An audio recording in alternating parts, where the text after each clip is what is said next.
Sorry about that. There's just a quick question I had to answer. And it looks like the audio is working fine.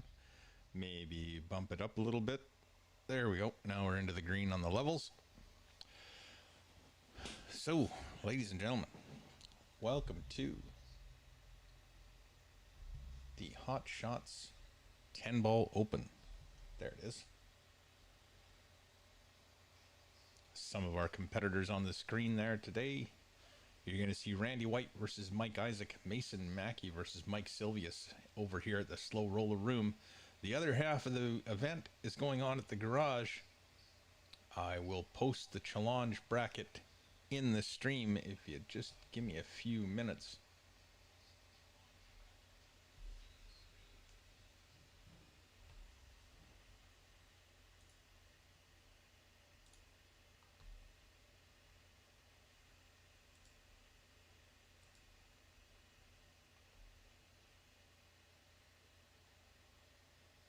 I think they've started now. I missed the lag, so I'm running a few minutes behind, but that'll be all right.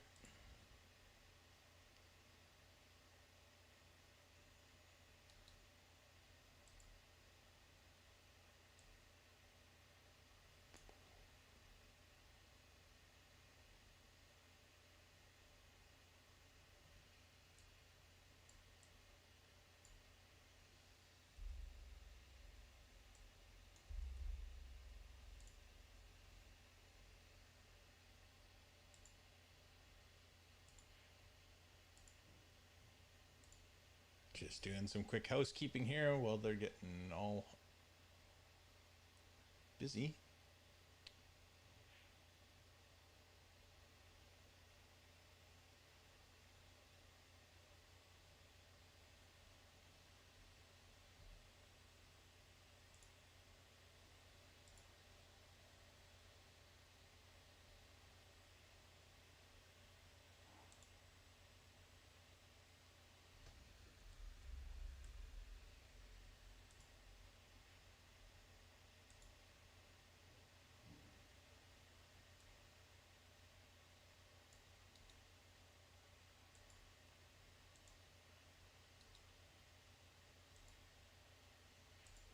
There we go.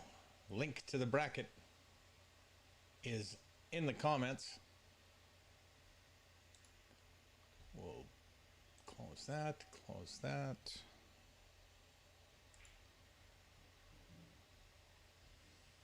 Okay.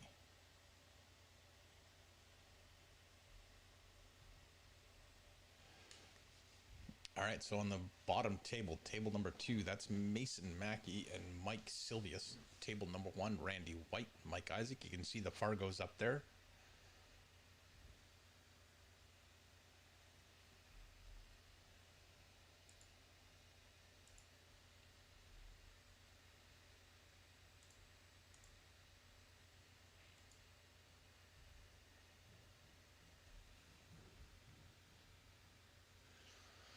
Cue ball getting away from Mason there for a bit. That'll give Mr. Silvius ball in hand. 5 to the 7 is the only thing that's 5, 7, 8 sequence on that bottom table. It's going to require a little bit of effort. Meanwhile, on the top table, Mike Isaac. Not too many problems on that table. Just has to keep the cue ball clean. There aren't any obvious traps.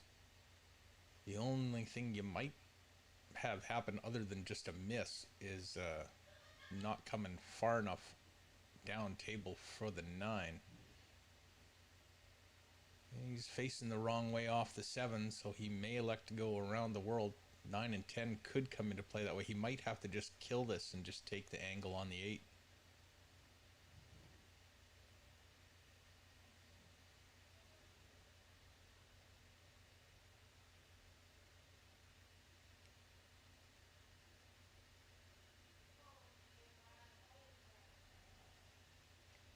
Mike needs to get the speed right on this bottom table. Gonna bring that cue ball back and forth.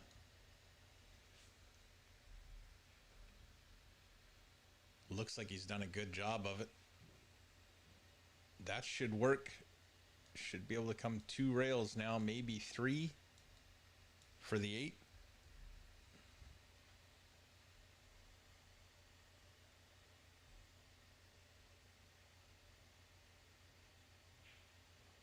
Mike electing to go around the world. Is he going to get by the 10-9? No.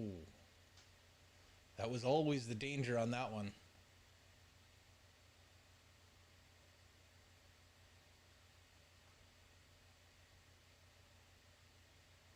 Tough to play the safety here. May end up playing the split safety and just come 1 rail. Knock that 8 ball over here. Maybe in behind the 10 and get the cue ball up there.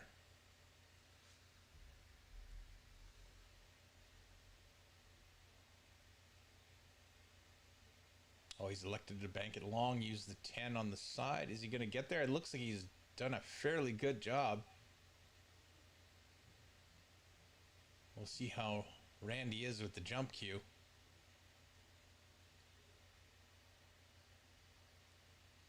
The bottom table, Mike Silvius with a long 9. Well, it's a 7-foot table, so it's not that long, but it's as long as it gets on a 7-foot table almost.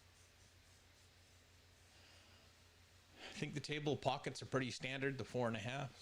So, you know, they're not the pro 4-inch pockets, but, you know, there's a reason why the pros play on them.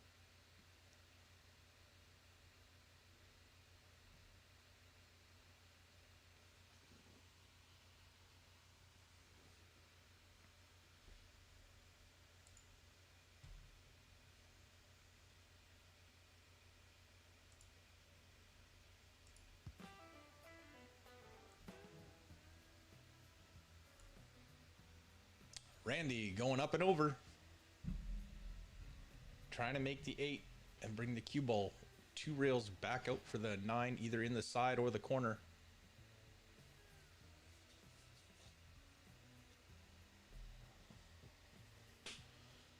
Legal hit, not the result he wanted. And he's left a bit of an odd angle.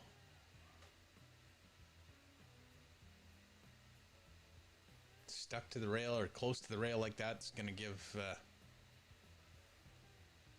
Mike a bit of a challenge for getting around to that 9.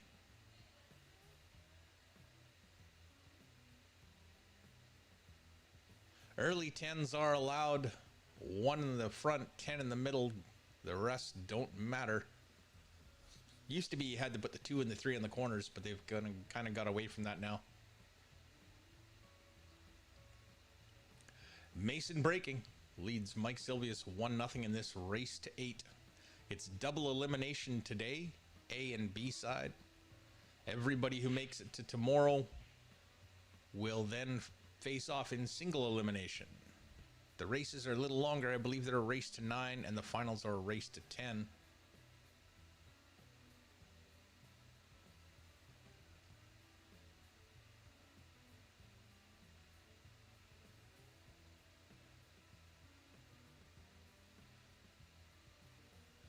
Mike ended up looking pretty good there with the, or ended up with the cue ball fairly,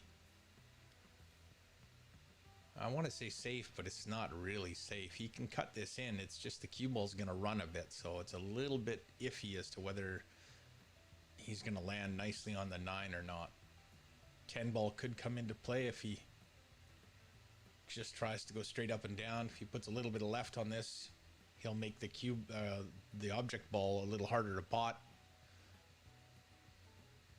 Don't know if there's an advantage to putting any left on this cue ball. I think just straight top. Maybe try and hit the 10 as full as you can. Or you can just play safe.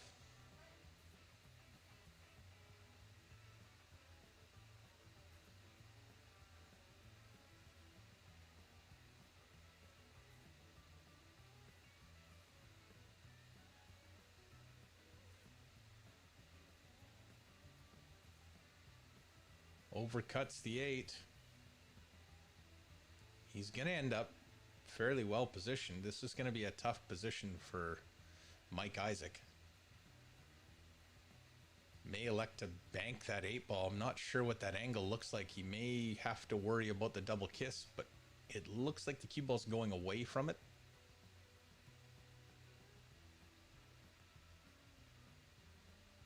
The question is, can he get the cue ball out of the way in time? Because the distance from that 8-ball to the rail is very short. It's going to come back in a hurry.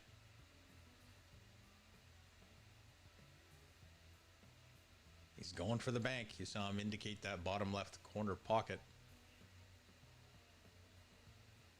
Mike Silvius playing safe, trying to use the 6 and the 8, but he's come a little too far. Mason's going to be able to see this too. Not sure if you can see all of it. Mr. Isaac with a nice pot on that 8-ball.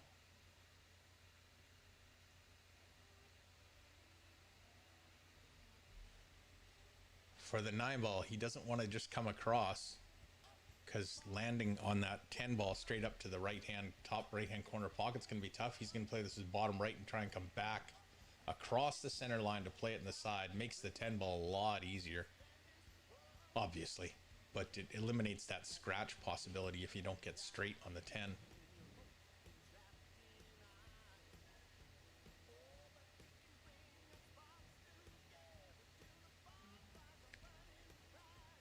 Mike with a clean look at the 2. The 3-ball might be a little tricky though. He may elect to just draw back into this 9. Try and hold the cue ball there for the 3. He did, but he's rattled the 2-ball in the jaws.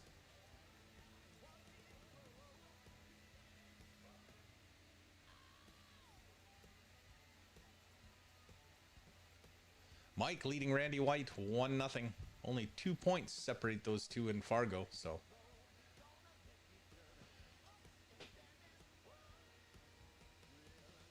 Not a lot of difference there. Let me see.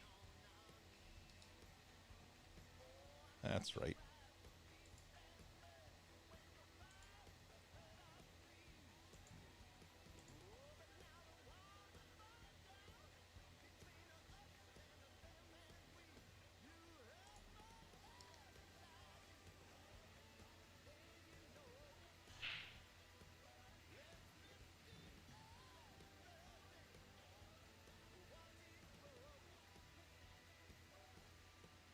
Mike's made a ball on the break, but I think he's got enough of that 1-ball to play it in the side. Can he slow the cue ball enough to hold it nicely for the 2 in the bottom right corner? That's a lot of angle from the 1 to the side pocket. Cue ball's going to run this way. It'll miss the 2.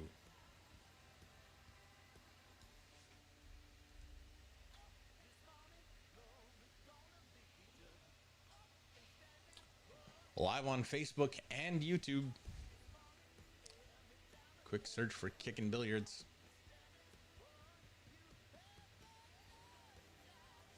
Should reveal it.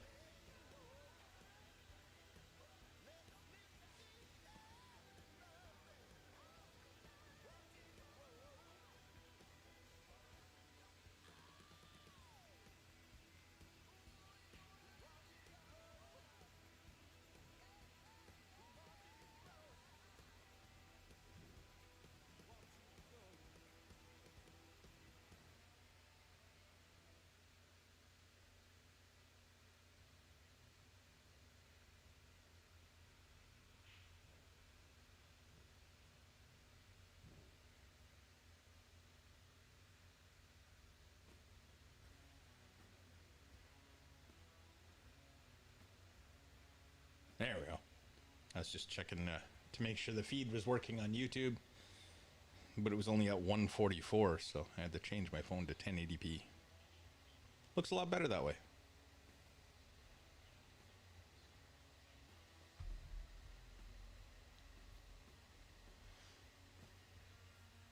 Five ball's going to come out. Cue ball is not going to get in behind the 7.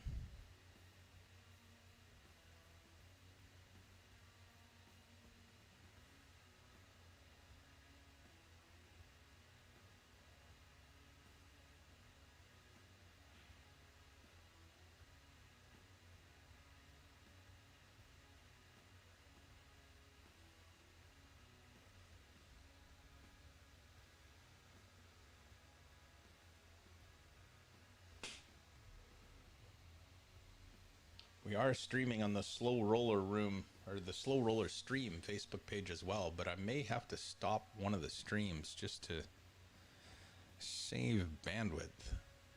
I noticed that one camera's pausing a little bit.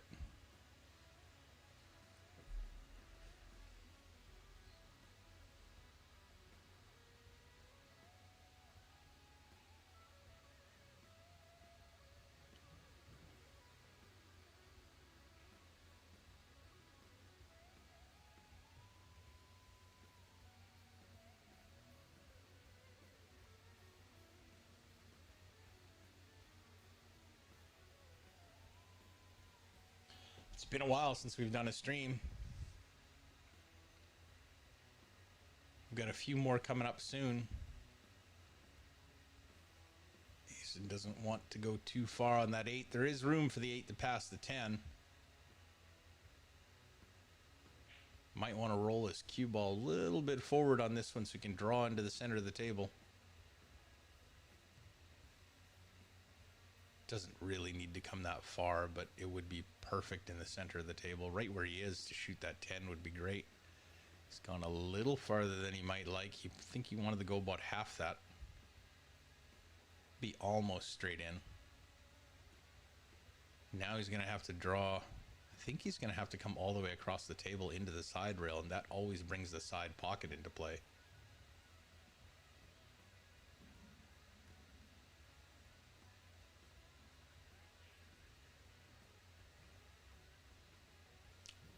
Does well to avoid it. Lands clean on the 10.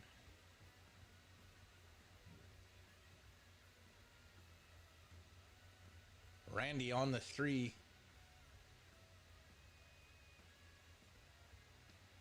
Can't quite tell what his angle looks like. It looks like he's going to come down towards the 6, and he's got to be careful he doesn't go past the 9. Doesn't want to be kicking or jumping at this 4 ball. I think he's taking the 3 to the side and just going to slowly roll the cue ball down table. Take what he gets. Oh, he didn't have as much angle on that as I thought. That looked like he was going to have to cut it more, but that cue ball went right at the 4, never mind the 6. And here it's a balance between bridging position and angle for making the shot. He'd like to be between the 10 and the 9 to shoot the 5, because he still wants angle to come back for the 6. He may end up rolling forward off that end rail. Nope, he's going to bridge up over the 9 now. It might not be in his road too much. It might look like it's further in the road than it is from here with this camera angle. Yeah, he's fine. Is he stunning into the side rail and coming out to the center of the table? He's got a ways to go. Avoids the side, and he's going to have a good look at the 6. Might be a little steeper than he'd like, but it's better than being on the other side of that 9.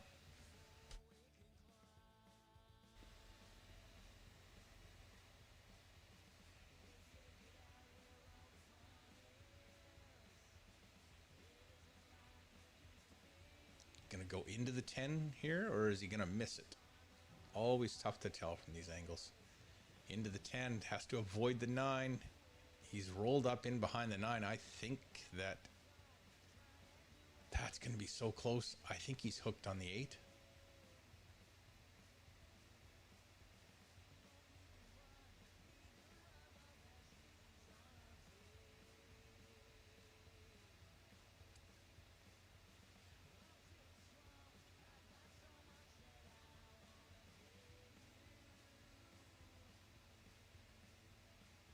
We'll know in a minute. In the meantime, Mr. Silvius with a little bit of a decision to make on the 2. Does he go for the cut in the side, or does he just go to play safe? He might thin it to the side rail, try and leave it behind the 4.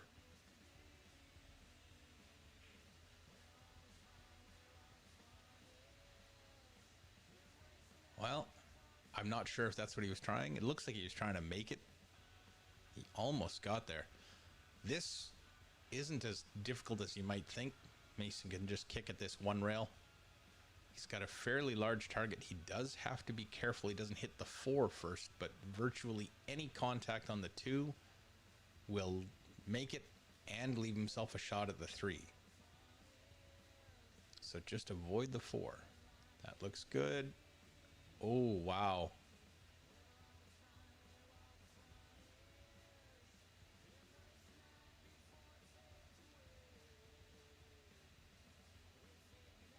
I don't even have the replay here.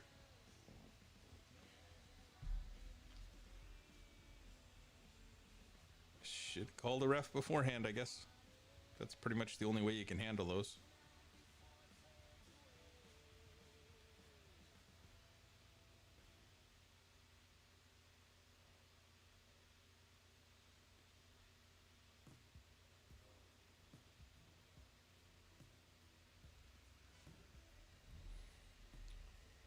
I didn't bring the hard drive, the external hard drive, so I can't do instant replay today.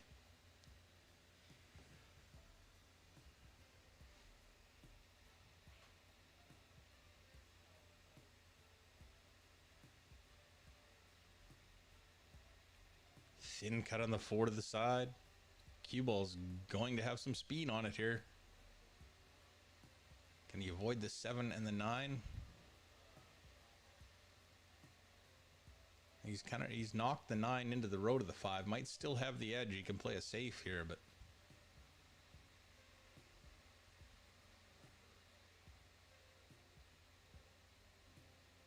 going to be a defensive shot. Although Mason's a one pocket player, he may call the corner bank. You can pretty much place the cue ball anywhere on that left side of the table for the 6 will work fine.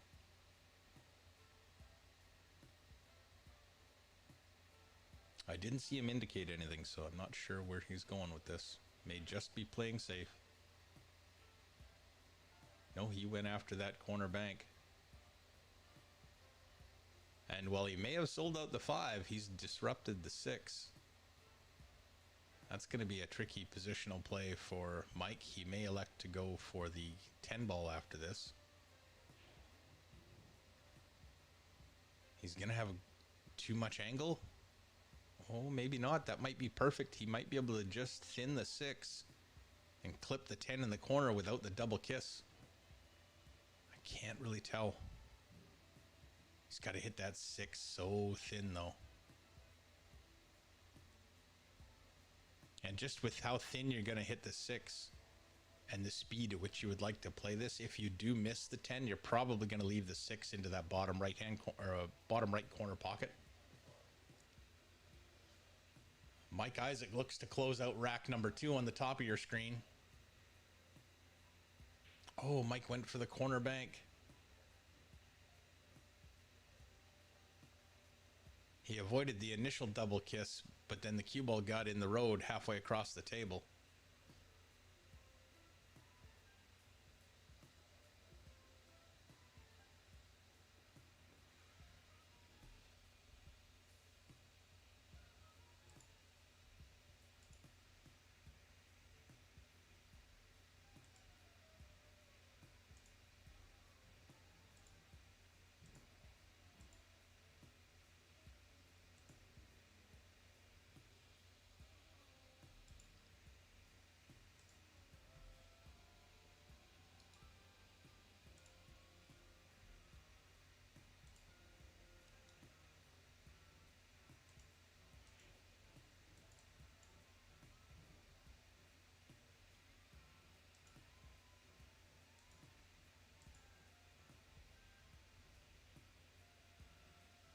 Just going to see if I can bring up the bracket for you here. I've got to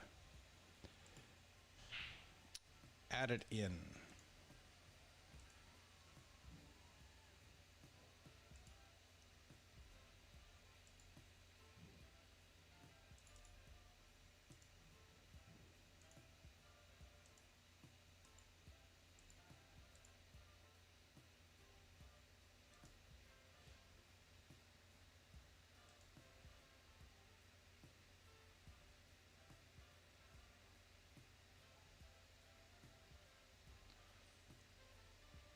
When we get a chance, I'll run you through the bracket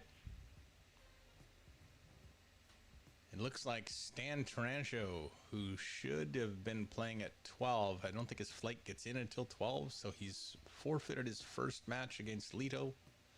But he should be good to go for his 3 p.m. match. Mason taking a 3-0 lead. Mike on the top table. He's got a tricky 2-ball. I can see him playing safe here.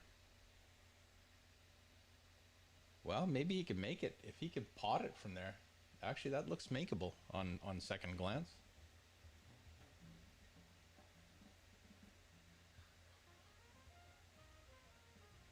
Now, can Mike avoid the 8 and come 2 or 3 rails and move this 7 while still getting shape on the 6? I don't think he's going to try. He's just going to play the 6 the way it lies. He's got to move the 7. No, he doesn't. There's early 10s. Sorry, too many tournaments with no early 10s. He can just play the 7-10 combination. Notch another one on his side of the score sheet. And he's off and running.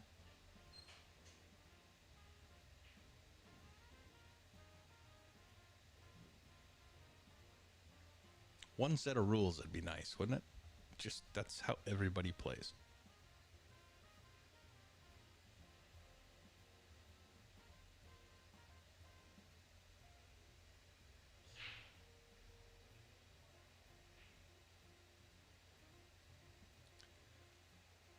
So there you go. Both matches are at 3-0. Mason has broke dry. That'll bring Mike Silvius to the table. In the meantime, while we're waiting for that, there you go. There is our draw for the slow roller room part of it. We've got Randy White and Mike Isaac, Mason Mackey and Mike Silvius. At noon, we're going to have Woody Nielsen versus Grant Goulet. Leto will advance with Stan's forfeit of the first round. Stan will be back in the second or on the first round of the B side. Right now over at the garage, we have Mike Calla and Hans Nedza. Rob Frost versus Rob Hoiberg. At noon, they'll have Brad Haydu and Brady Golan, and then Stephen Holem versus Ross Bradson at noon as well.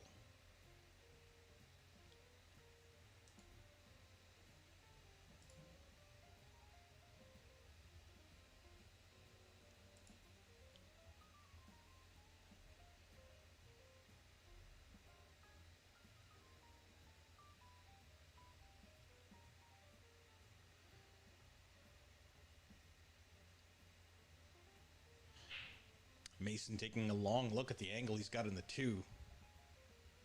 Might be trying for the side. If that's the case, he'll probably end up with the 3 in the side as well. That's where he was going for.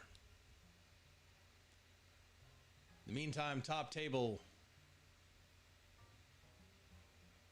Wide open, but shooting out of the corner. And no natural position for that 2.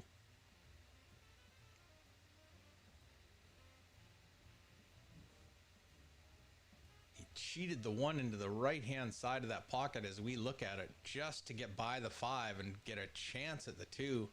I think he's come about 6 to 8 inches short there, but he's still going to have the side of the 2. Maybe he can play a creative safety here. He might elect to kick at it. If you can hit it full.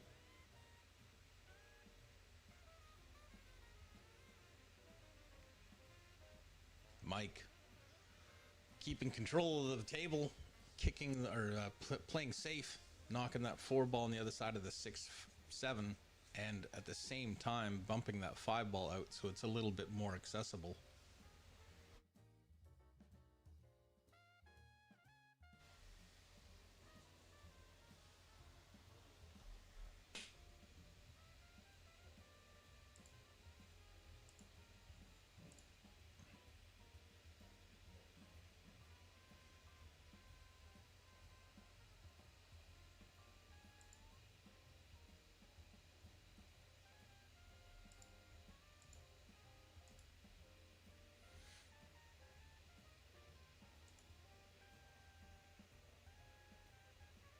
He's going to make the 4. No, it's going to hang up.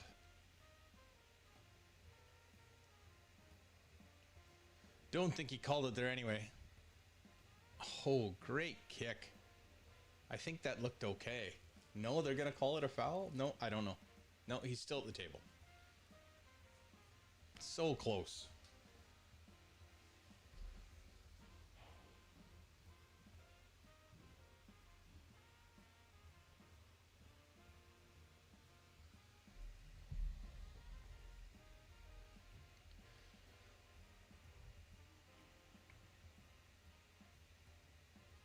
Mike, without anything really exciting on this 5-ball, you could cut it to the side, but you're going to lose your cue ball. You're not guaranteed to get position on the 6 after that.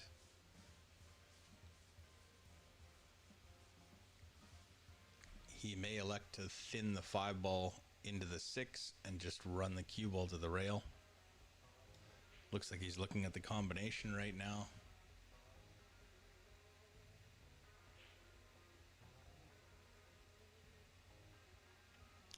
Randy's got safe on the 4. Mike will probably break out his jump cue.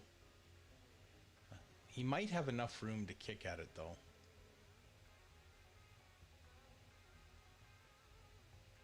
Yeah, I think he's going to have to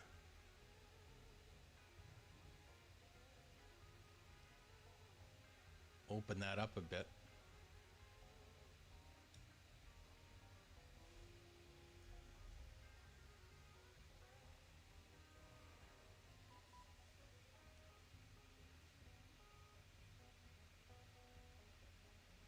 Mike working his way through the problem. He's going to have to draw off this 7 with some speed to get back for the 8.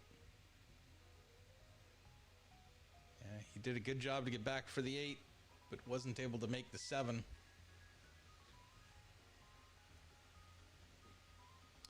Keep in mind, this is early morning pool, folks. This is 10 a.m. pool, so that's one of the things that we run into. What's that that philosophy of pool? The only time you should be playing morning pool is if you've been up all night.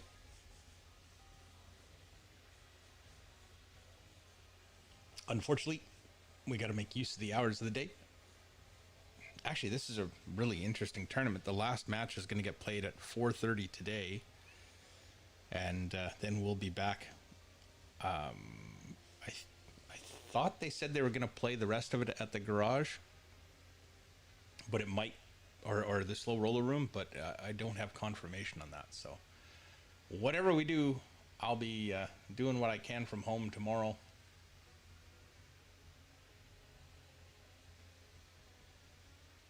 Mason with a good stroke to draw off of this to get somewhere near the 9. Did the horn just mess it up for him? I think he could still see the edge of the 9. May end up going up and down table for this one. Randy wants to get on the board. You don't want to give Mike, well, you don't want to give anybody a 4-game lead, but sometimes it's tough to get going.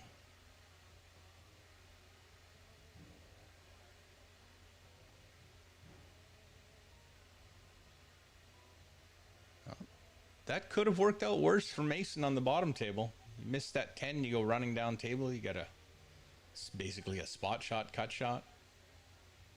But now he's fairly straight in, has a little bit of angle to cut the cue ball to the right.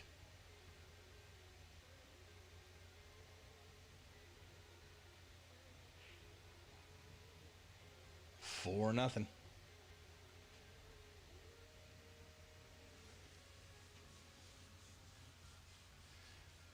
Randy, meanwhile, still working on the top table. Not too many problems here. It's very important he comes into this 8 at the right angle. He needs to be on the left-hand side of the pocket line. He needs to be on this side, but fairly tight to it. Because if he goes across it, he's gone across it. Now he's got to bring the cue ball all the way around. Can still work, it's just it would have been easier, right? It would have been easier to have the cue ball drift over here to shoot the 9 up table Now he's got to go 2, possibly playing the 3rd rail in here to shoot the 9 in this corner.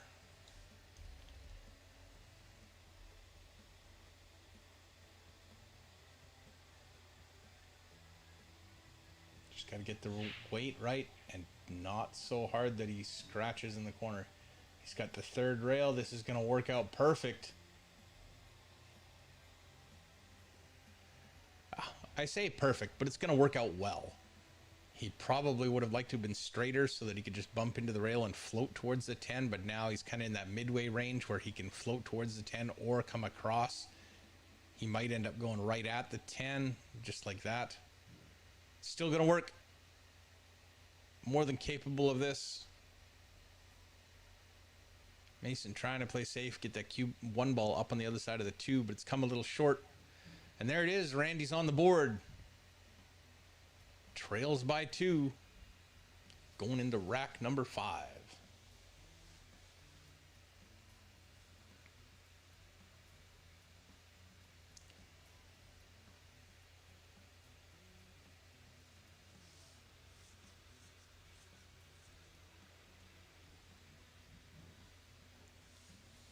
Mike with a nice long 1 ball up the rail.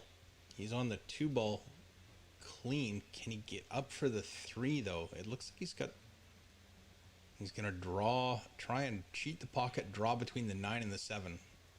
Nope, just do it straight back. Bumps the 3 over. This is tricky, but it's still doable. With the 4 ball out there by the side pocket, he's got lots of room to play with. He's going to play this with the right-hand side, spin 2 rails. Watch the scratch.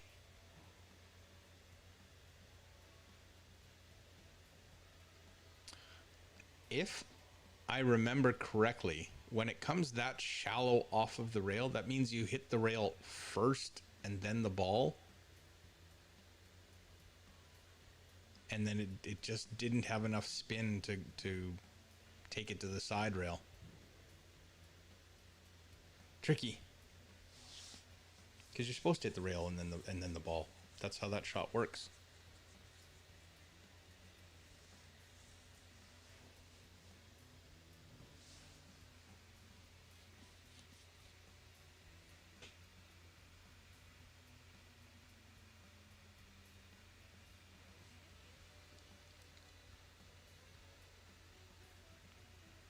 Mason's come a little far for the 7. Randy just about scratches in the side with the cue ball. He's left the 1, but with that steep angle, the cue ball is going to have legs. Nice thin shot on that 7. Good control to keep the cue ball there for the 8. It's very easy to lose the cue ball on those thin cut shots. Just roll into the rail with a little bit of left-hand spin, maybe, just to get off the rail. I thought he might have put a little bit of left on it, but now he's going to have to cut the 9 on the side and draw more towards the 3rd diamond from the right on that top rail. Try and draw into the rail and come out. Or is he straight enough he's just going to hold it there? Not sure. No, draws into the rail and out.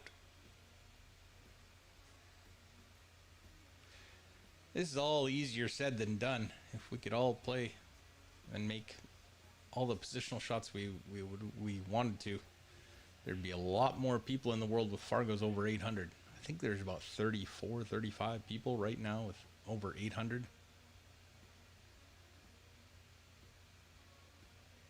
And then I think there's only 100 over 770, I think it is.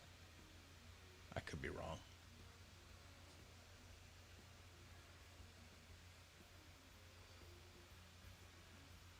Well, now I have to look.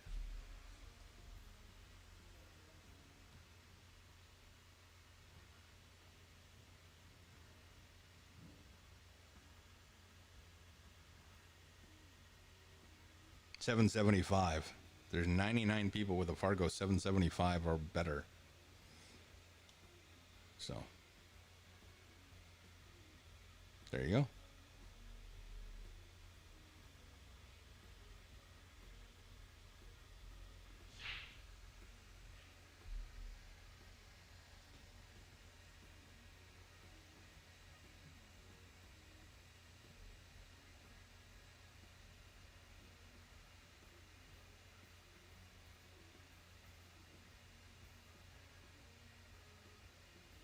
Mason with a 5-0 lead. Mike needs to get it going. Good positional shot there. Makes the one in the top right corner and then right into that small window for the 2. Did he go too far for the 3? He's gone too far.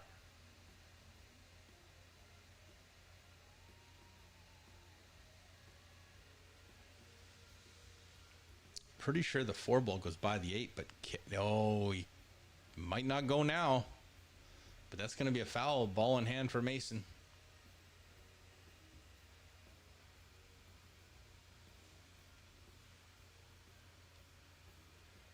Randy kicking 2 rails at the 3. I might just be kicking 1. Oh, it ends up being 1, but... And he didn't sell it out. It does go by the 6 in the bottom left corner, but that's not going to be easy in the 4 ball. Well, it's sitting right there. Pretty nice 4-8 combination. Bottom table, I think Mason's just going to play safe here. Shoot this 4 ball to the end rail. Get the cue ball right on the 8. Yeah, with the 9 and the 10 there, this is going to be a tricky little hit. You know what you might do is you might try that. This is stupid. You won't do this. I might, because I'm a sucker for a good looking shot. But jump the cue ball into the rail and over the 8 to cut the 4 in the corner. It usually has a little bit of topspin on the cue ball, so the cue ball kills itself. And, well, sorry, horrible language. The cue ball dies in the middle of the table there. This is not good. It's not getting better. Slows down quickly with that type of spin off the rail with it.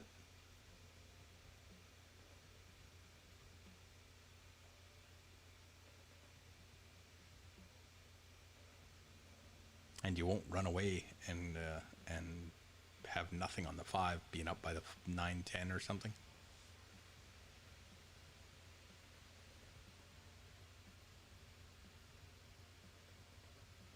I'm not sure what Mike was trying there. Oh, nice hit. Oh, and is he going to get a little bit of a nice little roll? Well, he didn't sell it out, but I think he's left the edge for Mason. And Mason's shown some talent for cutting in these thin cut shots, so he might take this on to the side pocket. Oh, he might not be able to see it. Looks like he's gone for his jump cue.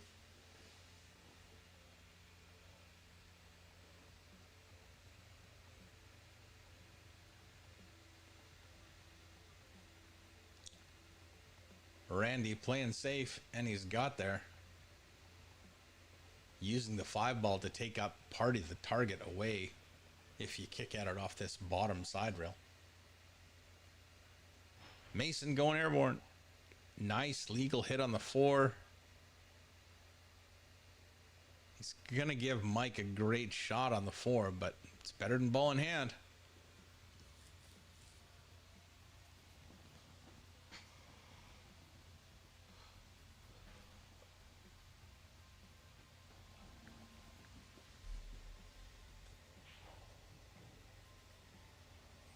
Just going to check the other half of this tournament over at the garage.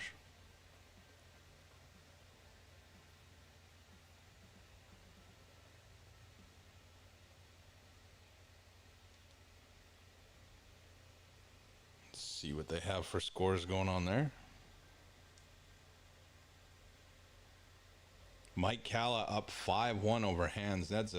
And Rob Hoiberg up 3-1 over Bob Frost. So Mike and Rob up to good starts.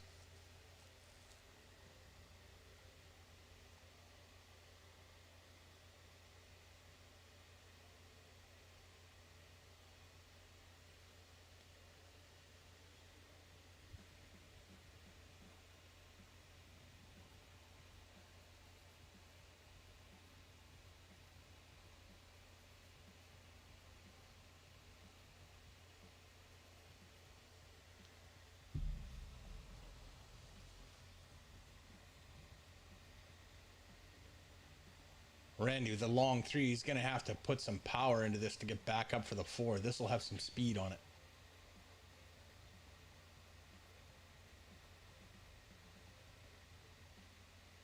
Yeah, you have to hit those ones so pure. They're great when you do. They feel fantastic when you know you nail it. Oh, and that 5 ball's going to die before it gets in behind the 10. Cue ball a little short from getting in behind the 7 as well.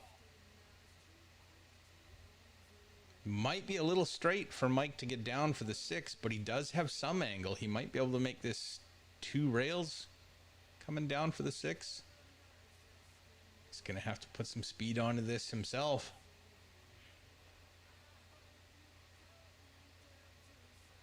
Double hits it, but gets a bit of a roll. 9 balls in between the cue ball and the 5.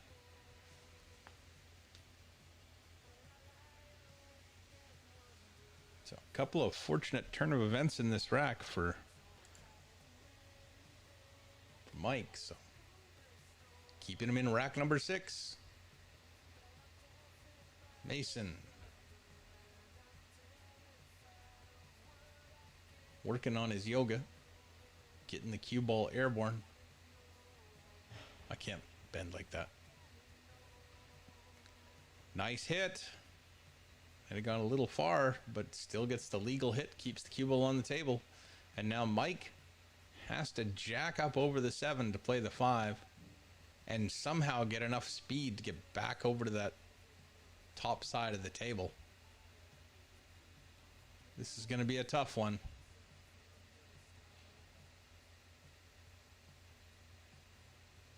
Oh, he might end up with a nice little roll.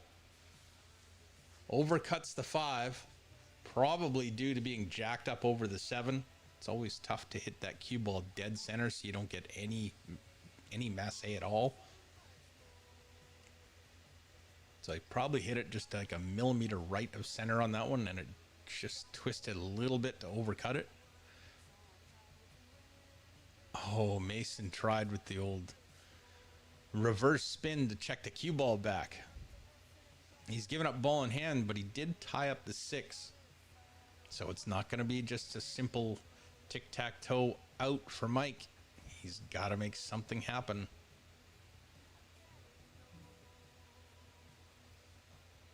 Randy, meanwhile, keeps picking them apart. He's going to have a tricky shot here to get from the 6 to the 7. If you play this hard into the side pocket, you've got a good chance of A, rattling that ball, and B, not making the ball, and regardless whether you get your position or not, if that ball doesn't go in, there's no point. Cut it up to the corner and, it's a tougher shot. I can't tell what the angle is. It looks like he might be going forward. He's running it up the corner. Got good enough shape on the 7.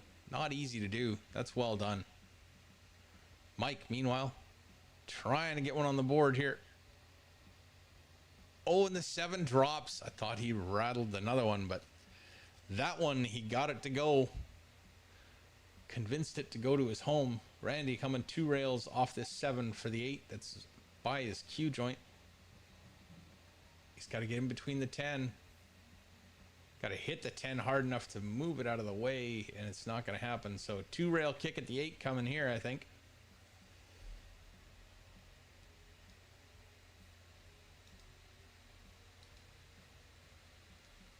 My angles aren't quite right, but that would be ideal. 2 rails, make the 8, get the cue ball down near that 3rd diamond on the top left rail. Mike's got to watch he doesn't draw into the side and scratch. Nope, he elected to stun it over and play the 10 to the bottom left corner. That'll work.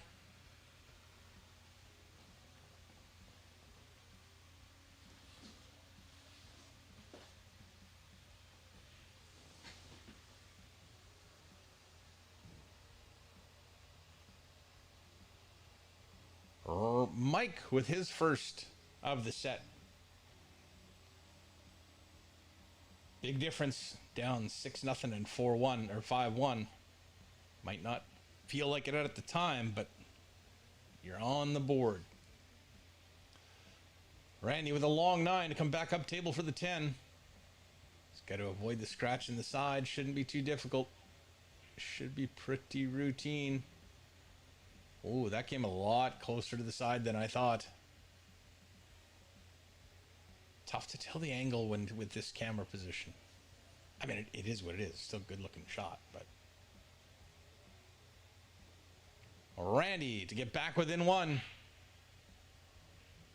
Oh, and Mike scratches, gets kicked in the side. The cue ball was headed there anyway, but it looked like it was going to slow down and stop before it actually got into the side pocket. And then, I'm not sure which ball that was, comes around and kicks it in.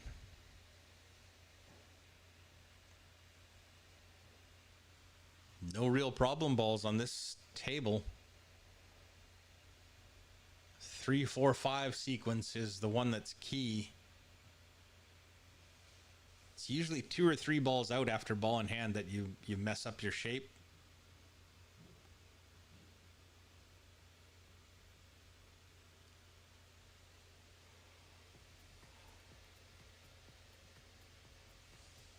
And then going from the 3 to the 4 and then a 4 to the 5 to make sure you have enough room.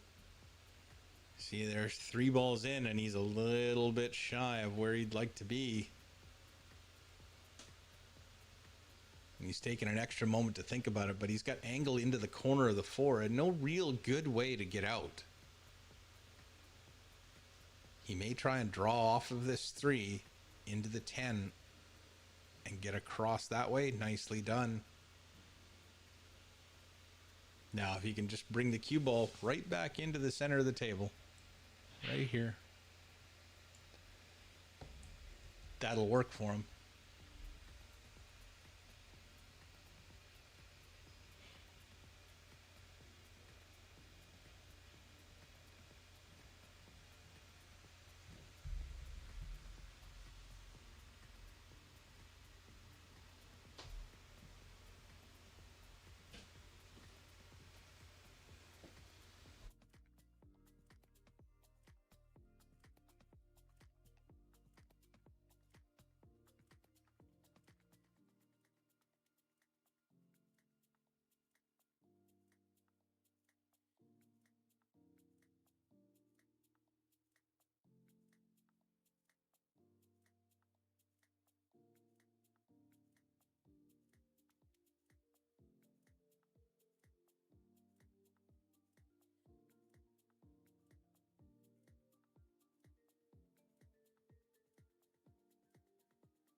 Sorry about that small interruption there.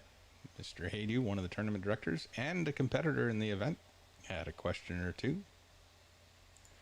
So, speaking of questions or two, I need to do some sharing. Sharing's caring, folks. If you like what you see and you like what you hear, if you wouldn't mind giving this event a share, I'm sure that the garage and the slow roller room and myself would greatly appreciate it. I'm just going to go do that myself.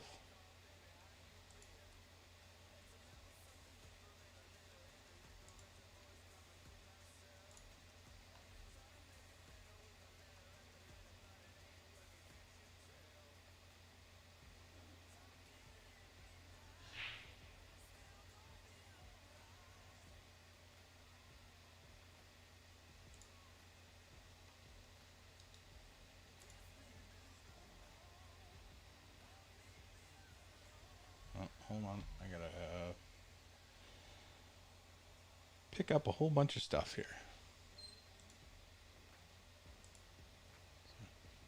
Give me a minute. We'll just turn the music up again.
So many things coming up. We've got the tournament. Which tournament is that coming up? So many I can't even keep track of them.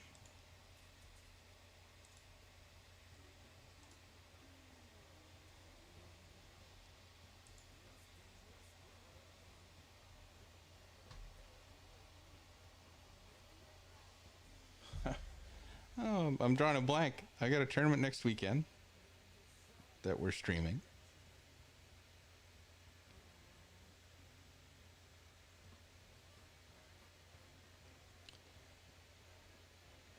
Yeah, there's a tournament at the Metro next weekend, and then 3 weeks later we got the Titans tournament.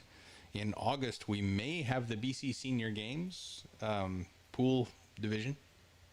I think it's just 8-ball, but that'll be fun.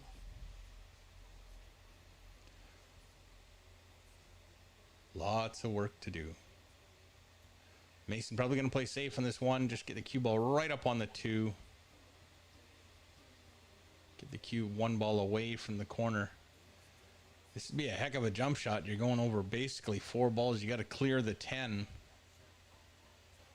And trying to jump that far and still hold the cue ball on the table. Not easily done. Oh.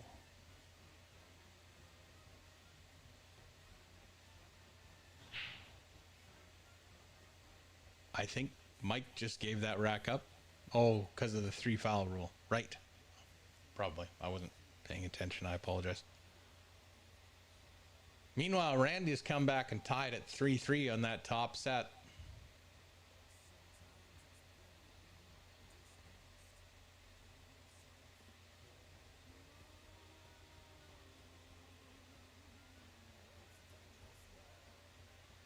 Dry break.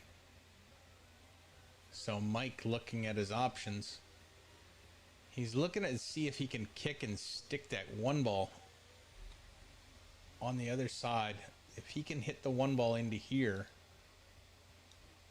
and bring that cue ball in to hit the 1 and then float that way and try and snuggle right up to the 8. That'd be a heck of a kick shot. Taking away all your opponent's options, especially if you can leave that 1 right in front of the 10. Get ball in hand with an easy 110. Cue ball went the other way, and the 1 ball's gonna leak out. But might not have been possible with the angle that I'm looking at, but still, good try.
Nice 2-rail kick. He's going to get a rail. He's not going to get a safety out of it, but he didn't give up ball in hand.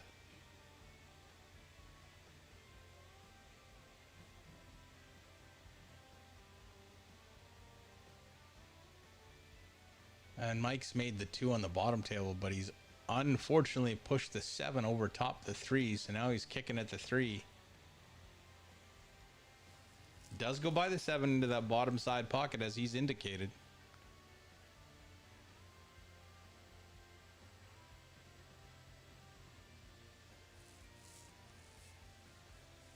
Just not having as much luck as he would like.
One minute, folks. I'll be right back.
All right, sorry about that.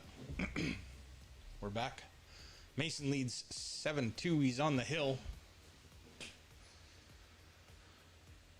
Two ball is clean from that 9.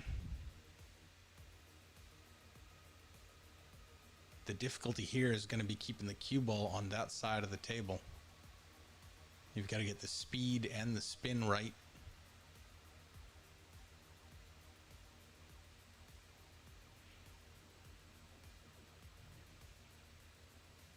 Doesn't want to be over top the 5. That's not bad from there.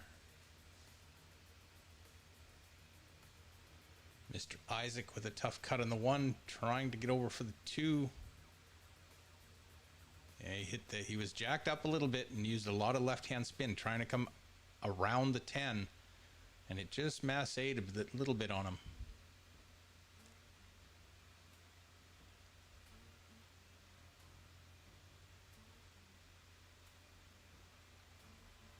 Mason hit the 2 a little too thick.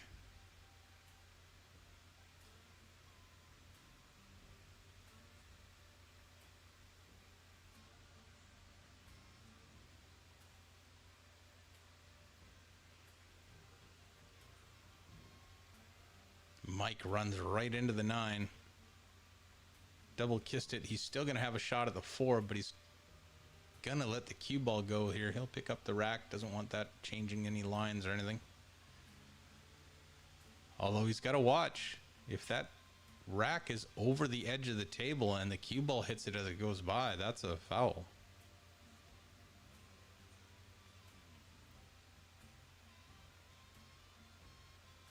I wouldn't be too surprised if you see Mason adjust that when he gets up to the table.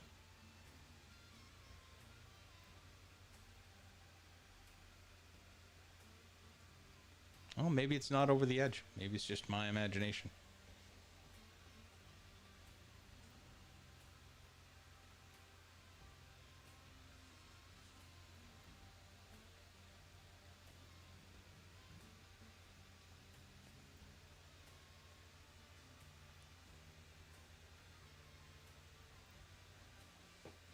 Mason can now slow roll the 5 and just bring that cue ball back out to the center. Somewhere into here.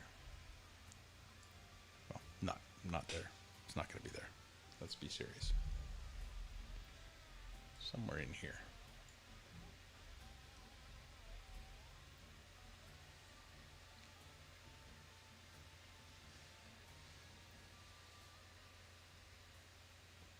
Mike Isaac, on the other hand, has got a steep angle on the 3. Should be able to keep the cue ball out of that side pocket. But what's he going to be able to do with the 4?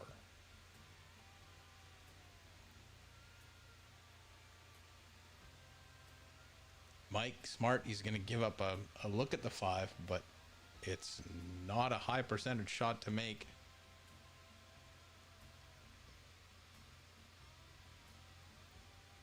Did Mason just call the 10 in the corner? He pointed at that bottom left corner.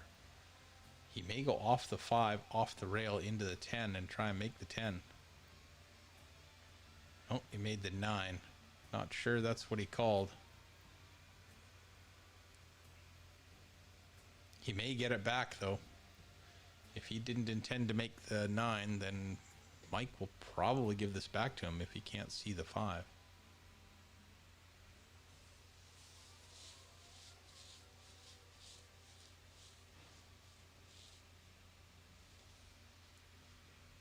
I'm not sure how the cue ball stayed on the table there, but still hit the 10 ball first, so that's still a foul. So Mason will have 4 balls and a ball in hand to finish off this set.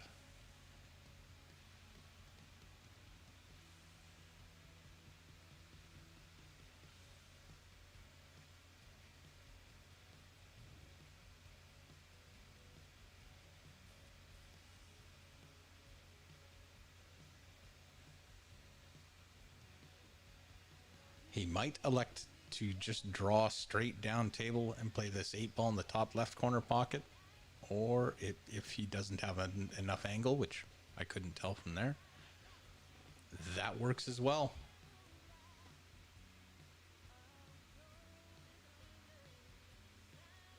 Randy kicking a difficult one rail. Hard not to put unintended siding on this shot with that 10 ball so close. Kicking at the 4. And there it is. Mason takes his first set.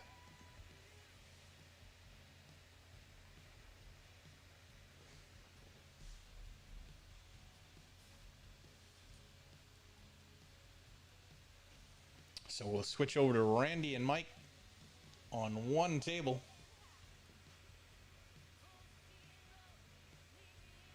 Mike pretty straight on the 4. That's going to work out fine. 7 ball goes to either pocket. So 4 top right, 6. Oh, he's got ball in hand. Sorry, I didn't see that. I switched over just as he was shooting, I guess.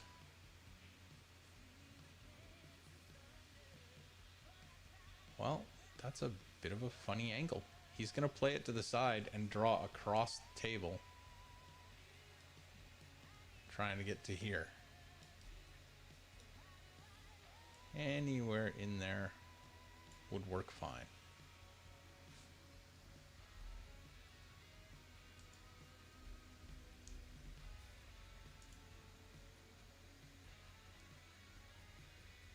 Whereas he's going to the corner and drawing it straight back. Oh, that'll work too. That'll work too.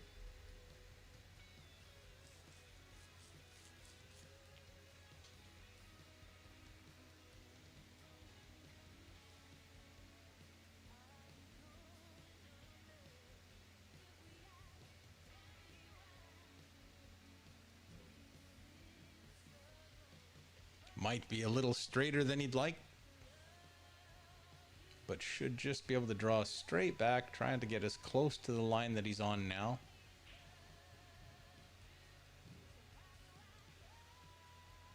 That should work.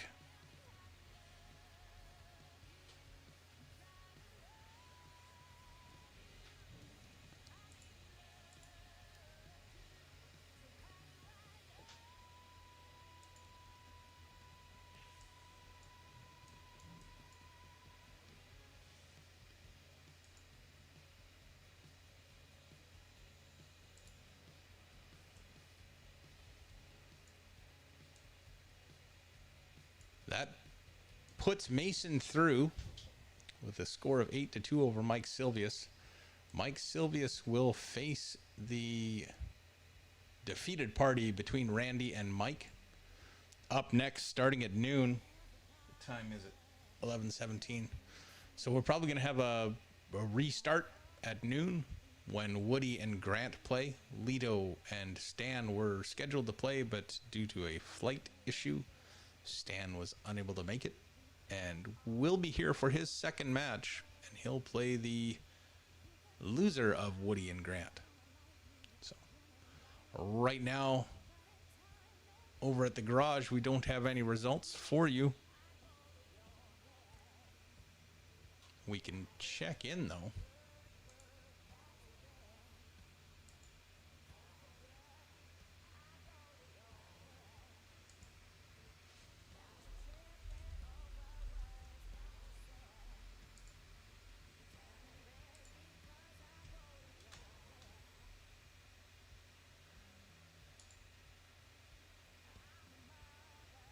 So there you go. You see Mike Calla up 6-5 over Hans Nedza, and Rob Hoiberg up 5-2 over Bob Frost. That's where they're at over there. Oh, I better go and turn the audio off on that.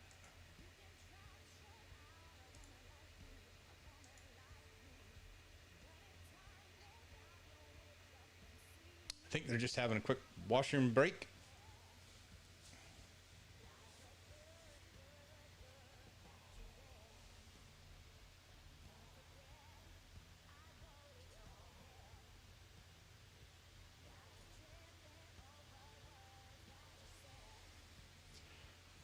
So yeah, like I said, we've got another tournament coming up next weekend at the Metro. We'll be doing that one remotely. And then in a few weeks after that, we've got another one from the Metro. This time it'll be the Tournament of Titans by Cody. Cody's putting that one on. We've done a couple of those. Those are always good tournaments. They run really long.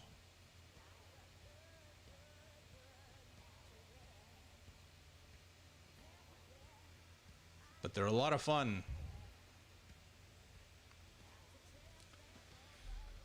They've got the Chuck Markulis one pocket division is going today, is it still?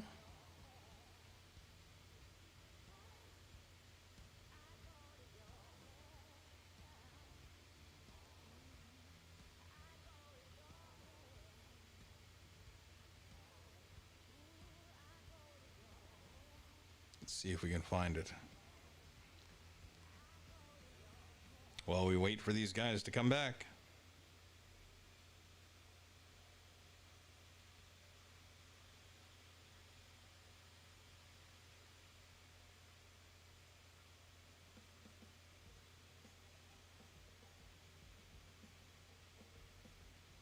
Yeah, so the 14th annual Chuck Markulis one pocket tournament.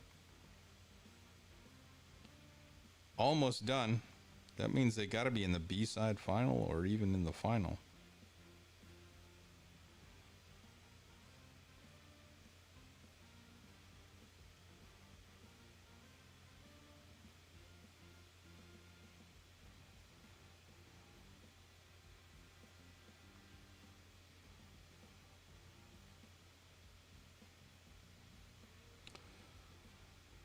Billy Thorpe and Mitch Ellerman were playing. Mitch Ellerman defeated him 3-2. Just scrolling to try and find the final. Lucas Werner.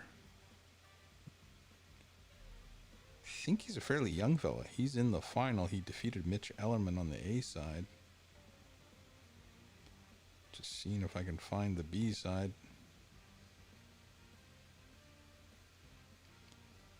Yeah, right now it's Gerson Martinez versus Sky Woodward in the B semifinal. Winner will take on Mitch Ellerman, and the winner of that will go back over and take on Lucas Werner. The 9-ball event is supposed to start fairly soon. I think it starts tomorrow.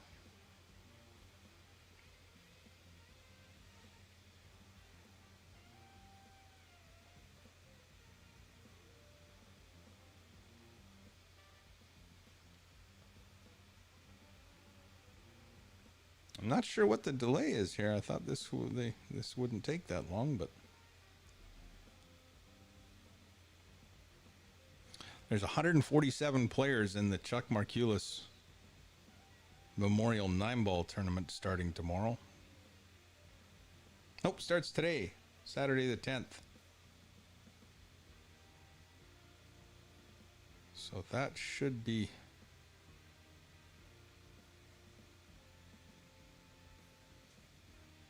starting sooner.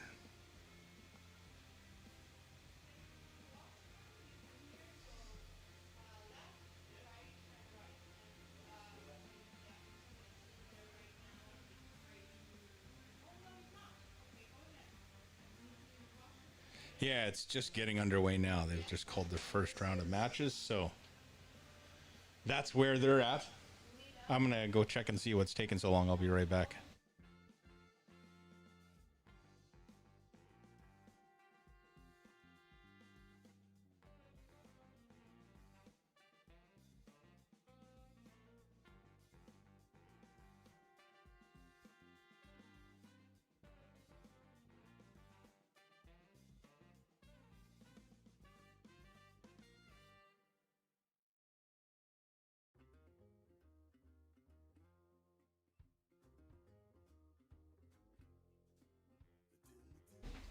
So I'm not sure if that was a weather break or a washroom break, but it looks like they're back at it. Of course, that would be my my knack, going in to check on something just to have it start or arrive or whatever. So Mike leading 4-3, race to 8.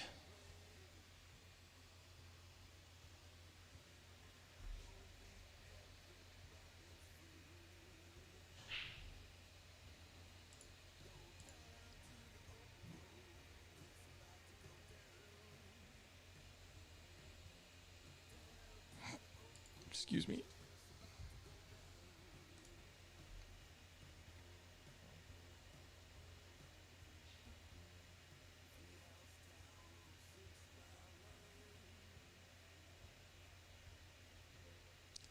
They're going to need to pick up the pace. Well, no, they're about halfway, 45 minutes in. No, that's about right. Well, they're a little bit slow. But that's not too bad.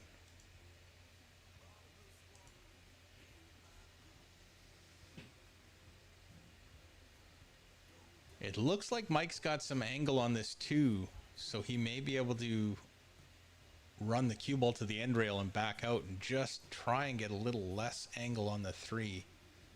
He'd like to be able to slow roll the 3 and just bump into the 4, send the 4 up to that top right corner pocket in that direction. Oh, he's going to draw this one out. Oh, that worked out well. Well, this might be a little tricky to make the 3 and just bump the 4 over. He may elect to go past it. If he can get past it, you know, come into the 5, but that's so tricky. If you hit the 4, you have problems. If you hit the 5 or miss the 5, you have problems. If he's straight enough, he'll just slow roll it in. Okay, he was able to hit the 4. Again, it's just those little rolls you need to have happen to make it easy aren't happening right now, because he bumps into the 4, but he's dead straight. So he's got to stop there, shoot the 5 in the bottom left corner pocket. He can draw into the rail right where he's bridging from and try and spin out for the 5. You see, he's standing up to take another look because he's perfectly straight in. Or he's got that weird angle that if you want to cheat it, you're actually drawing the cue ball into that bottom right corner pocket. I don't think that's the case, just based on the gap between the cue ball on the rail and the 4 ball on the rail. He should be able to draw it out and play it in that top corner. But at the same time, you know, just sticking the cue ball right there, try and get it another ½ inch or 3/4 of an inch off that rail and play the 5 into the bottom left corner. That'll work. It's probably the smart shot. Although it looks like he's drawing it out. That'll work. That's well done. But you saw how much draw he had to put on that to try and get it to come back and spin through and get out where he had a decent angle on the 5.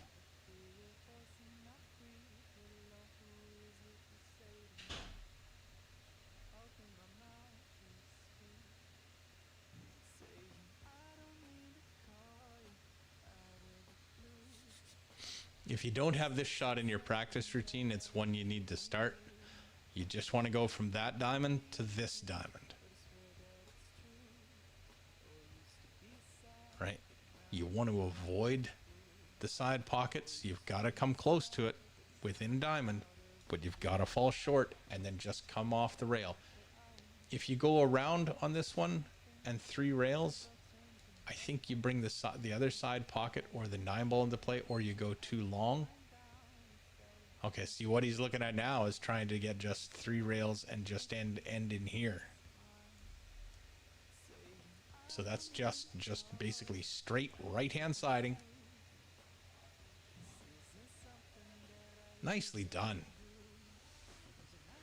So he's got a little bit of angle, but he can correct that angle to stay there for the 9 by just drawing off the 8 into the side rail and just leaving himself somewhere on this side of that line. We'll just leave a little dot there. See how close he gets to it. He might be going forward 2 rails. Oh, and he missed the 8. Stood up immediately. He knew as soon as he let that one go, it wasn't going to go in.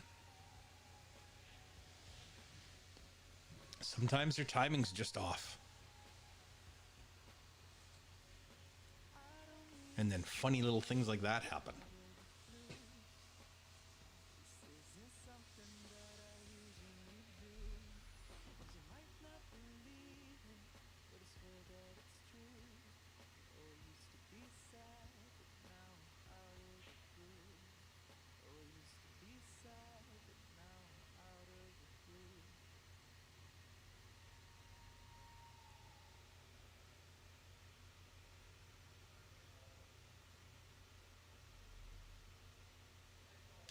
Pretty tough cut on the 8-ball here. Can be done. But as we all know, when we do cut those in, your cue ball is going to run. You've got lots of room, so that's not too much of a concern. But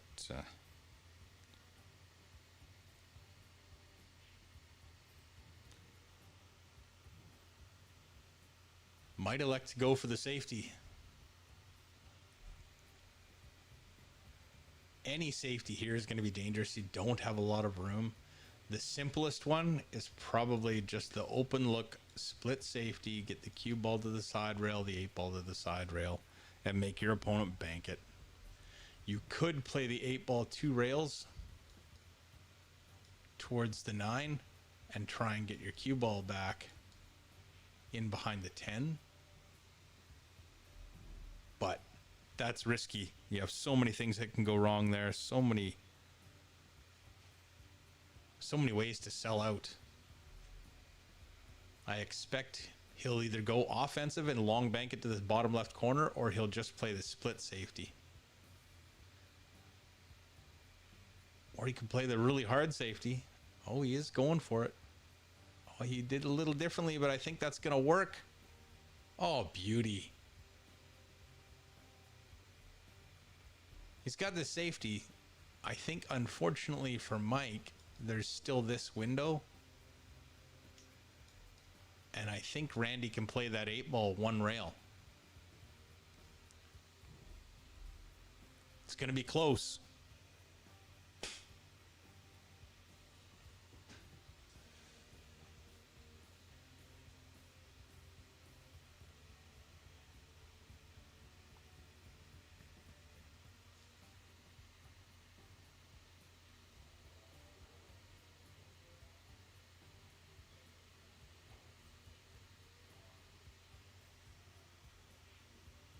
Good hit, unlucky result.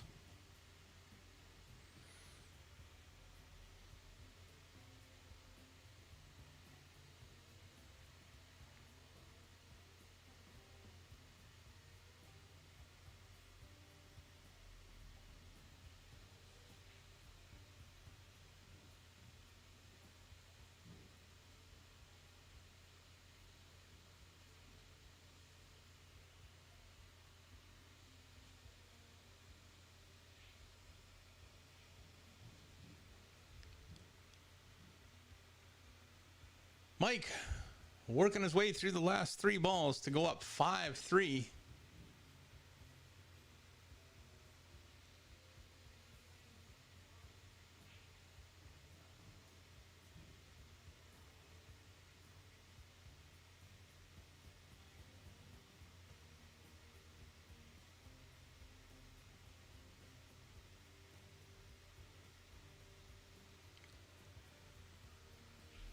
They're racing to 8 here at the Hotshots. 10-ball open.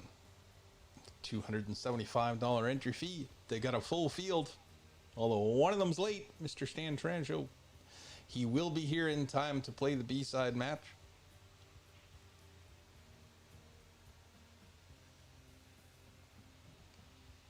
Today is double elimination. Tomorrow, it's all single elimination, but the race changes to a race to 9. The finals will be a race to 10. You'll be able to catch that over at the Fraser Valley Pool Facebook page.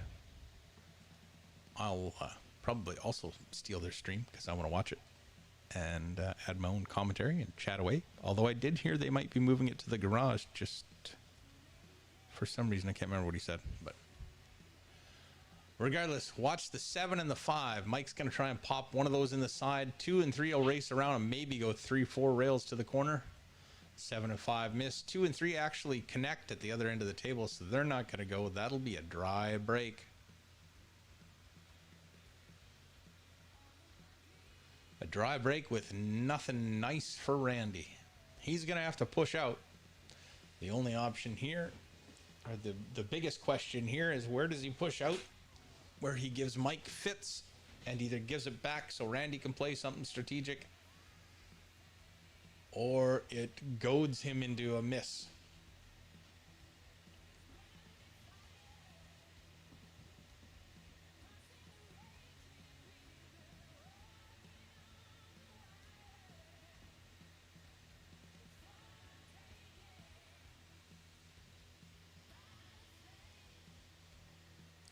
I think he's looking at leaving the cue ball by the first diamond on the down from the top on the right hand side, but he's not sure if the one goes to the side. Doesn't want to leave it there if it does, because then your cue ball is going to be on the 2. But if you do get it back, what do you do with it? Well, I don't think you'll get it back here. I think Mike will thin the 1 and get the cue ball down behind the 10-8 for a safety. Or if he doesn't like it, his other option is to give it back for sure.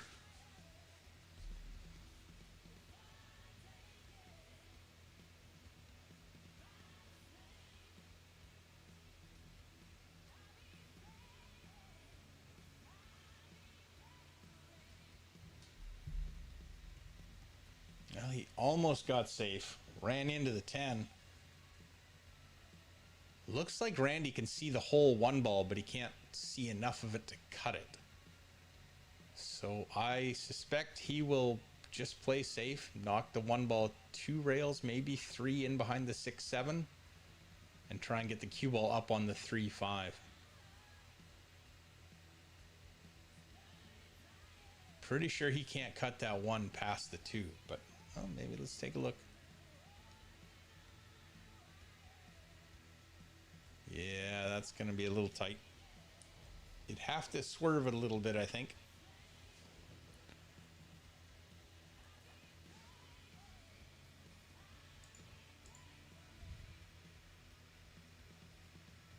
Mike Calla has defeated Hans Nedza 7-5.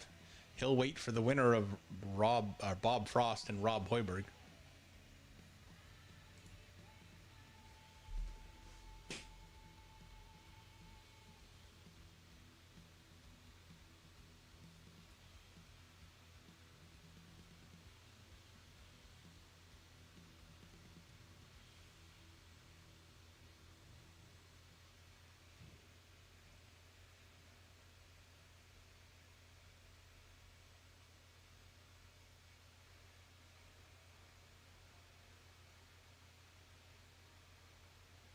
Rob Hoiberg up 6-3 over Bob Frost.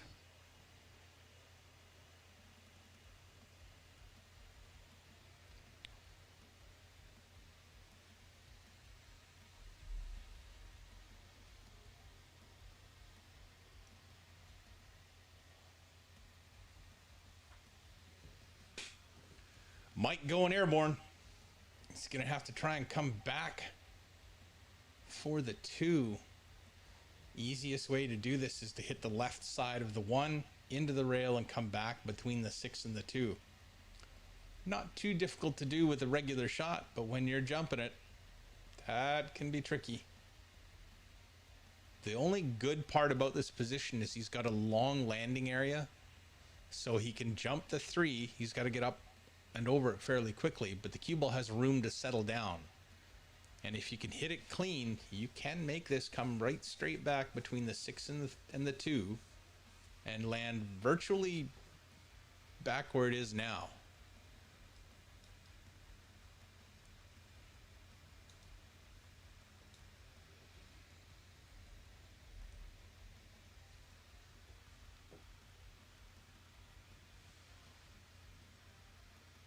You're basically trying to put a little bit of draw on this shot. Just a little bit. Anything to get it to come backwards off that 1. Oh, and he miscued. You know, when I miscue on stuff like that, I don't really mind the fact that I miss. What I really mind is I'll never know if my idea was going to work out.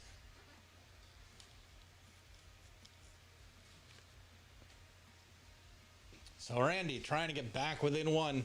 He was down 3-0, came back and tied it up at 3. Now Mike's taking another 2-game lead. Randy's just a little bit out of line, and I can see this is going to get possibly magnified. He would like to be a little less steep so he didn't have to go back and forth, but he's going to have to go back and forth. And as he comes back to make sure he gets far enough for the 3 in the side, he's going to bring that 7 into play. and then his angle from the 3 to the 4 is going to be larger. That's not bad. He did well to correct that. He should be able to draw off this 3 and keep a good angle on the 4. 4 to the 5, 5 to the 6 is pretty routine. Yeah, it's a nice little out here. As is always the case, though, so important to be on the right side of that pocket line.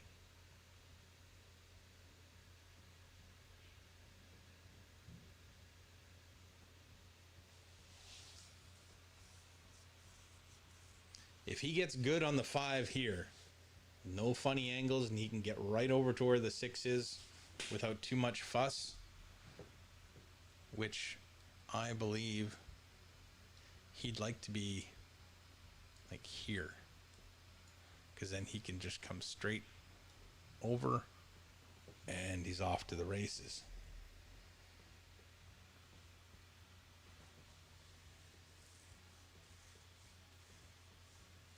Oh, looks like he's going forward 2 rails to play the 6 in the top left corner pocket.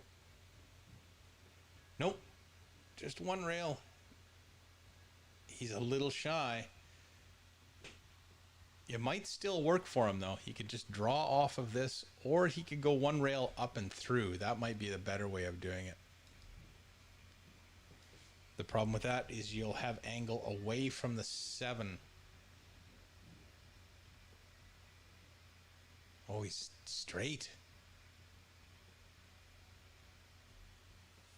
Straight. If anything, I think he's got angle to the left with the cue ball, so he may have to play the 7 in the bottom right.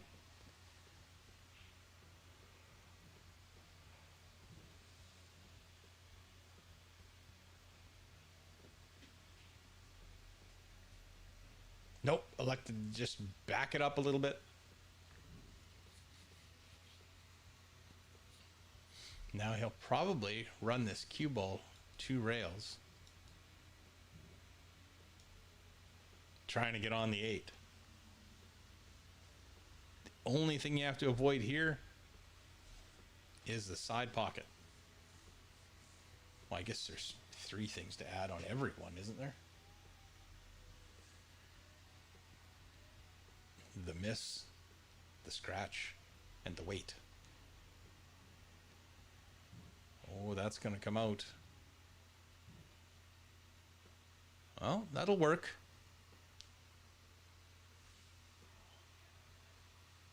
A little speedy.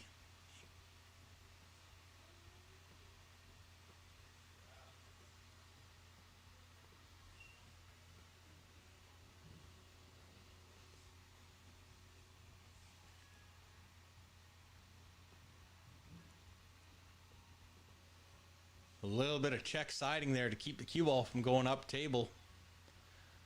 But he's got a little bit more on it than he wanted, and he's left himself tough on the 9. He may elect to thin the 9 to the side rail and just bring that cue ball right in here. Yeah, he's just waved no call. So watch and see if he can get that cue ball tight underneath the 10.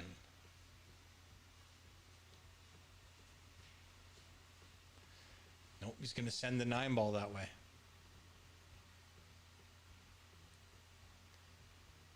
Cue ball will go back and forth across the table. 9 ball back underneath the 10. Not a bad try. Not a bad try at all.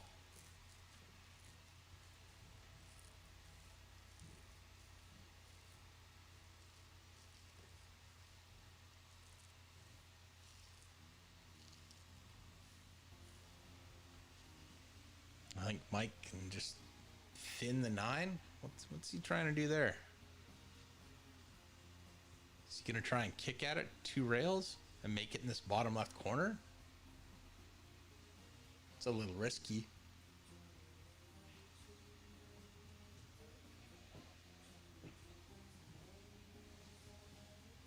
Not an easy position to be in.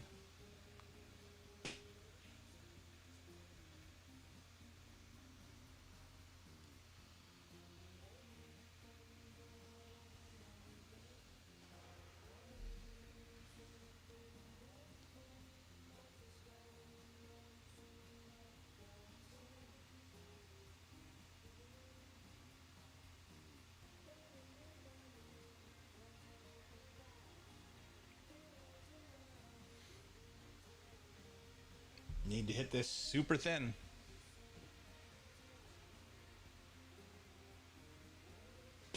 You only want to hit it thin just so that the cue ball has some speed to get away from it.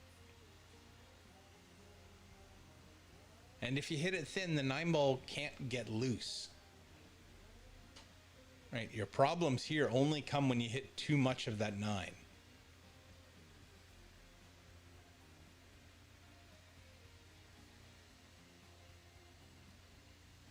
Hit it a little thick, and it's come out past the 10.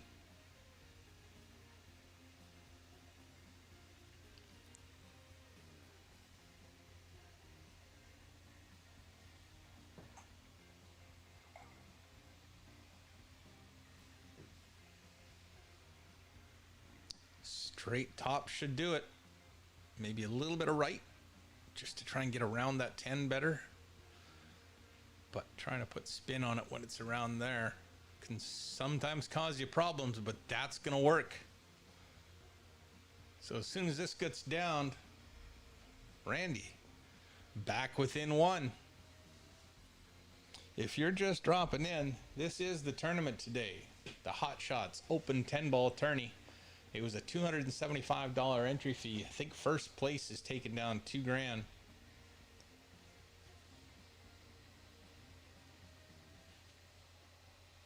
Got some fairly well-known names in the area, and some of them across Canada. Stan Tarancho, Brady Golan, Stephen Holem. A few top local players like Ross Bradson, Mike Isaac.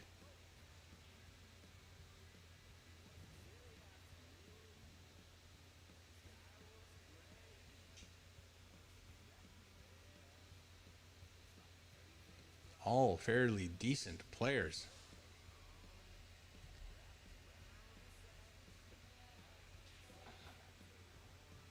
Randy with the break. Watch the 2 and the 3.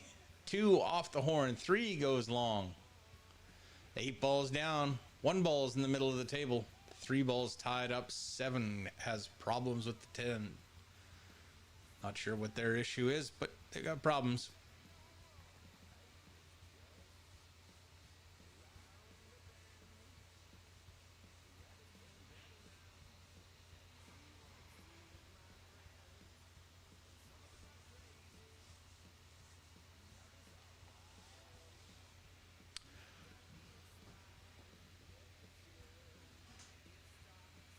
Match is grinding on a little bit.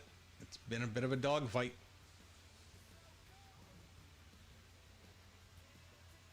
We got about 12 minutes until we're supposed to start the next series of matches. I think we're going to run a little late.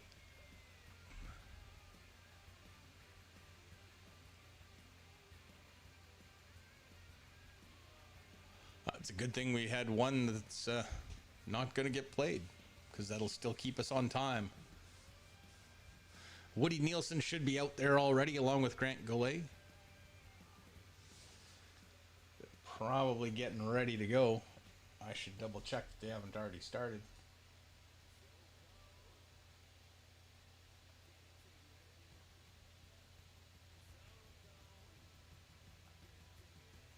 I'm not sure why they've put up Lito and Stan's names.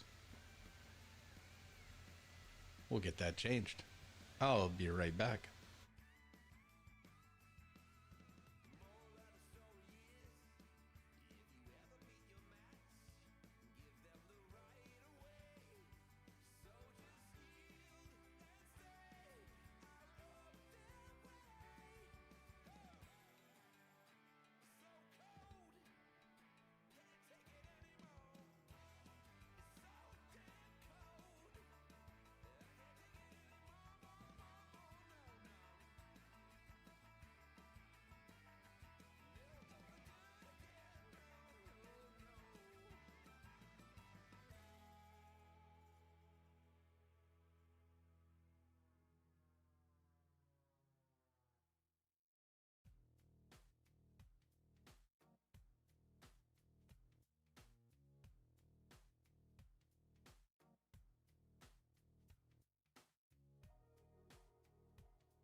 Yeah, so they're just going to run through the protocol of giving him his 15 minutes, even though we know he's not going to make it. In the meantime, we'll just continue to focus on this match.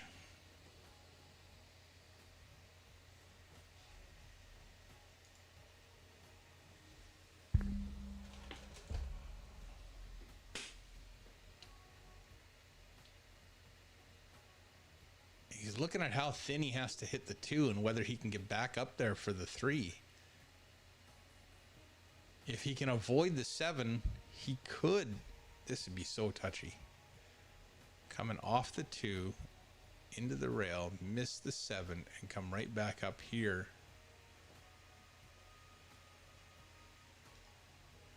And break out the 3. How crazy is that?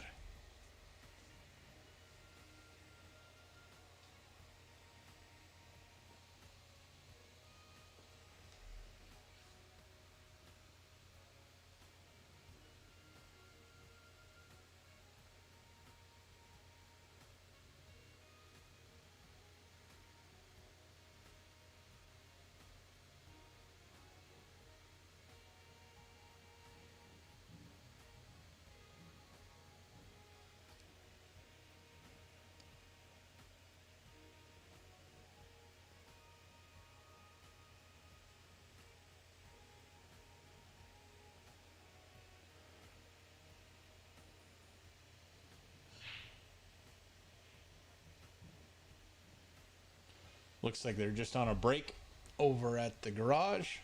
Rob's still leading 6-3, I think it was. Race to 8. Randy trying to tie it up again and change this race to 8 to a simple race to 3. Oh, that's got a lot of spin on it. That's going to go long. Yeah, this could be a little tricky here. He's going to go into the 9. So this all depends on how thick or thin he hits the 9.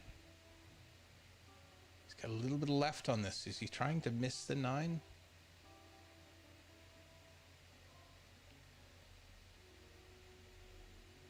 Oh, and he's overcut the 5.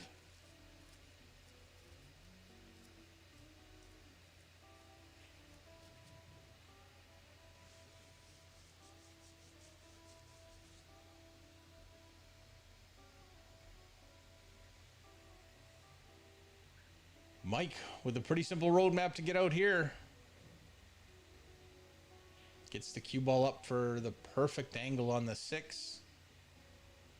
Just a little bit of topspin to get across the pocket line on the 9. Just like that. And now he should be able to float straight down table. May have to go into the side, the bottom side rail as we're looking at it and bounce out for the 10, but nope. He could just float down a little bit. And to put his 6th marker on the board, this 10 ball, top left corner. Without an issue. Mike Isaac now leads Randy White 6-4.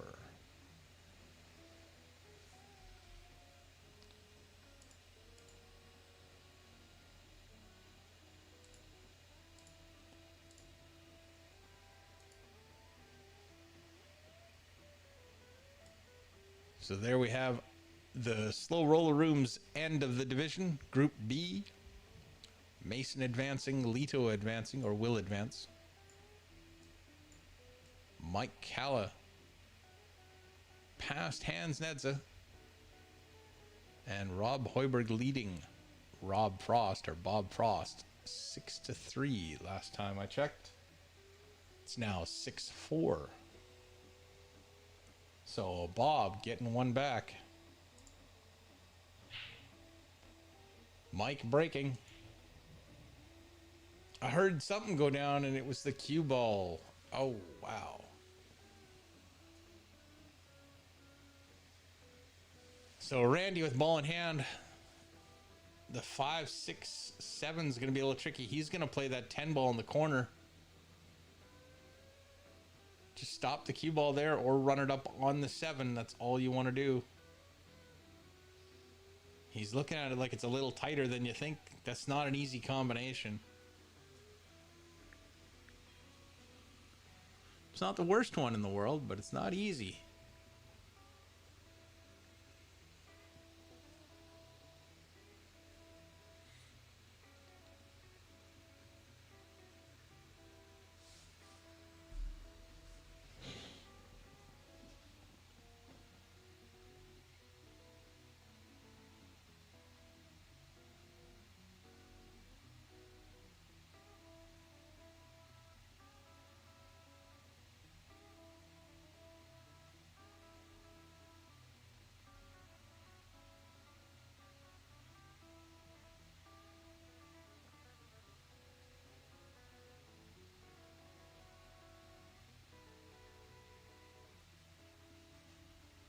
Randy's really taking his time to line this up careful, like.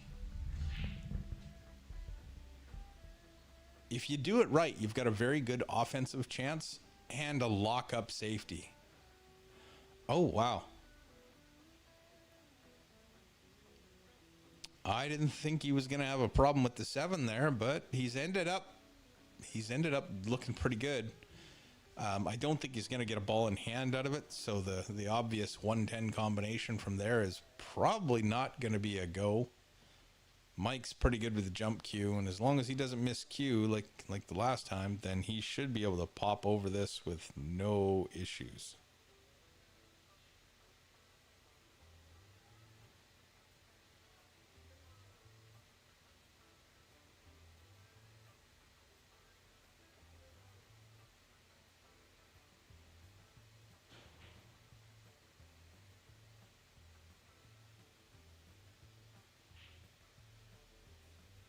Got a good hit on the 1. That 1 ball might cut in the side. If it cuts in the side, Randy can push that 10 ball down table, but he'll still have a shot at the 2. 3 ball's a little bit messed up with the 4 there. 5 and 6 will be a little tricky. There's just not a lot of room to work between them. This is not going to be an easy rack to figure out.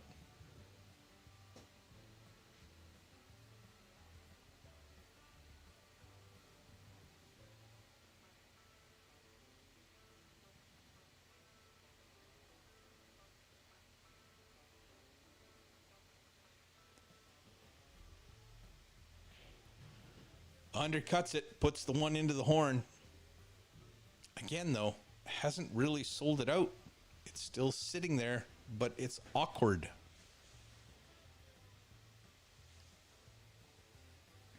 Mike most likely will play a safety here. And if it can work, he can play the 1 off the 6 thin. And just let the cue ball sit right there. But that's not his route. Well, maybe he doesn't even have to play it off the 6. But he's going to put this cue ball as tight as he can to the 9. It's going to come out. He's going to give an edge away.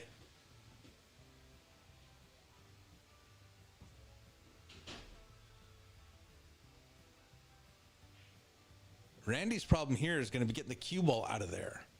So if he can see the right-hand side of the 1, he'd rather bank the 1 towards the side rail by the 3 and get the cue ball on the side rail by the 8 or the 6-9. If he tries to cut the 1 ball towards the kick and billiards, towards that top left corner and run the cue ball around, he's going to wreck on the 4 or get in tough on the 3. It's not going to be easy. He may not have a choice. Oh, and he tried to get in behind the 4. Not a bad effort, just came a little short.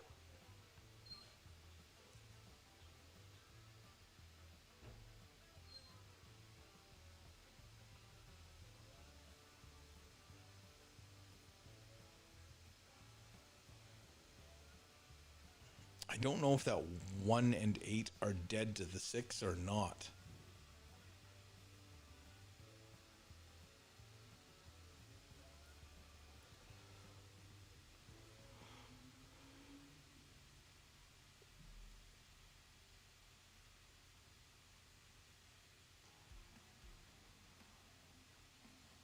Mike's taking a look at it from a couple different angles here. He's trying to come up with an idea that can get him a decent safety and, not sell anything out. But It's not looking easy here. Is he trying to cut that to the top left corner? Nope.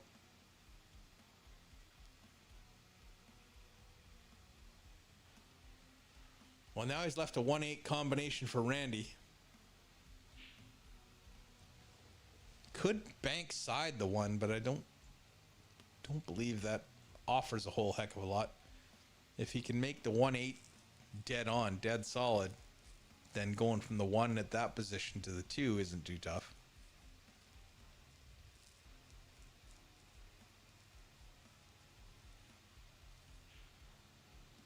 Well, he tried to cut it in there.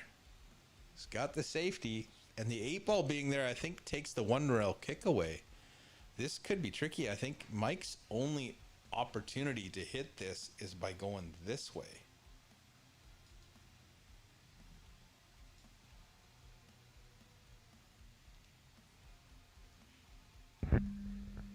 Sorry. Oh, maybe he's got the edge of it. Has he got the edge? Just paint on the 1-ball. He did. Wow, there could not have been much there.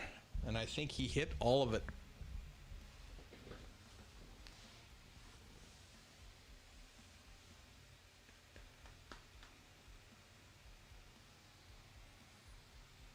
So, just for form's sake,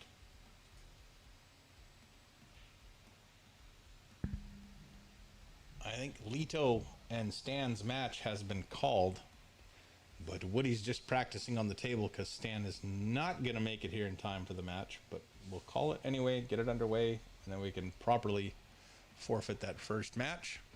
That won't put us too far behind on this one because we can't play the next match till this one's over anyway.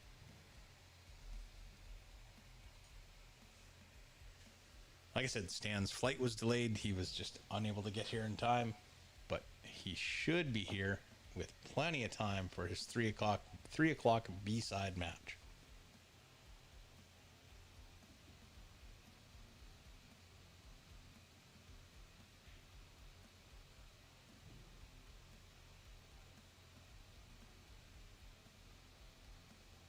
Nine balls in the row to the 1-rail kick if you're going to do it natural, but if you put a little bit of left-hand spin on it, you should be able to get in there. You might want to try for the 2 rails anyway, just so you can come off that rail, off the 1 and up table for the 2. You don't need to go far, but you don't technically need to go anywhere. You can make the 2 from there. It's just, why not be a foot further up table?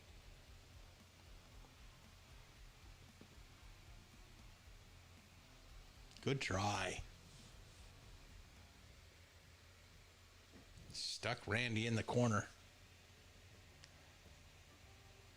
He's going to go after the 10 ball, though. What else are you supposed to do?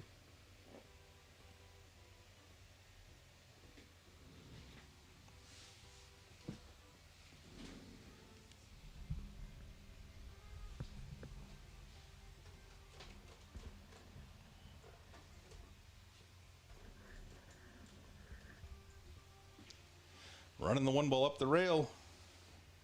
Came off the rail a little bit. As a result, was not able to make the 10, but he's somehow got the 7 in between the cue ball and the 1.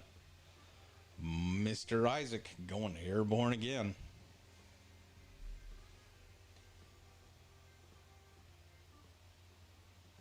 If you prefer to watch on your TV on YouTube, we are streaming on YouTube. You can check it out.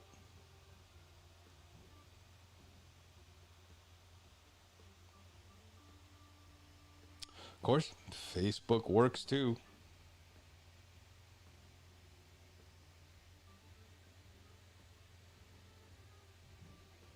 I don't have the social tickers up. But Mr. Rob Heimers, thanks for the share. Much appreciated.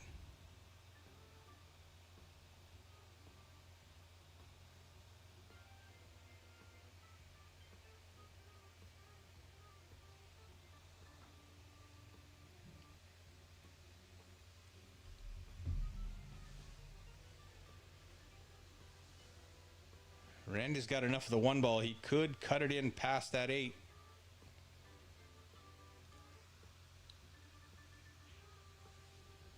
It's just really tricky with the 3 ball there.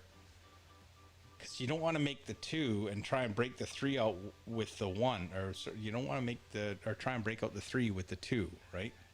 Oh, and he's hit the 7. Thin shot on the 7.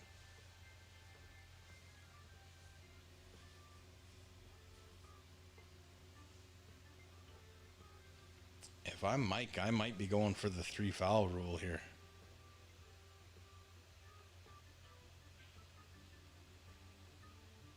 It depends on where he can put the 1.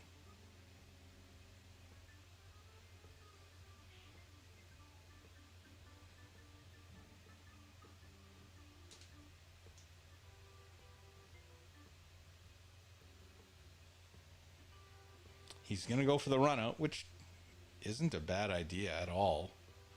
2 to the 3 is the tricky positional shot here. The 2, 3, 4. Once you get on that 5, if you're good on the 5, like if you're still in good shape on the 5, then, you know, the 5, 6, 7, getting from the 7 to the 8 is a little bit different, but, you know, on a scale of 1 to 10, it's a 3 or 2.5.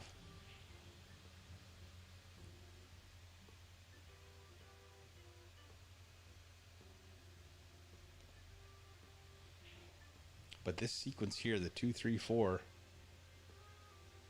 can be a little funky.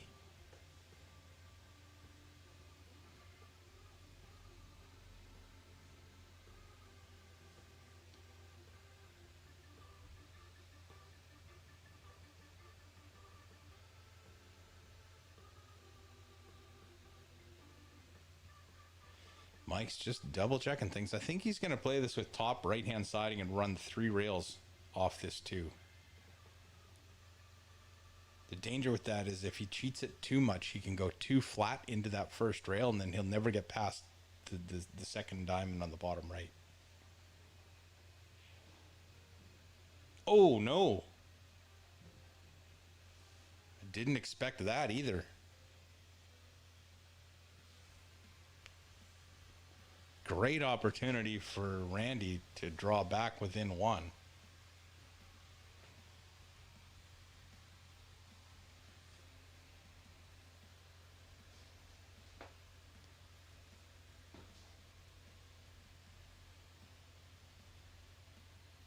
Play the 3 in the side and just draw right back. Play the 4 in the same side, or you could shoot it to the corner. Whatever you like.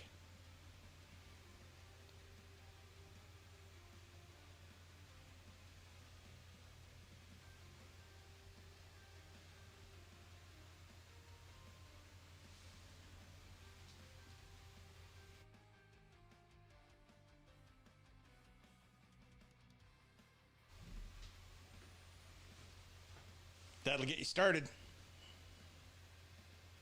You can draw off this 4.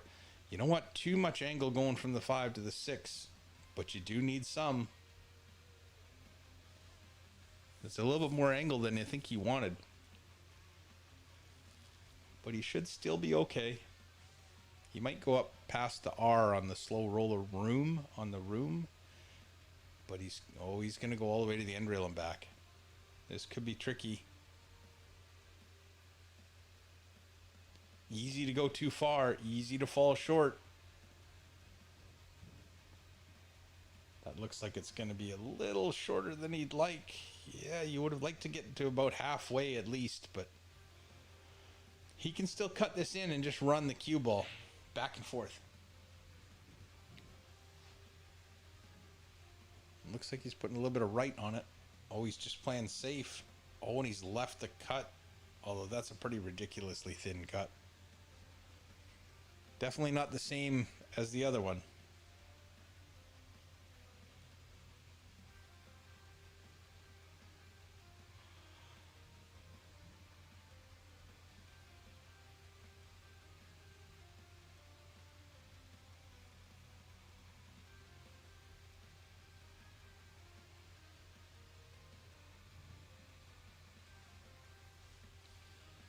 May elect to just play safe. Just thin the 5 and try and bring the cue ball 2 rails back in behind the 6. Sorry, I stood up a little bit there, and now I'm a little bit too far from the mic, and I wandered a half step away. You can't really wander away from the mic when you're sitting in the chair, but when you stand up to stretch the legs, you can all of a sudden be fairly far away from the microphone.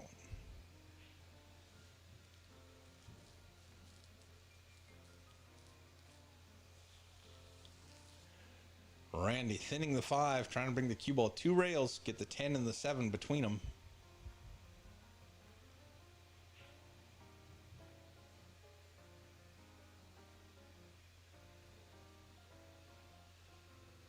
Well, that poses a bit of a problem.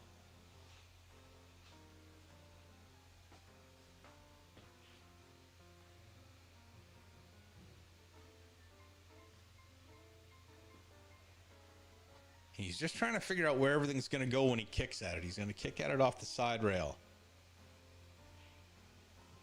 I don't know if he's decided it's worth calling the 10 ball in the side, or whether just contact and a legal hit's going to be good enough.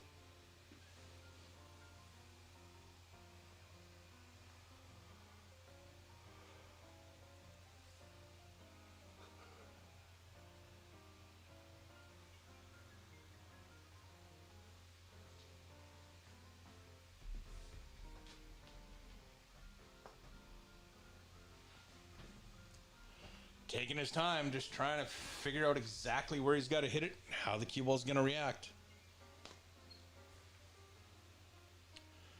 I don't believe he can make the kick and knock the 10 ball in this bottom side pocket, but that 10 ball might actually just bank. I know the 8 ball's taking up a good portion of that side pocket, but it's looking so close to on that I'd be surprised if he doesn't go for it. Well, sorry, I would be actually, because a lot of these things can look deceiving, but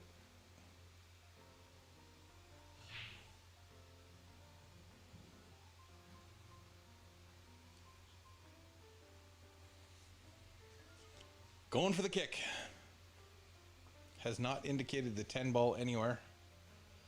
At least not that I saw.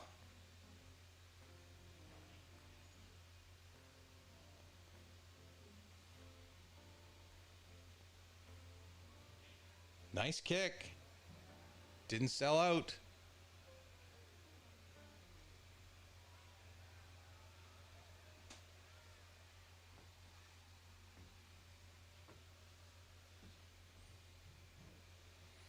I think Randy's going to have to kick one rail. Just going to come off the side rail at it, or maybe he can see it all the way, but call the 8. Hope you make it work. Well, again, he hasn't given up much. The 9 ball's in the row to the side pocket. You can play the combination, but yeesh. I'm not a big fan of that one, but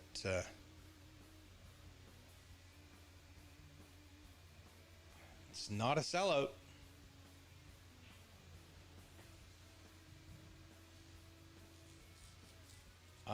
It's Mike's turn.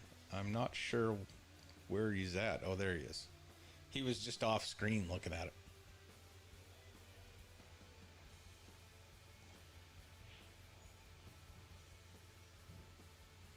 Well, Mike fired that one fairly quickly.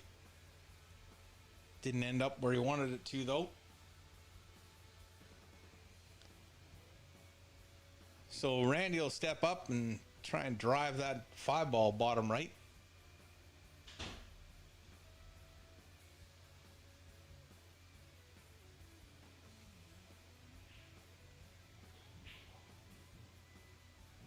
Nails it. 7 to the 8. That's what we're waiting to see now.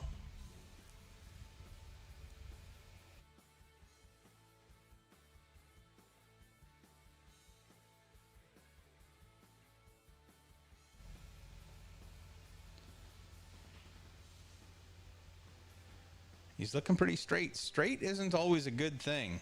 When your only option is forward and backward and you don't like those two options, a little bit of angle would be nice.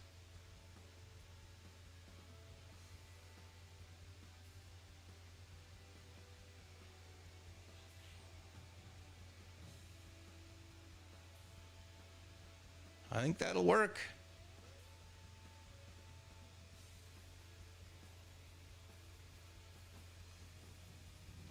A little thin on this 8, but it doesn't have far to go.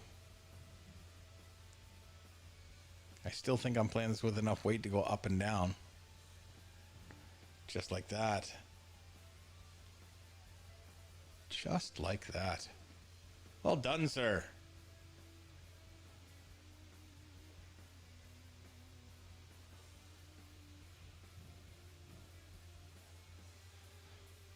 There you go. Randy, back within one. Only trails 6-5 now.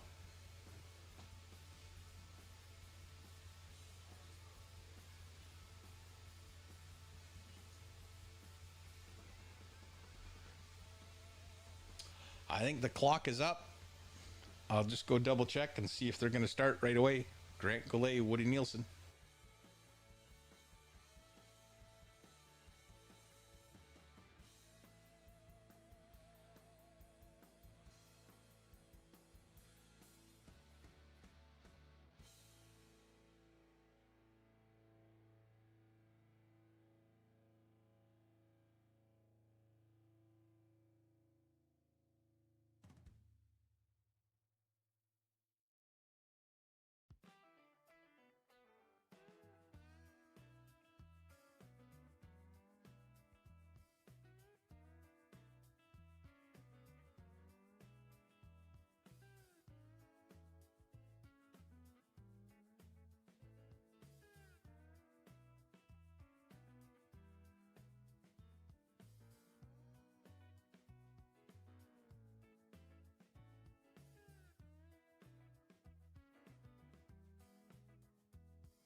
Okay, Carolyn's in there. She's just working at changing the names.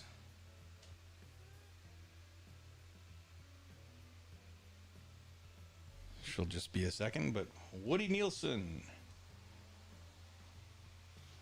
and Grant Goulet. Yep.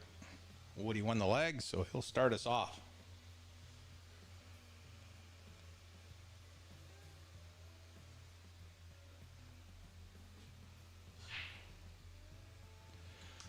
And right off the hop, that cue ball found that bottom side pocket. Woody not happy with the break.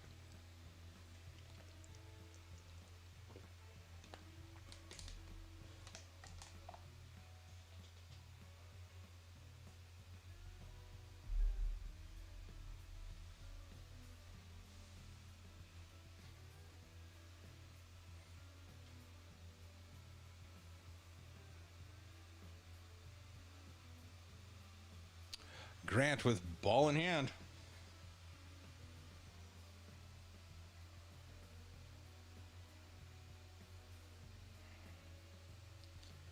You know, as is usually the case, there's always a segment of the rack that looks like it's going to be the toughest to figure out. Now, it might not be very tough at all for that particular rack, and it might be very challenging. For example, this rack right here, I think the 1, 2, 3 is probably the hardest part of it, because if you can get good on the 4, everything else is open. The 1, 2, and 3 are the only ones that really have access issues. It's not like they don't go anywhere, it's just getting there so that you can shoot them in their available pockets is maybe not as easy as you'd like.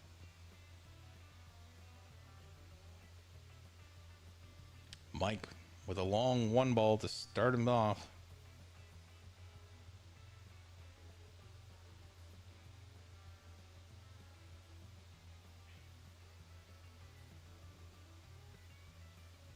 Might not have been in the heart, but it did drop. But now he's corner hooked. So he's going to play it off the horn, back across to the 2, and try and make that 2 in the top right corner pocket. It's actually not, I mean, the 2 ball's a little far away. You'd really like that 2 ball to be on that corner pocket to make it, but you can still do this. Although Mike looks like he's not quite into the horn enough.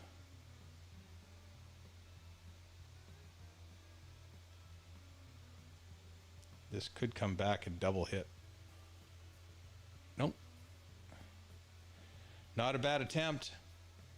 just didn't rub the 2 on the way by. So meanwhile, Grant has made it to the 3. He's on the 4. He's got to avoid touching the 5. He should be okay here, just to roll forward with a little bit of left to bring it back behind the 6. Just like that.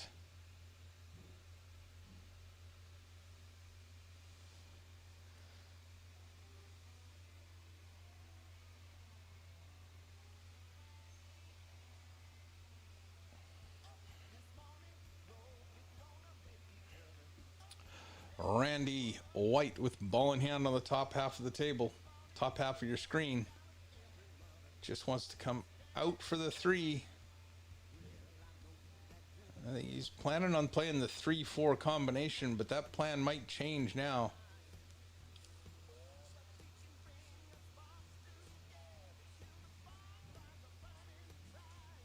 Grant checks the cue ball so much, he's checked it short of where he wanted to be.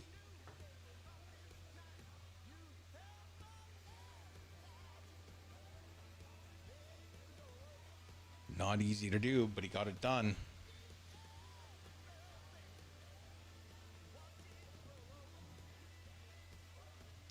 Randy called the 4. Wasn't sure he'd make that 3 through it, so called the 4. Hit it great, kept control of the 3. And now he's really off and running.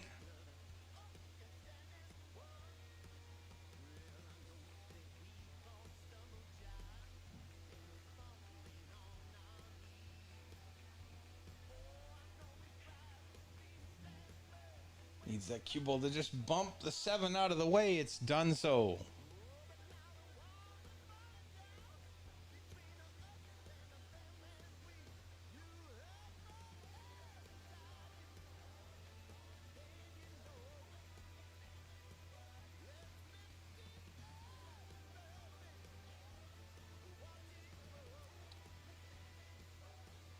Not sure how straight Randy is here. I think he's just going to draw back a little bit, try and get a little less angle on the 6. Not much he could do there. He didn't have the correct angle. So he'll just make this work.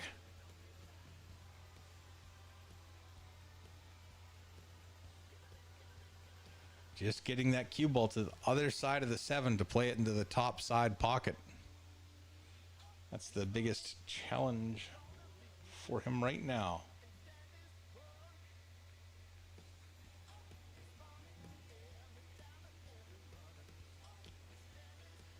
Well, I didn't see that running into the 7, but that's going to work out just fine.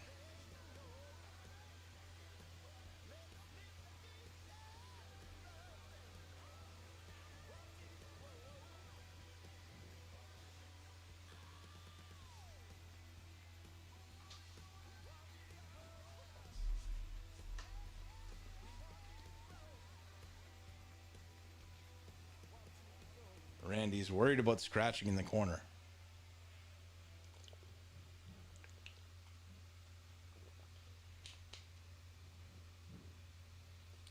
Oh, man. It was a nice cut. It just clicks that 10, and then he's got problems with the 8. He's going to have to bank the 8 onto the 9. Meanwhile, Woody cutting, slicing, tossing everything in on that bottom table. He's got the 10 ball to take the first rack. There it is. And Randy nailed the 8-9 combination.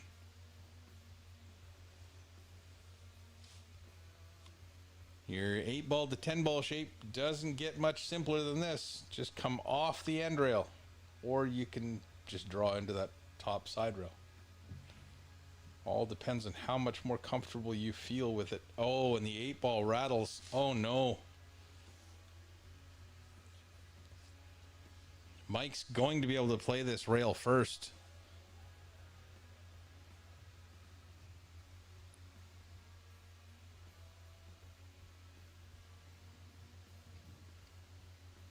I mean, I know the cue balls run all the way down to the other end, but I don't think it's going to make much of a difference here.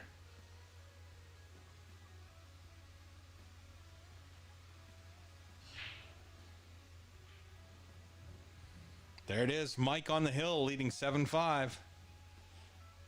It's a battle on that top table. Woody breaking again. This time he's made a ball and kept the cue ball on the table. Actually, he's made 3 balls, kept the cue ball on the table. So, nice work. It's always easier to play 7 ball than 10 ball.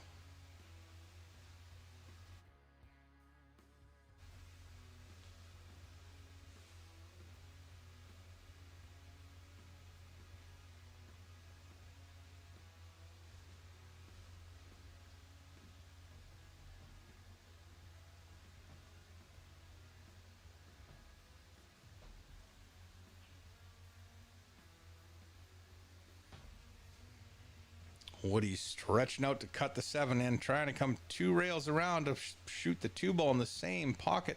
It's not going to get there, but he is going to have a 2-3 combination to the top side pocket. Meanwhile, on the hill, Mike Isaac breaking for the set.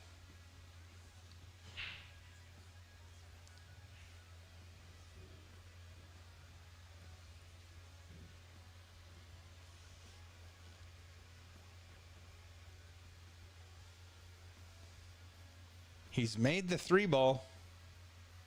Can't clearly see the 1. I think he's going to have to take this off the rail.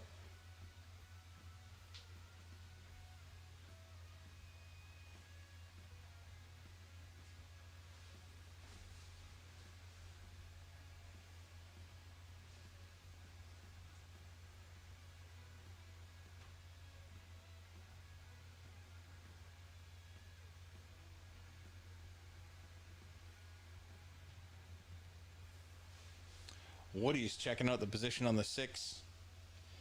You should be double checking your position 3 or 4 balls ahead anyway, right?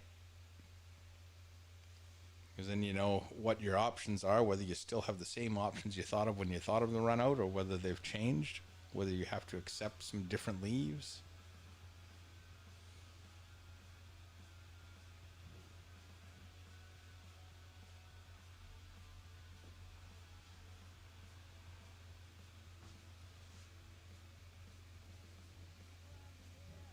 Playing the combination, and he's landed perfectly for it. This could be rack number 2.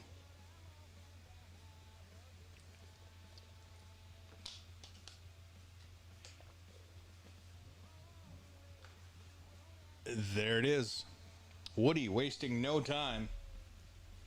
Snaps up a 2-0 lead. But Grant's not done. You're only up 2 games on Grant. You do not have a big enough lead. Unless that second game was the case, Rack. But of course that was obvious, wasn't it?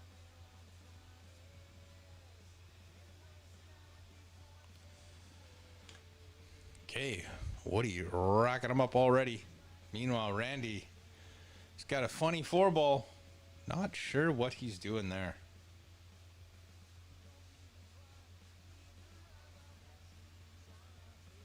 Must be playing safe. Yeah, he's going to bank it towards the side. But he's going to draw his cue ball into the side rail. No, he cut it in. And he cut it in clean.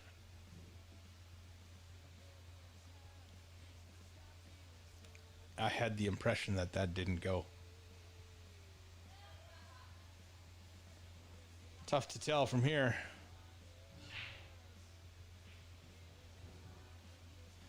Another ball down for Mr. Woody Nielsen. Cross bank the 1. Send your cue ball 3 rails to get in there for the 2 to the top left if you want to go that route.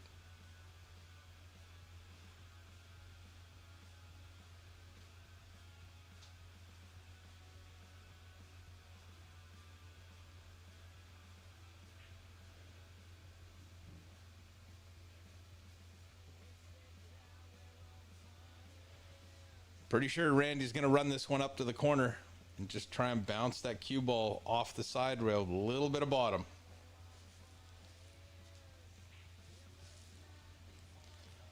Just like that. And there it is, back within one. Randy not going away.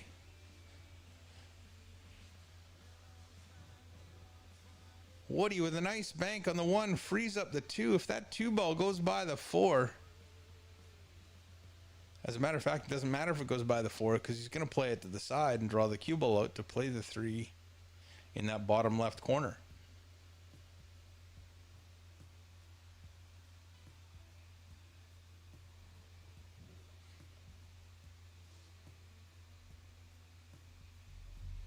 Hey, David, this is being held at the garage and the slow roller room, two private garages in Abbotsford, British Columbia.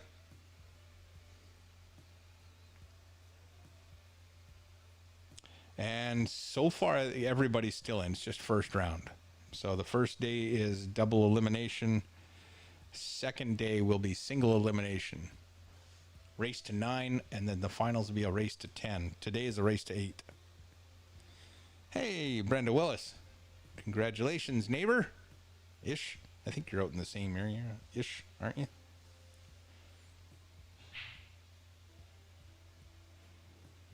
Three ball down.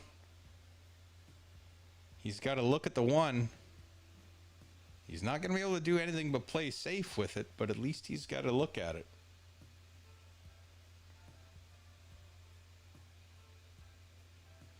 Woody, meanwhile, taking no time at all. A lot of bottom right. Check that cue ball on the side rail. Brings it right back out. Perfect for the 6. All he has to do here is draw back an inch or two.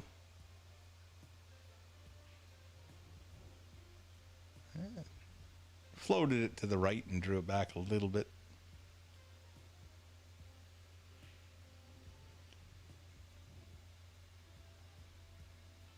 Nine's down, just to 10 to go. And Woody will be up 3-0. But like I said, Grant only being, you're only 3 up on Grant. You're not very far.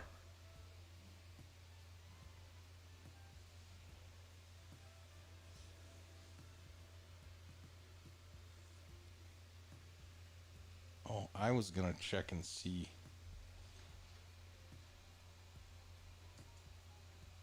How Rob and Bob were doing.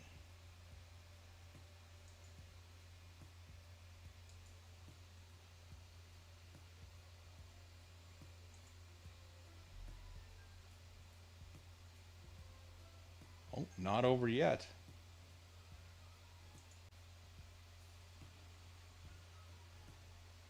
Rob's on the hill, 7-6 over Bob Frost. Brady Golan and Brad Haydu starting off over at the Fraser Valley Pool Facebook page with the garage.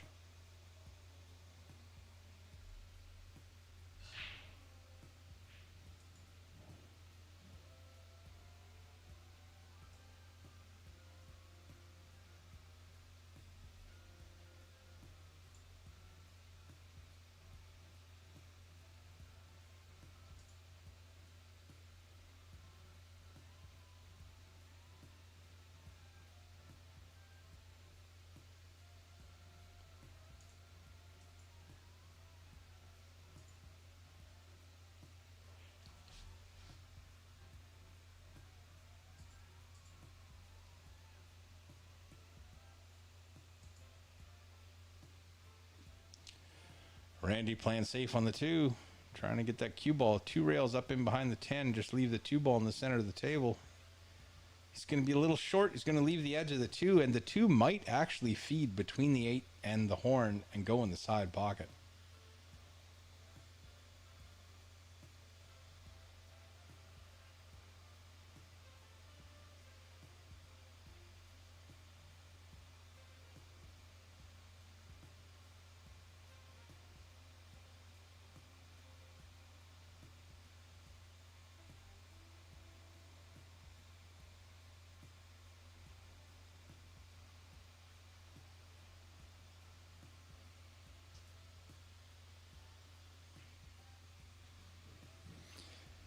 Grant just missing the 1.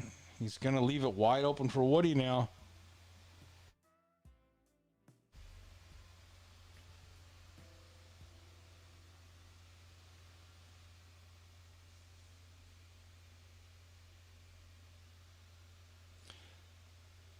looks like Randy's at the table on the top table, and he's kicking at the 2, or he can see a piece of the 2.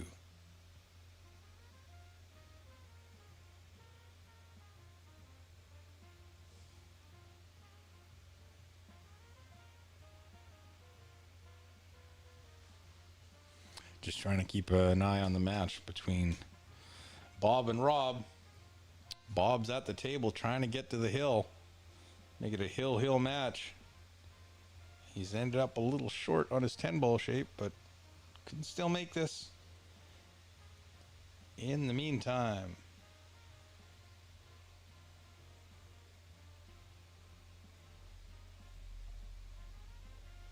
Mike not quite getting safe on the 2, but he did put it in a position where it's not going to go anywhere easily.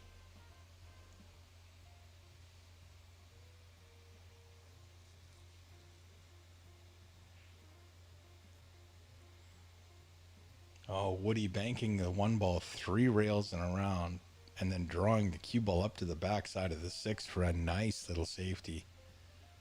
Grant should be able to kick at it off 1 rail.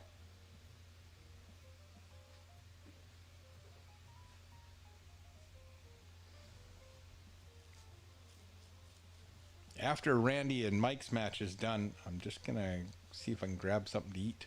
So I might be away from the mic for a little bit while I do that. But we'll be back as quick as we can.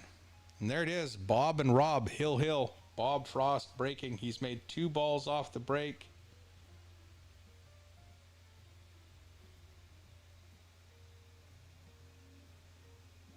Not sure what kind of a leave he has on that lowest ball, but tight match there.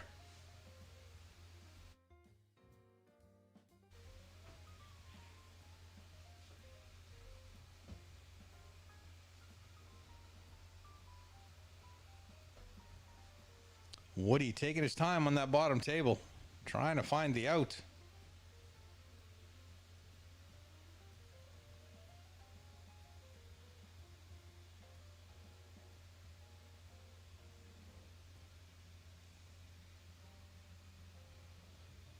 Mike with the 2 ball, trying to run the cue ball around the table, back out into the center to get a shot at that 4. Wants to be on the low side of the pocket line, does not want to come across the 4 here. He's getting really close, but I think he's stayed short of the pocket line, which would be perfect for coming back out for the 5.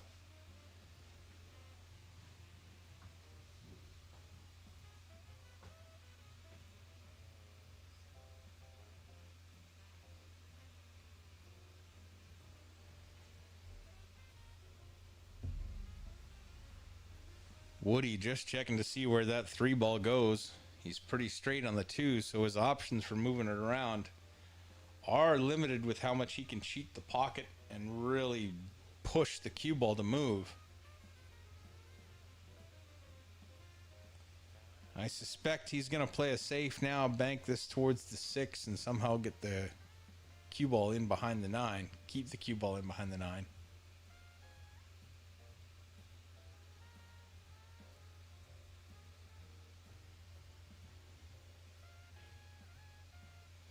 Just like that. Oh, doesn't want it to come out. It's come out, and it's going to leave a swing at the 10.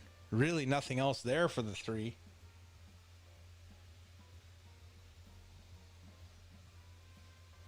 I think you'll find on this shot, though, it's going to be difficult to get a lot of separation between the 3 and the cue ball if you miss that 10. You have to go for it. You just also have to be aware that there is that danger as well.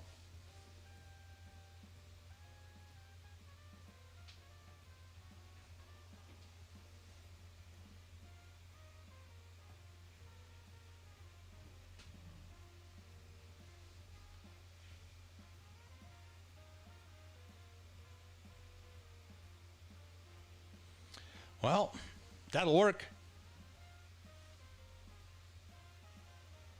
Woody's going to come to the table with a bit of a problem to solve. But I love his creativity.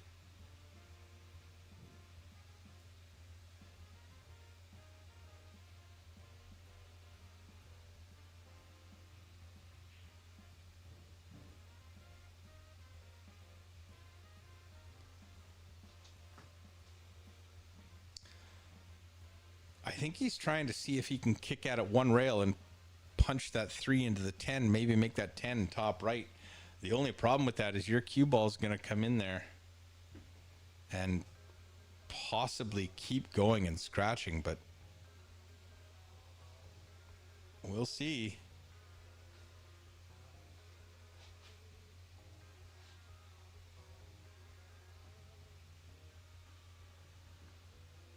Mike Isaac takes down Randy White 8-6.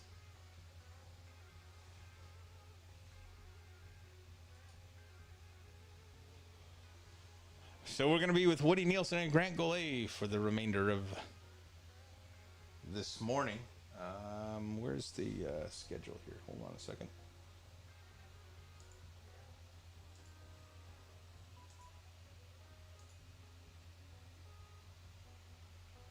Yeah, our next match is at 1:30, and that'll be Randy White and Mike Silvius. And then we've got another match at 3, Stan Tarancho and the loser of this match. And then 2 matches at 4:30, and then we're done for the day. They'll come back tomorrow and start up again.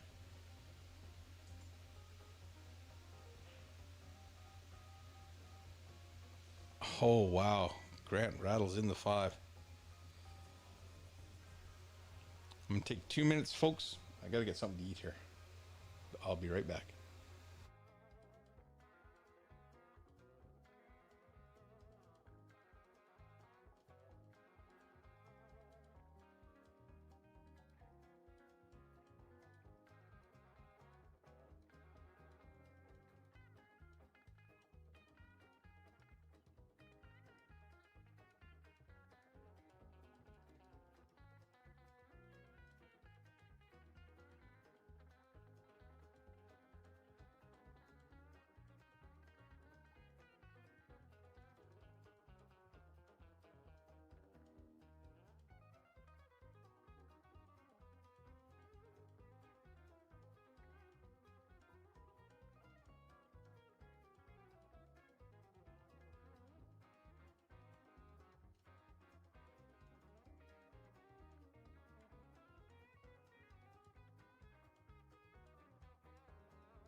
All right. So Grant's back on the board. Woody's sitting at 3. And I've got a snack.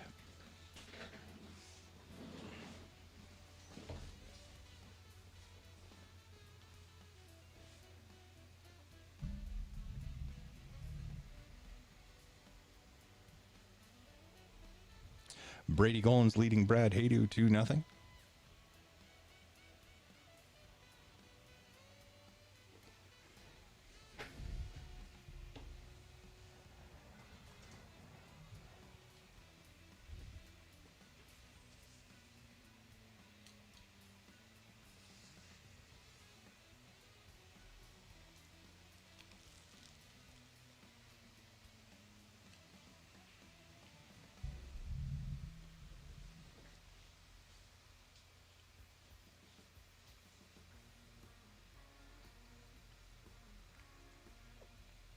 Woody's had some pretty good weight control here this morning already. Hitting some small target zones. Something I've just noticed out of all the matches we've watched so far.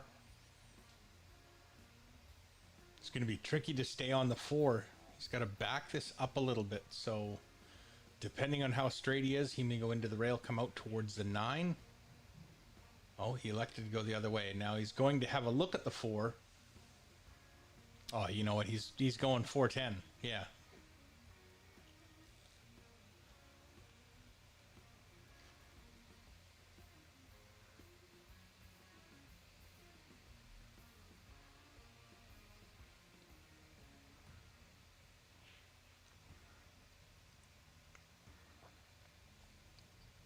Overcuts it, makes the 9, and technically it is Grant's option, but there's no way he's giving this back.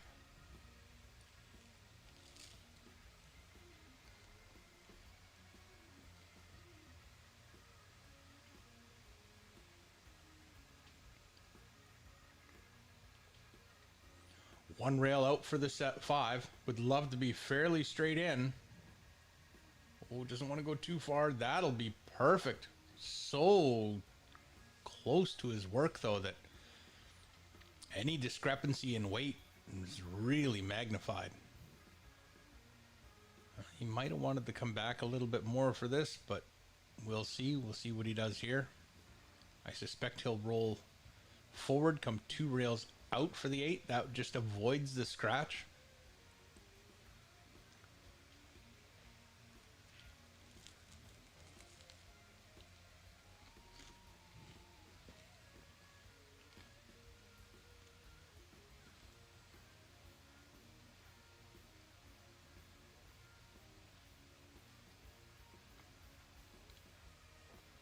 He took the side pocket out of play entirely.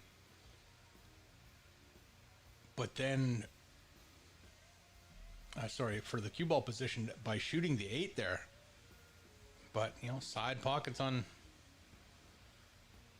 these tables are not the most forgiving, and he double horned it out.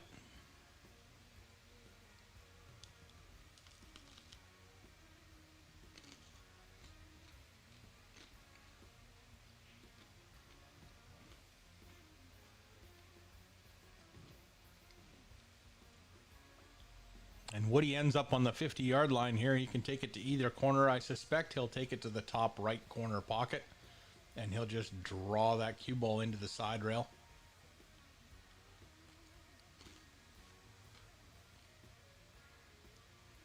You do have to worry sometimes about following it in on this one. Sometimes you don't hit it quite as pure, and the cue ball heads right towards that corner pocket.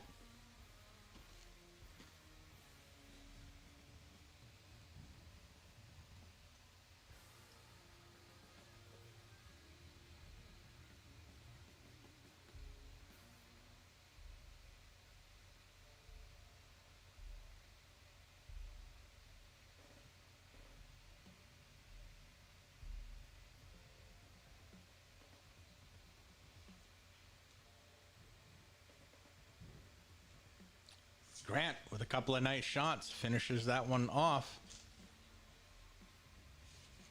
Claws back to within 1. Now only trails 3-2.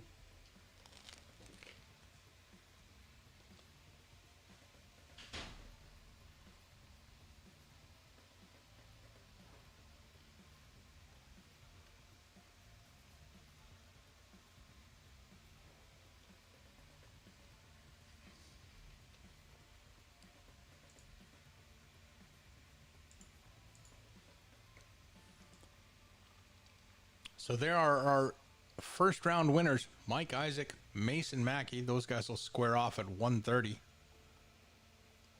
Randy White and Mike Silvius will also play at 1:30.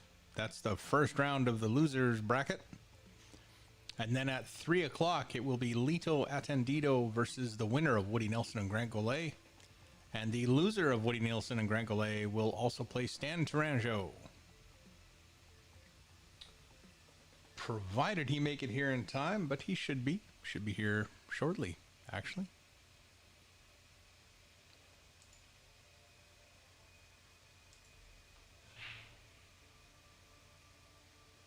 Grant with a ball going down. Is that 7 ball going to drop? No. Is the cue ball going to stay up? It did.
Careful eyes from shifting eyes, too quick to overanalyze. I bet it comes as no surprise. Clever lines dressed in disguise, leaving without saying goodbye. I hope you cut me down to size. I wanna be everything you want and so much more. But I lie awake and wonder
Hey, folks. Sorry about that. We just had a bit of a discussion there. Somebody stopped in, hadn't seen in a while, and he had some questions for me.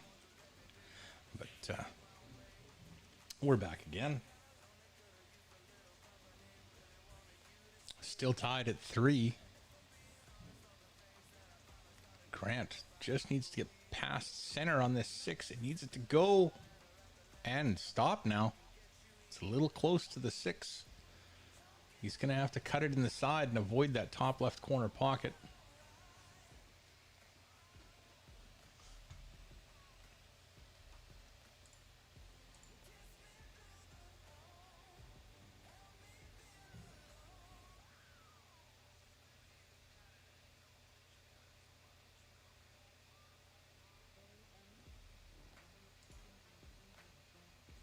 Taking a little bit of extra time.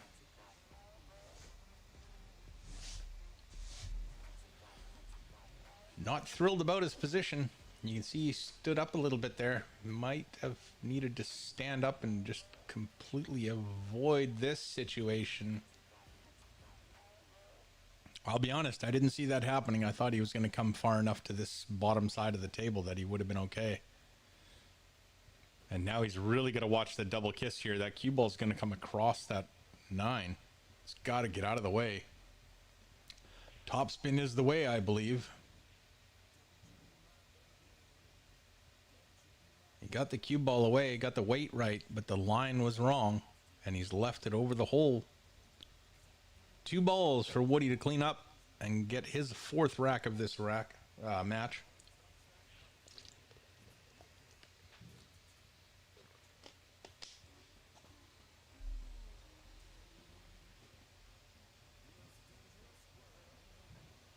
Gets the weight and the line right.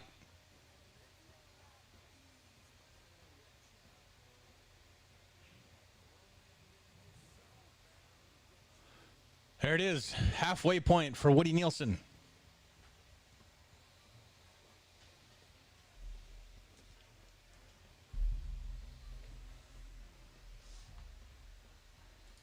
We do not have a match on the other table.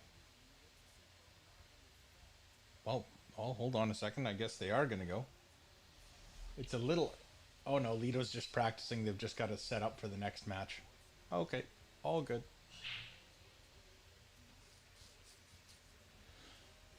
It's important to take your practice time when you get it, especially if you are missing a match, then you're not getting that couple of hours or hour or so of warm-up time.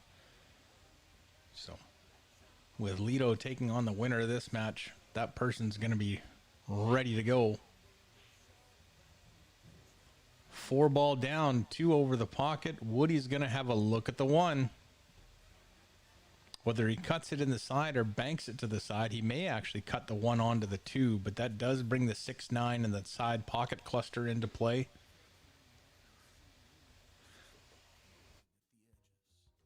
He can't do anything with the cue ball as far as change its line off of the contact point of the 1 because he's stuck to that side rail. I can't tell if he called the bank or he's going for the cut. That looks like the bank to me. Oh, double horned. And it's on the wrong side of center to cut that in with, 100% assurance. You're not going to follow it down to that top right corner pocket. Grant should still be able to thin that and get the cue ball out. But either way, it's not going to be easy.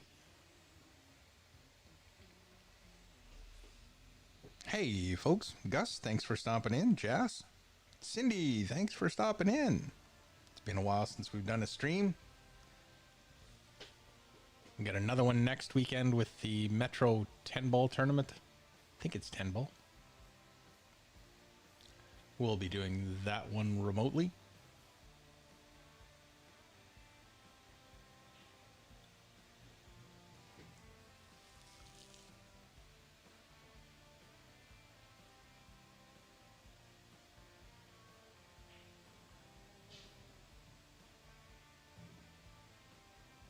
Hits the 1 a little bit thicker than he wanted. Collided with the 5 and then jawed the cue ball. Does the 1 go past the 8? That's the next question.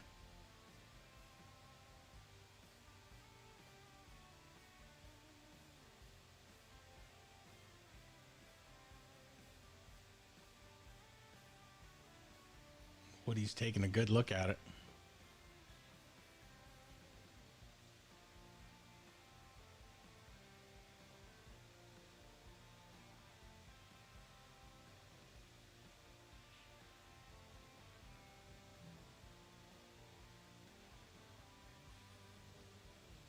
He's made the 2.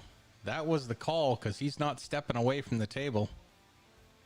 Would have come a lot closer with the 1 if he had been trying for the 1 as well. So we'll see if he can cut the 1 in the top left and then either use the 8 to stop the cue ball or miss it and run the cue ball around. A lot of traffic going that way though. Gotta believe he's going to try and hit the 8 and slow it down. Missed the 8 entirely.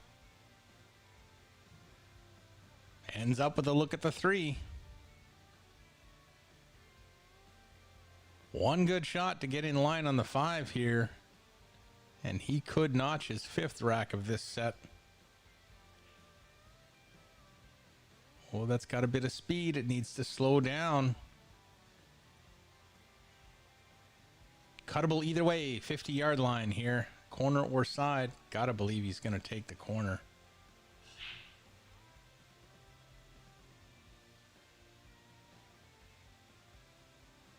Now you can load up with a bunch of right-hand siding so you can hit the right side of the cue ball so that your spin stops it from going left off the rail. But that adds deflection to your cue ball and makes judging the contact point on the 5 much more difficult, especially when it's such a thin shot like this.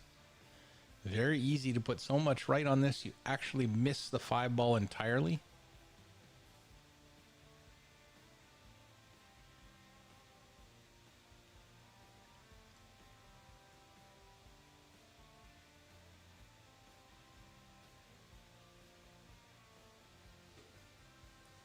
You've got to hit it with enough pace to make the 5, but the harder you hit it, the less effective the siding is and the more deflection there is. So, not an easy shot. Oh, you just elected to play safe. Tried to get the cue ball in behind the 7, but it's going to roll up in front of it. Not going to give Grant anything to work with, though. Super thin cut on the 5. I don't believe the 7 is in the road for as far as jacking up and getting over top of it to make the shot.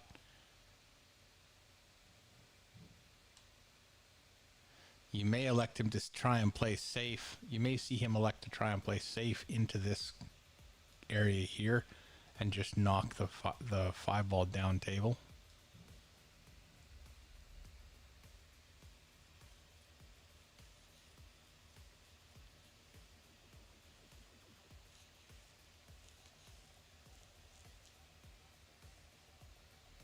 Not easy though.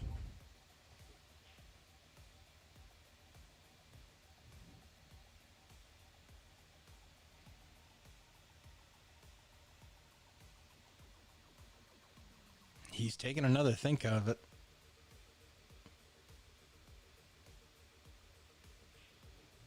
You're a fair distance away.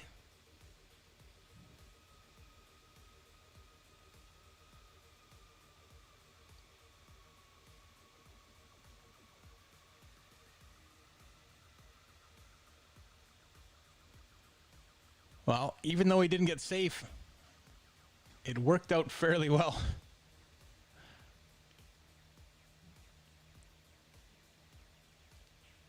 And Woody doesn't have anything offensive here. Possible bank the 5 ball into this area and get the cue ball up behind the 8. It's a little risky that way. Oh, he tried to keep the 5 ball there and just get the cue ball out of the way. 5 ball most important there. Your cue ball's not going to land in a position where it's just going to leave either corner as long as you hit it with enough pace to get it out to the center of the table. So just ensure that you hit the 5 ball solid into the 7. It stays down there in the mid end rail and doesn't give up a quality opportunity to your opponent.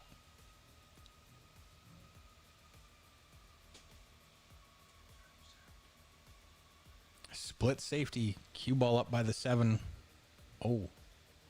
He really put that one a lot farther than I thought he would.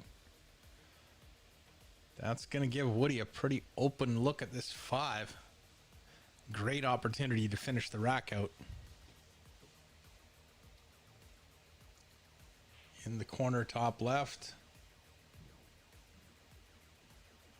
Should have the right angle here to go 1 rail down to shoot the 7 on the side. You could play this 2 rails, but that might be a little bit long. Yeah, 2 rails would have been too long. I couldn't quite tell from the angle there. If you're a little if you're a little steeper going into that one, then you can slide down, hit the first diamond, and you're fine.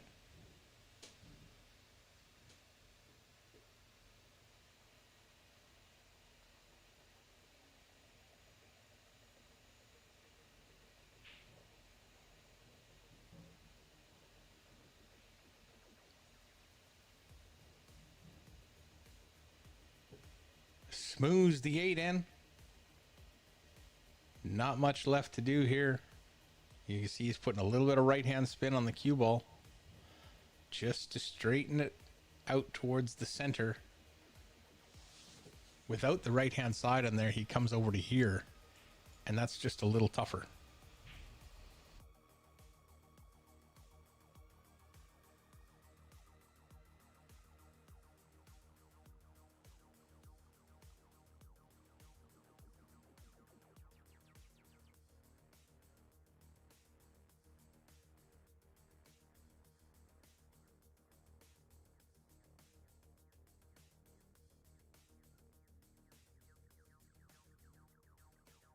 Through. So I just asked if anyone else is having that issue.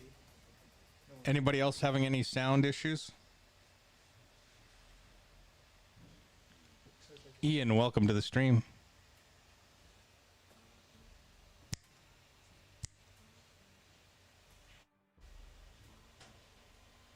Yeah, you're right. Oh, that's weird. Sound. Okay, there's something going on with the Roadcaster there, because I had this off, but the number 1 was still red.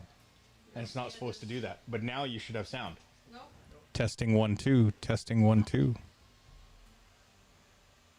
doesn't have sound either. Nothing. Testing. Why is that collapsing? It's almost going off the scale, I guess. But watch, the 1 will turn red. And there's no sound from you. No, I've got sound here. Yeah, you don't have sound? Yeah, thanks, Cindy. I don't have sound. Neither one of us.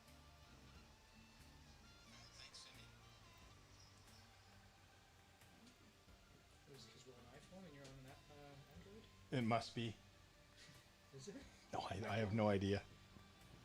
No, I will get out of it. Yeah, try reloading it. Yeah, I'll close everything. Sorry, they were just telling me that there's a sound issue there, but it seemed to be working on my end, but then there was an anomaly going on with the Roadcaster, so I did turn it, change a couple settings. Seems to have worked. Yep, I still got audio. Kooky. Not coming through the phone, so It's not coming through now. Right, no audio. it's not coming through now. Well, I don't know what to tell you because it's coming through on this phone. Yeah. It's not coming through her phone either. No one else answered that question about sound. Ian says he's fine. Which Yeah. one?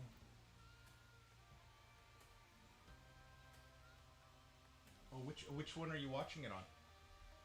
Facebook? Oh, you're on the slow roller stream. Oh, so you don't have. Oh, they're broadcasting. There's no stream on. There's no. If you're watching via the slow roller stream, there's no sound. Oh, that's why. Yeah. Okay, there's 2 things. Okay, I didn't realize that. Yeah, we did that just so that they could follow it. Because all the sites got the slow roller stream on it. That's where I got into. Yeah. Yeah, I don't have sound on the slow roller stream. It's only on the kick and billiards So, stream. so if you're sharing, you gotta share the kick and billiards. So you Yeah. share the wrong screen, which Yeah. is probably why there's nobody on. Yeah, that would be it. No sound. Is there a way that you can change that stuff? Well, you can reshare it. But I'll go and I'll try to reshare it too. Wow.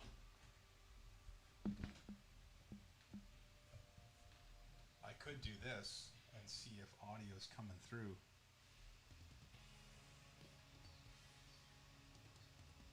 No, there's no audio here. Okay. Sorry, folks. Audio only on kick and billiards.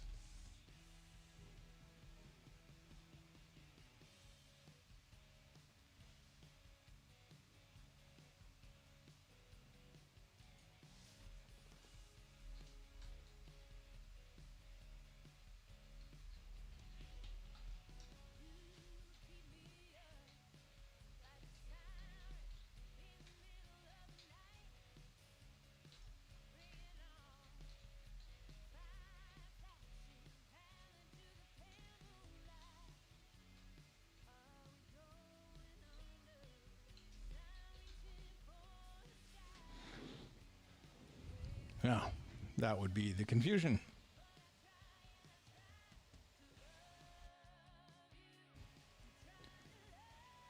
Grant, kind of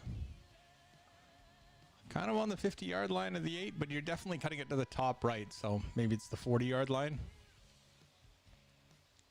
A little bit of left-hand side, and it'll give you a great shape on the 10. You just got to slow roll it in so that you have the 10 in the top side pocket. Medium slow.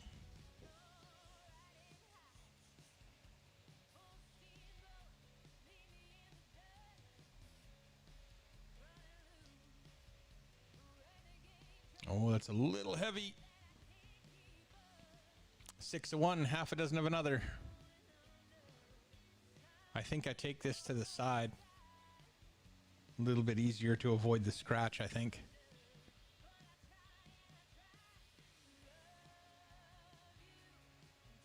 Well, corner works too. You just have to hit it slow and smooth so that you can pull that cue ball off the 10 right away.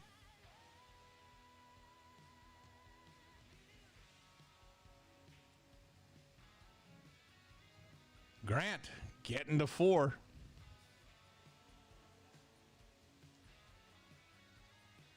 So 1:30 match is supposed to start soon. Seems to be a little bit tight on the schedule here.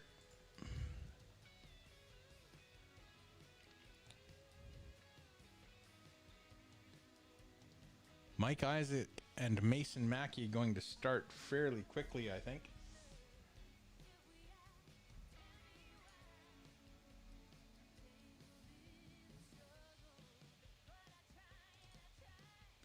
Not quite.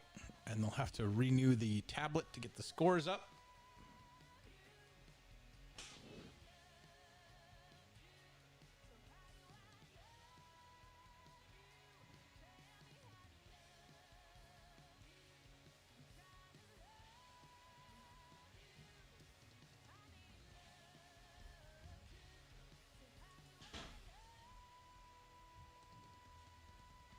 Grant to break, rack number 10.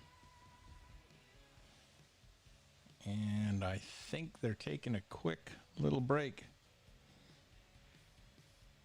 So we'll just do this as well. We'll scroll up to what's going on over at the garage. Let's see. Brady Golan and Brad Haydu, 6-3. Brady Golan leads. Stephen Holem and Ross Bradson. Stephen Holem up 2-1. Race to 8. And I think Steve just corner hooked Ross with the side pocket. Well, you don't see that every day.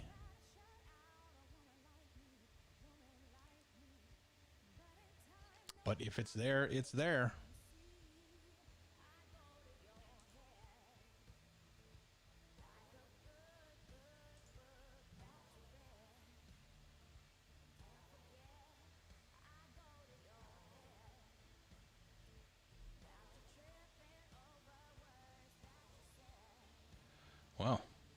if they're going to be that way about it, we'll just keep watching, and we'll wait till they get back.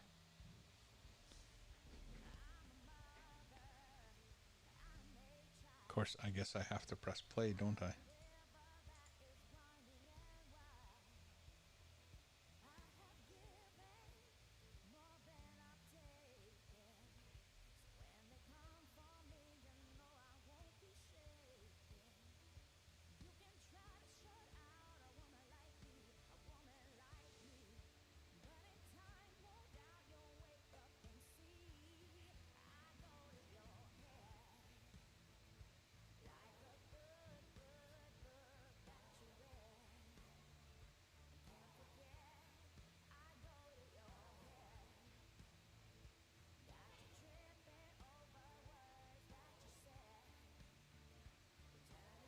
Well, looked like a foul to me on the bottom table, like he hit the rail first, but with no ref, I don't know what the call is.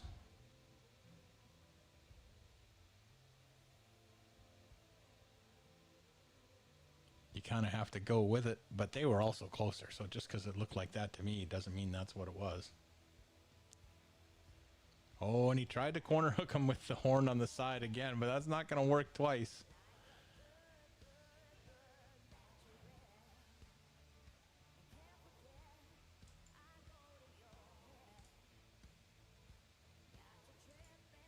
Sorry, just checking, making sure I'm not missing the start.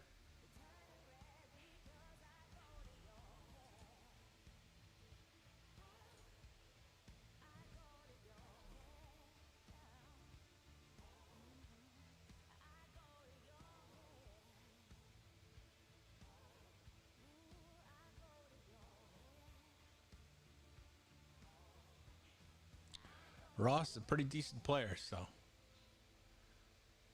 anything can happen.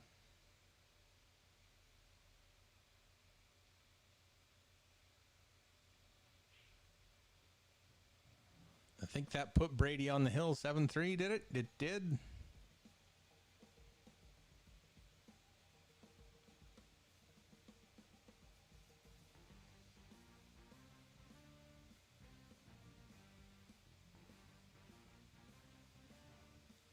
We're just waiting for Woody and Grant to get back going at it.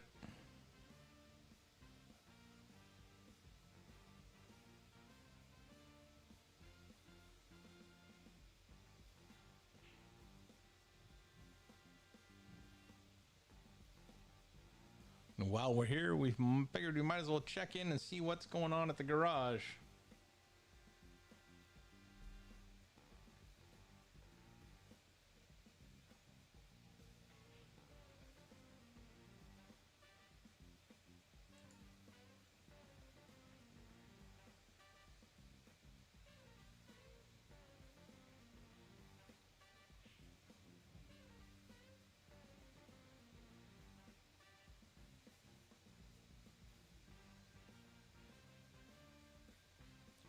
Looks pretty shaky on the stream, but there's nothing to show you on over here at the garage yet. The fellas are taking a break for some reason. Anyway, I'll go check and see how much longer they're going to be. I'll let you watch this as Brady's on the hill.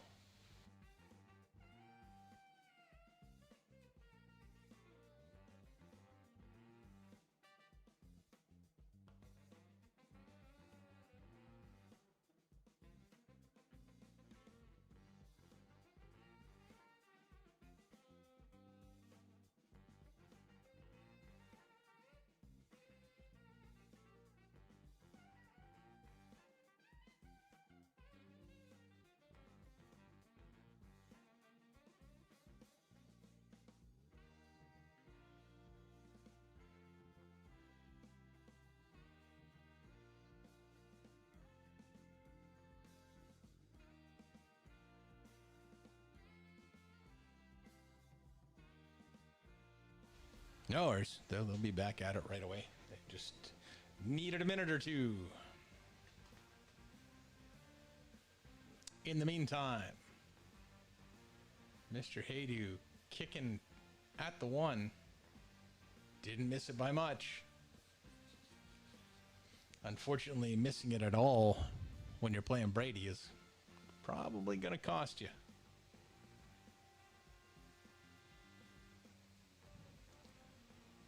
Cue ball just avoids the side pocket. Unfortunately, everything else avoided a pocket as well. So, Steven will come to the table. I believe he can see the full side of the one, so he can at least cut it to the corner. What can he do to get down onto that?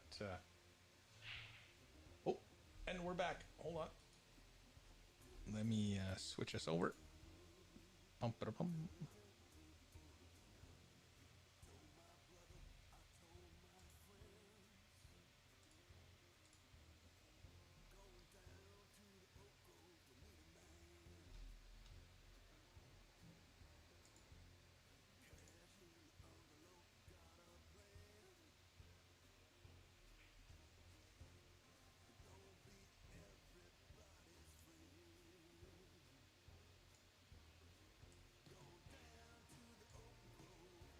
A 110 combination from Grant. Looking to tie this up super quick.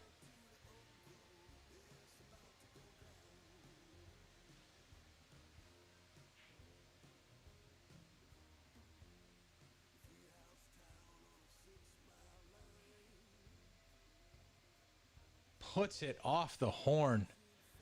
And the one ball comes out. I think it's come out far enough that he doesn't have to worry too much about hitting the 8 first. As a matter of fact, I think if you hit the 8 first, you can't make the 1.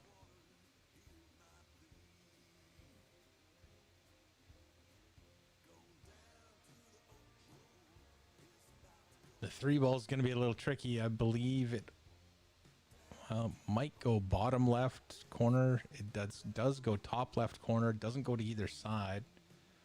Maybe top right. Looks like it goes past the 9. But of the areas that it goes to, you don't have good access to the other side of the ball. Other than the 7, he may have to play this 1 ball in the corner, then follow the 2 to get underneath the 7 and play the 3 up in the top left. Just a thought.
Three ball is still in the same sort of problem area.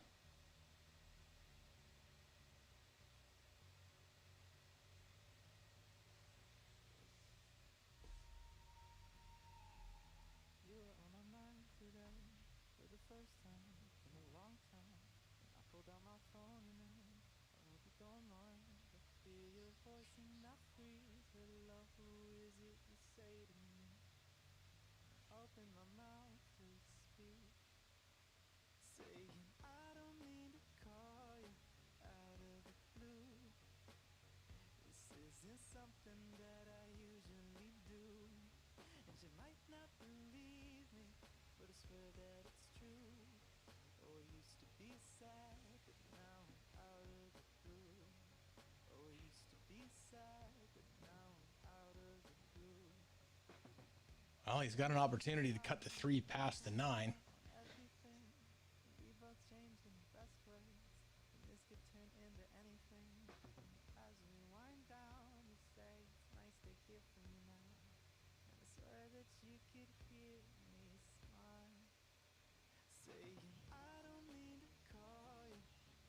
Four ball must go, or you wouldn't have just played it there. And you should be able to just draw off of that. I'm not convinced the 5 goes by the 9, though.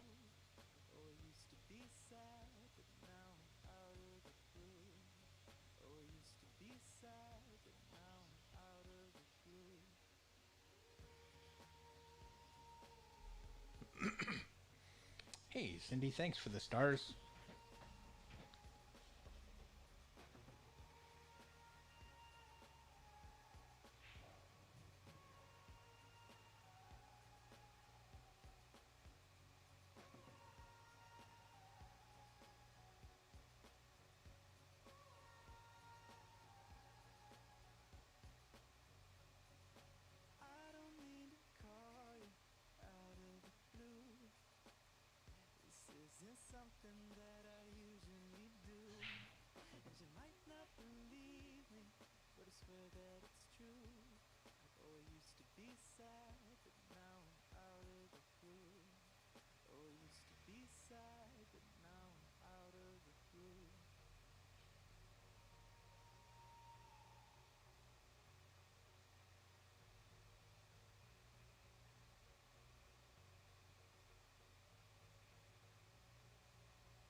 Sorry, just doing a little bit more sharing there.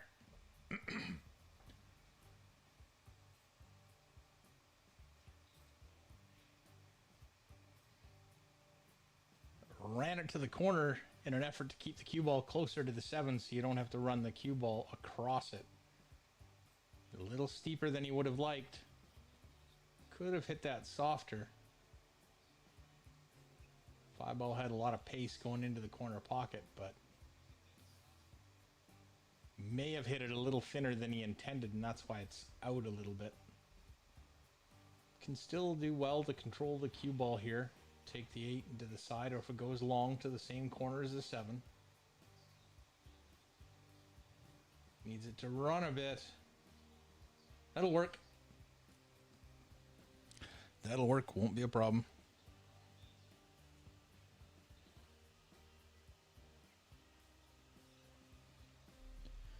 Play the 8 bottom right, 1 rail back out to the center of the table for the 9, or you can play it 2 rails. Sure, why not? With the 9 ball being where it was, you have a multitude of decent positions to play shape on this 10 from. This will let you just do a little bit of top, maybe a little bit of right, and come 1 rail out into the middle of the table for a nice, pretty straight in 10 ball. To tie it up at 5 and make this a race to 3.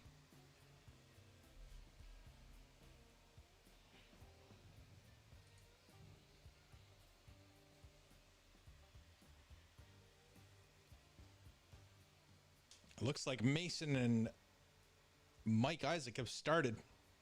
I thought they were starting soon. I didn't realize they were starting that soon. They were supposed to start at 1:30. There was a bit of a delay.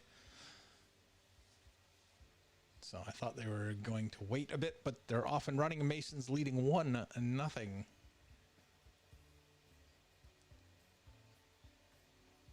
Has broke and made a ball. Yep. Broke, made a ball. He's all got a good look on the 1.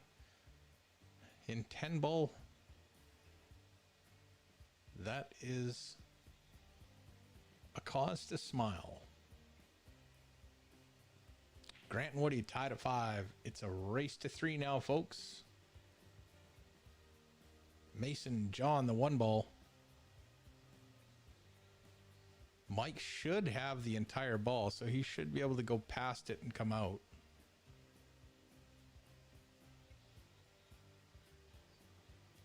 And on the bottom table, if you watch the 4 and the 7, those are going to go towards the side. So is the cue ball. That's unfortunate.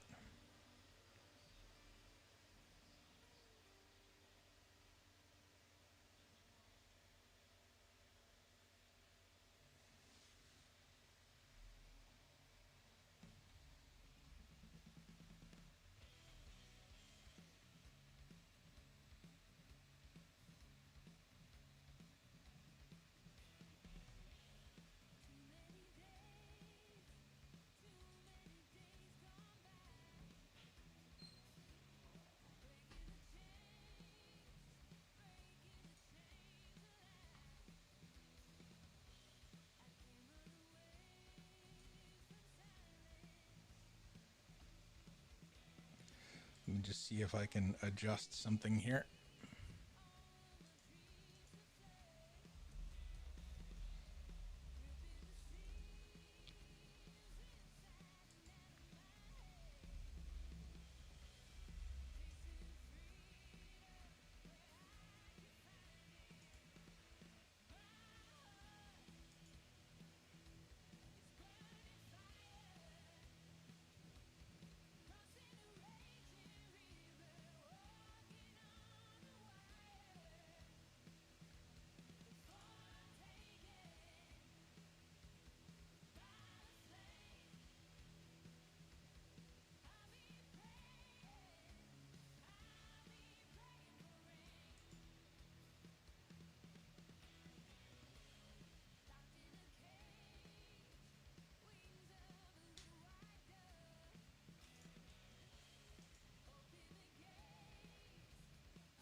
No, now is no time to start messing with the cameras, that's for sure. So I was just trying to hope I could clear up some of that choppiness from the camera down below.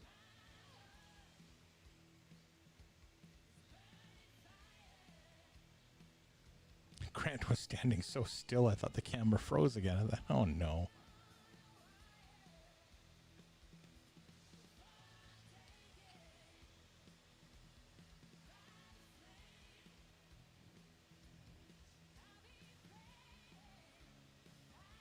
Mike with just the 8, 9, 10 left to draw even at 1.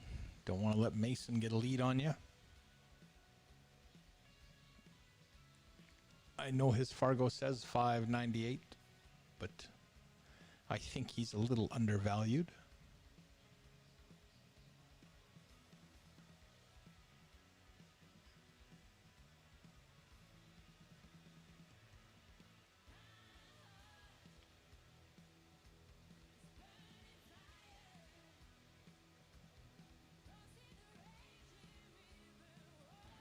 Grant trying to play safe, didn't quite get there.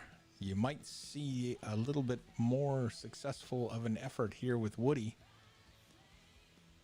Although I'm not sure if he can get the cue ball by the 8 or whether he'll just have to play it in behind the 8.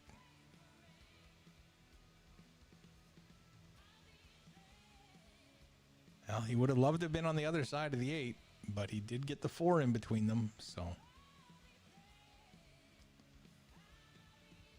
Winner breaks, 10 ball, race to 8. Double elimination today.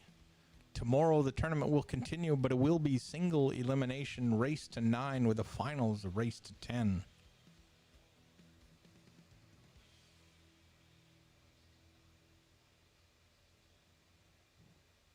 Nice kick from Grant, but he's gotten unlucky here. Pretty sure Mason's going to give this 3 ball back to him, even though it's a fairly, well, I want to say routine jump, but I guess jumps aren't routine at our level. Might be routine for Federer and those guys over 800, but you know, not us guys in the between the 600 and 700 range, or those guys.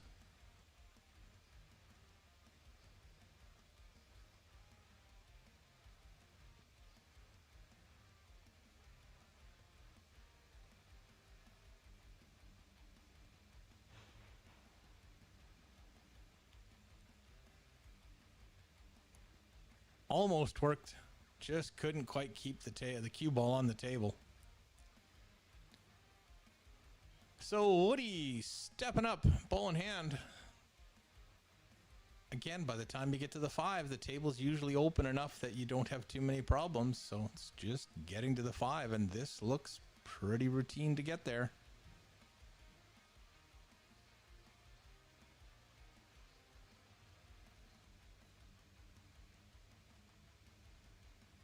Has to be careful, depending on the angle here, that he doesn't draw in between the 5-7 and make it difficult for him to cue it. But he's almost perfectly straight. Again, with this is a shot that I pointed out earlier that you should have in your practice routine, and that's bringing that cue ball over to the first diamond or the third diamond from the left on the bottom from anywhere on that top rail. See, Woody's not worried about the scratch. Hits that diamond. He's close enough to get his angles, and he can work himself back into really good alignment. Cheats the pocket to keep the cue ball from going too far towards the 9. He's got perfect angle on the 7 to come back out for the 8.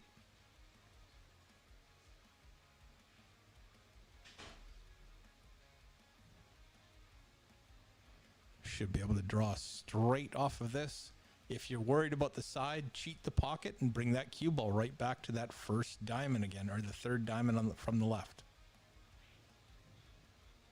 Watch the side. That might have been a little closer than he would have liked, but he was trying to force it offline and get it to that side rail.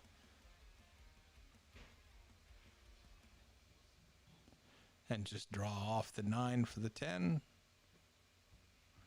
And to go up 6-5. Nice little finish from Woody there. Mr. Isaac setting up the cue ball for the 5 in the bottom side pocket. He's got a little bit of angle towards the center of the table. He would have preferred to be a little bit straighter on, but he'll just roll this in nice and smooth and have a bit more angle on the 6 than he would do. Oh, tried to cheat the side a little bit too much. It doesn't take much angle to let that cue ball run.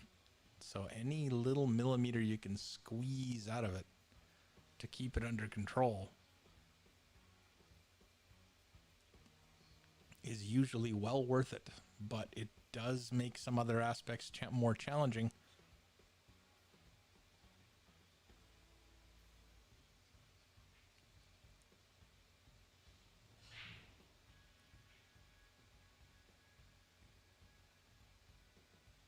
Mason with a nice bank on the 5. Might be a little steeper on the 6 than he'd like, but that is just going to make the speed easier to maintain to get back and forth on the 8. I think you're staying on the right-hand side of the table here. Don't try and come back across. Just get the weight right to come all the way back, and he's just going to get over half. Still doable. You're just going to have to make this... put a little bit of right-hand siding on this shot here. On the top right of your screen. Did he call the bank? I thought he would have run it down and just with, top right on the cue ball.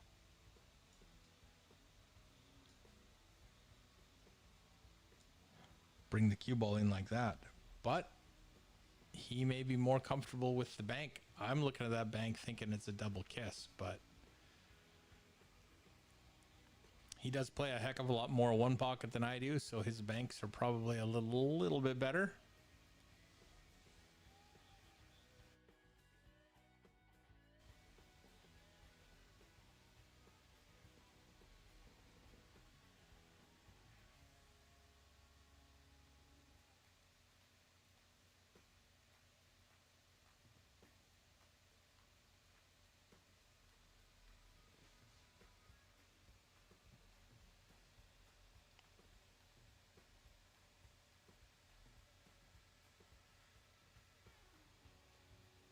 Need to hit the 1 thin so you can come back down for the 2. Hit it a little thicker than he would have liked. But he'll still have a cut shot on the 2 with the opportunity to break out the 3. This is almost natural without being able to get down and look at it. I would be tempted to play this with just straight top. Maybe a hair of left-hand side, just because I think straight top might get you too close to that side pocket, and you want to hit the rail between the third diamond and the center pocket. Nope, he checked it. Oh, but it pushed it to the rail. That could be tricky.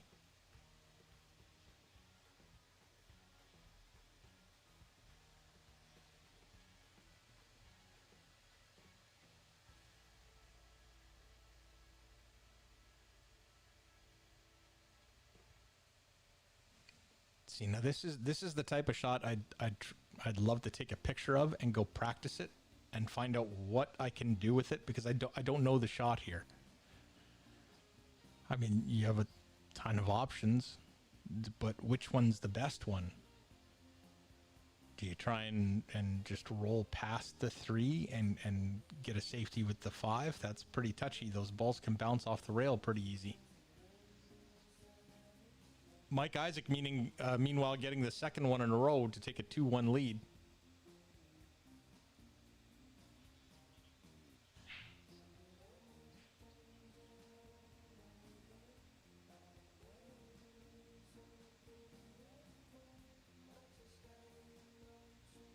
Mike almost scratching in the corner on that top table.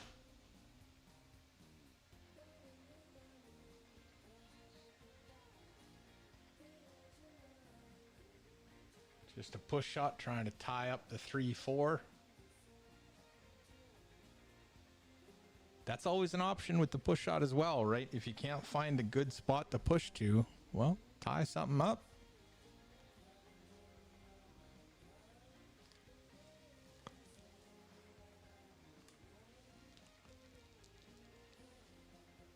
Get creative.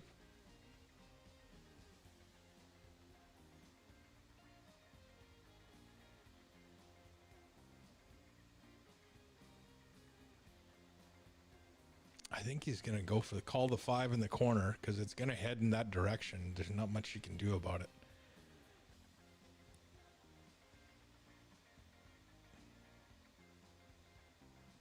Unless he's going to bank it across the side and try and get the cue ball. Oh, wow. He tried to bank it in the side. Oh, and then the cue ball comes off the rail, kisses the 4, and slides into the side pocket. So ball in hand for Grant. But again, as long as you get to the 5, the rest of the table opens up and your access becomes less restricted. Your options become more.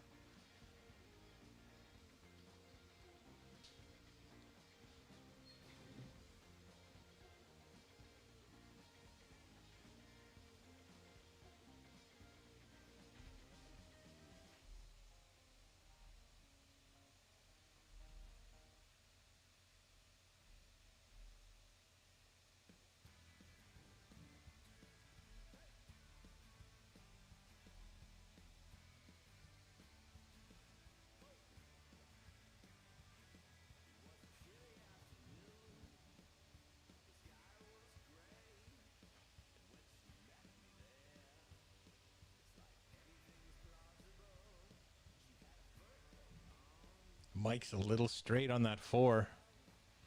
So is Grant, for that matter. He may have to follow it up and play this 5 in the top or bottom left corner pocket. Well, he's got an opportunity to do so. Cleaning out the 5 and getting on that 6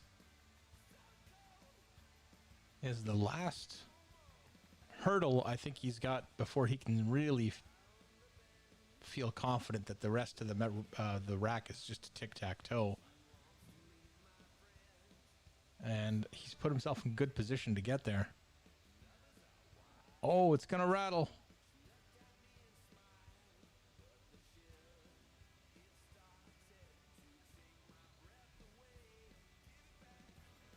Woody's going to play the cue ball off the rail, I think.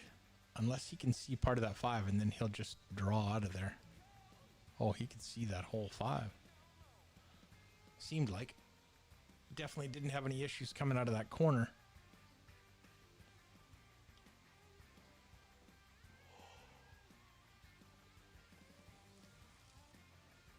Needs a little angle on the 7.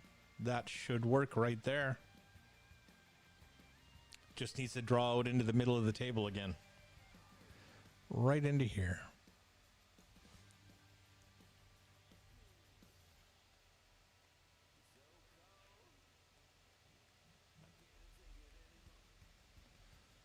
Maybe a little shy. He's not going to be able to hold it for the 9 in the top right corner pocket, so he's going to have to come across, and that brings the 10 ball into play. Oh, that might be a little too speedy anyway.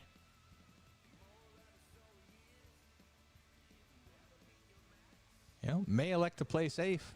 Just bunt the 6 ball down table and get that cue ball up in behind the 10. I don't know if Woody's that conservative of a player. I think he'll go for this. But I wouldn't be too surprised to see him make the difficult choice of playing safe when you only have 2 balls left. Sometimes you just don't want to do that.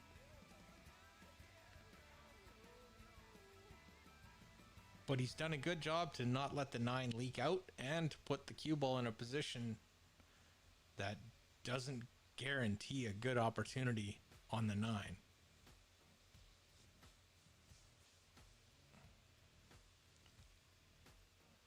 Oh, did that not move? That didn't move. Oh, well, there. That's conceding the game, I guess, there.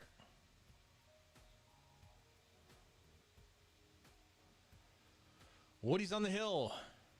Grant, a little thin on that 9 ball.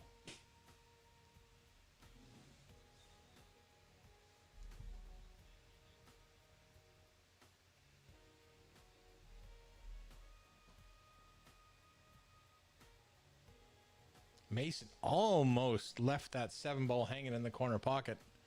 Stretched out a little bit there, so maybe you'll see him pot this 8 with a little bit more conviction to make sure it doesn't hang up. Just a little bit of bottom on it to slide across table. You don't want it to come all the way across. Oh, and rattles the 8.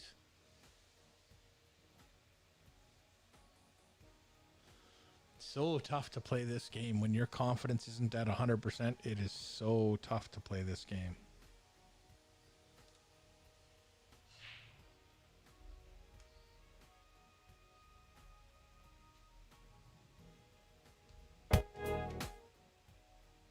Oh, sorry about that. Bumped the wrong audio there, folks. Sorry about that.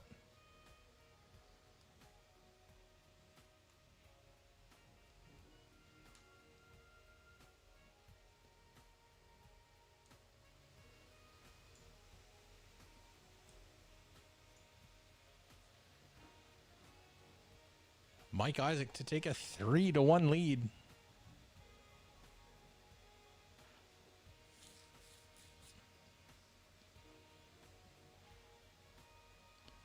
Woody trying not to give Grant any options or any good opportunities.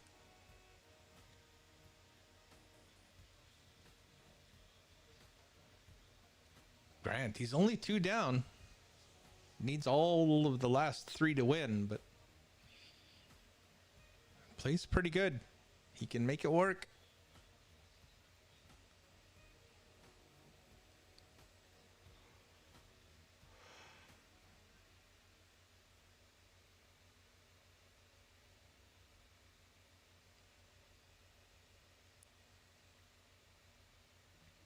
I'm not sure what Grant was looking at there, what he was planning, but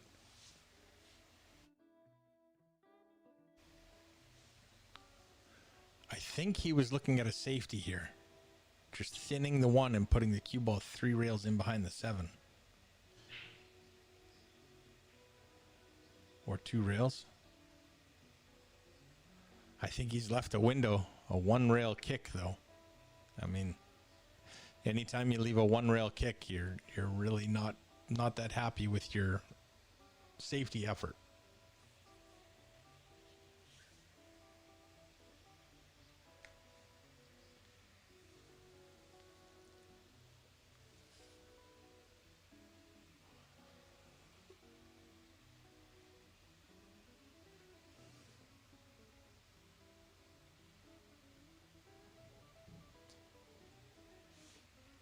Mason cutting the one on the side has left himself a look at the 2. 7 ball is going to make this interesting. If he can miss the 7, then he can come back down between the 3 and the 4. Well, the 3 goes by the 10, so you've got a large area there. You don't need to go too far or all the way down so you play it in the side. You can play it in the corner past the 10.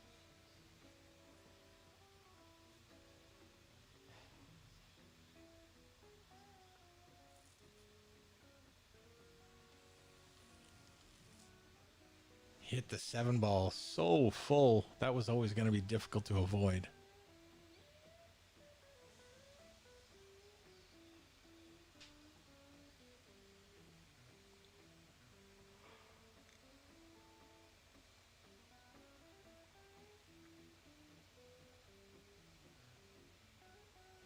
Mason just double checking what those angles look like, trying to decide how he's going to tackle the 3. Grant, in the meantime,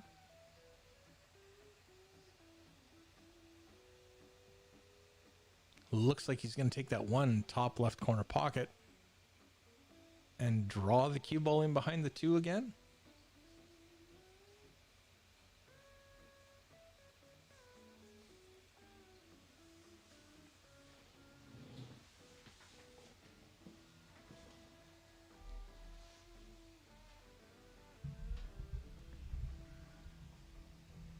Oh, okay. Good luck, Cindy.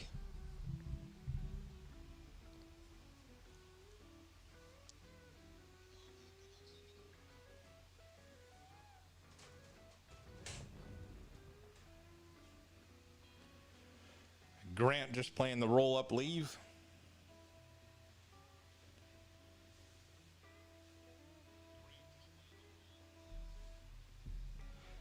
Mike, on the other hand, trying to thin this 3 into the corner pocket, bring the cue ball 2 rails past the 10-6 for the 4 in the corner or the side. He's going for the side, needs that to hit the 6 with some pace to get the room. Unfortunately, hits it flush and is hooked behind it.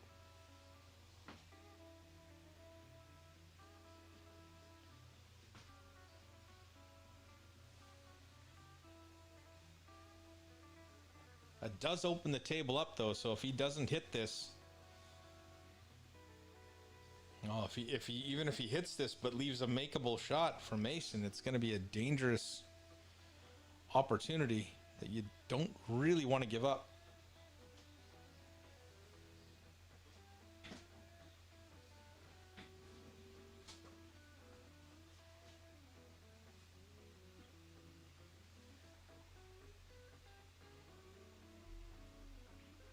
Oh, that's a great kick. Wow, what an effort.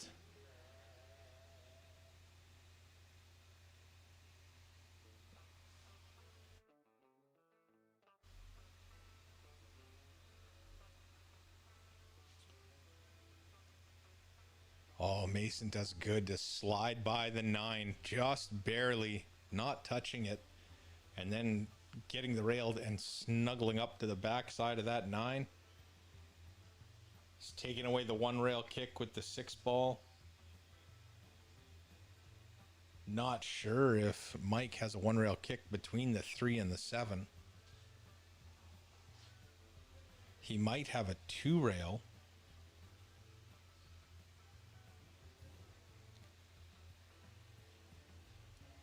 Woody on the hill. He's in line and looks good on this rack.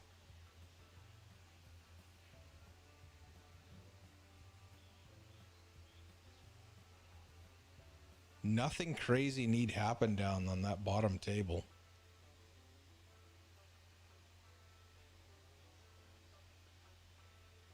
The only thing that's of question is he too straight on this 4 that he has to do something crazy to get on the 5? Yeah, he's not thrilled with that leave, but you know, it's better than it could have been. And as long as you're still shooting, you still have a chance to recover.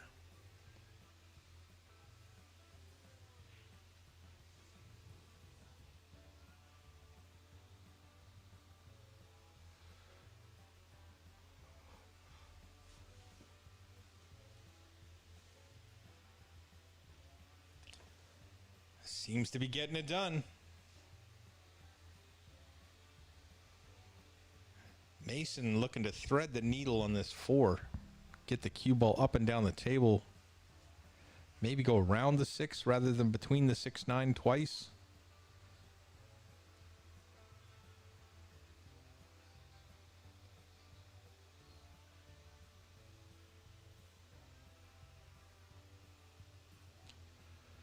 Woody, 3 balls left to advance in the tournament and send Grant to the B side.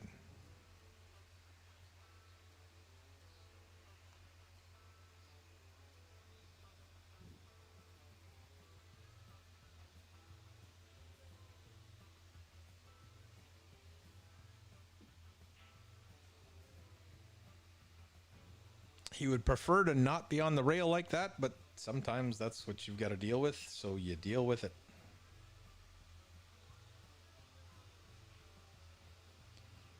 There it is. Woody Nielsen defeats Grant Goulet 8-5 to advance in the tournament. We'll switch over to a single table now. And focus on Mike and Mason for the next hour or so. Next match is at 3 o'clock.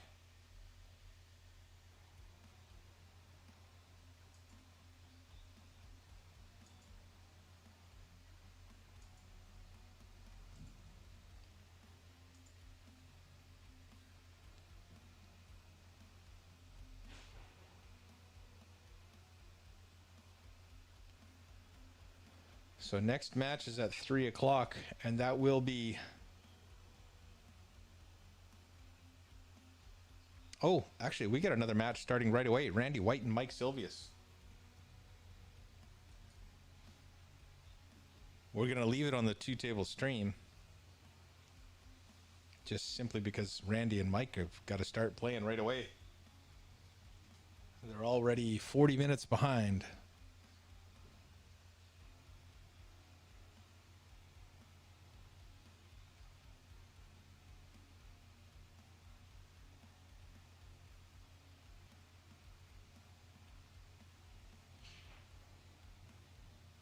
Oh, and Mason with the miscue. Ouch.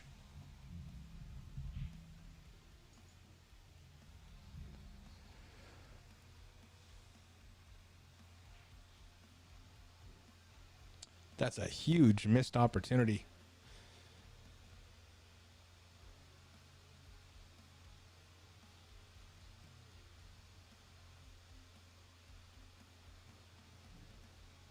Oh, not sure Mike intended them come that close to the bottom side pocket, but that'll work.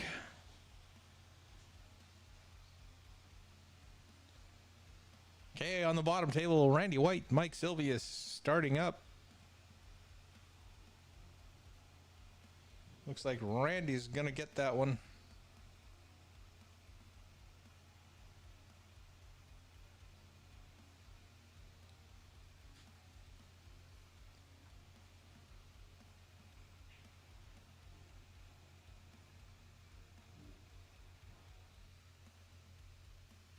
Mike may have wanted to come back a little bit on that one. Didn't want to keep going forward. Still workable, though. Lots of room for the 9 ball to go by the 10, and you just need to have the cue ball stop and back up 2-3 inches.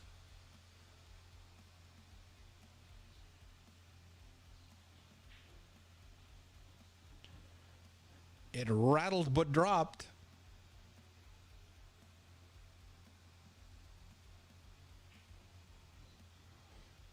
And there's Mike's 4th. So after taking the first one, Mason has now dropped 4 in a row to Mike Isaac. Still lots of pool to be played. Cannot count any one of these guys out just because they're down by 3.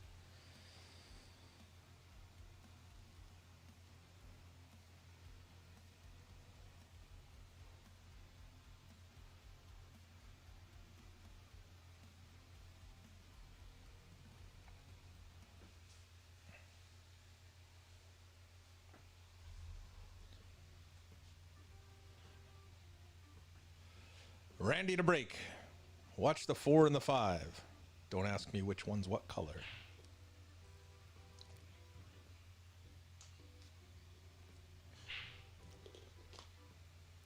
Purple balls down.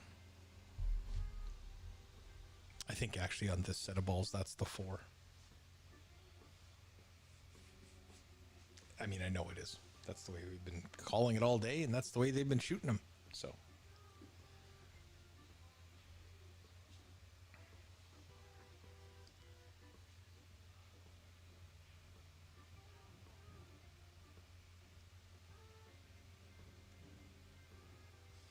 Randy bumps the 2 to get it out of that cluster. Opens it up a bit. He's got a decent opportunity on the 2. He's going to have a little bit of a longer shot on the 3, but he's got lots of room to make it happen. Just need to avoid that side.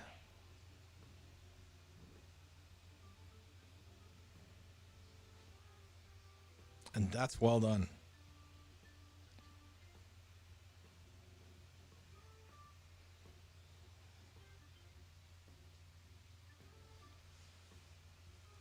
Got a good line from the 3 to the 5 off of this. Doesn't really need to go too far. Rolling forward maybe 2-3 inches would be great. Maybe into the rail and ending up there. Oh, really hit it thin. Drove it to the end rail horn and jawed it.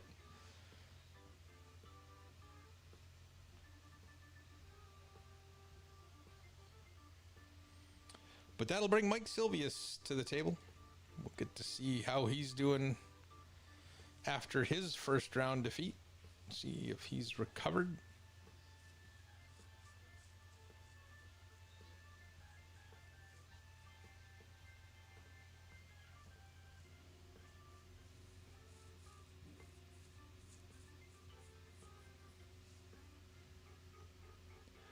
Both players on the 5.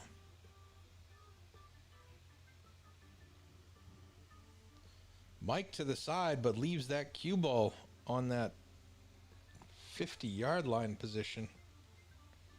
Right in between the 2 corner pockets.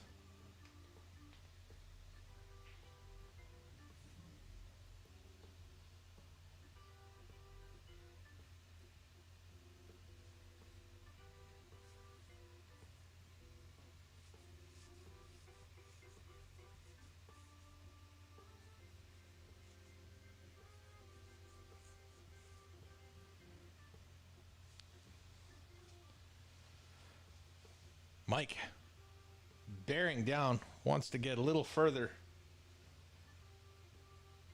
in this set than he did the last one.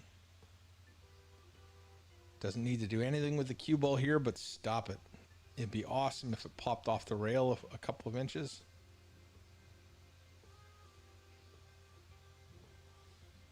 Nice kick from Mason.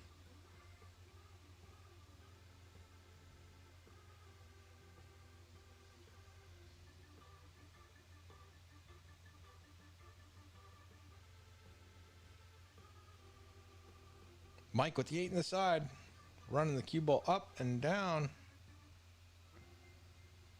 Leaves himself pretty on the 10.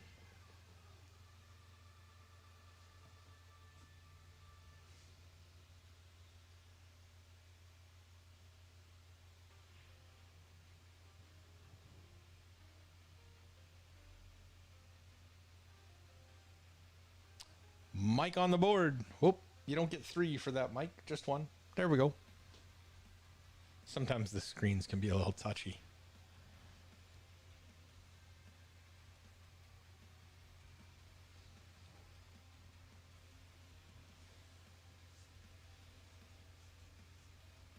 Good kick. Good contact from Mike.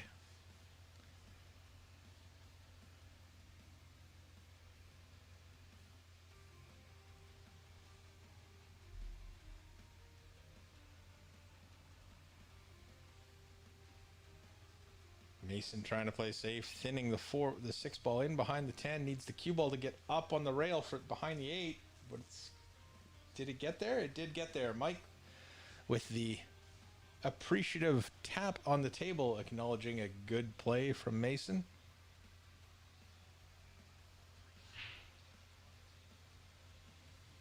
Mike Silvius unlucky to have the cue ball stay out of the side pocket and then promptly get kicked into a corner pocket.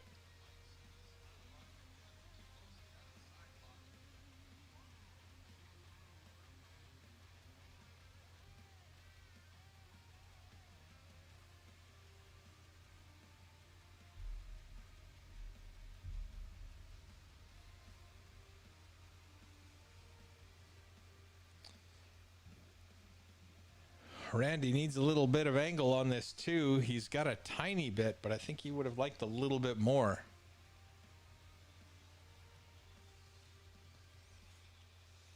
See if he can make his way over to the 3 off this 2. Might be tempted to draw off of it and come in between the 4-6. Just like that. Whoa, now it's got to stop. It worked. It got him the look that he wanted.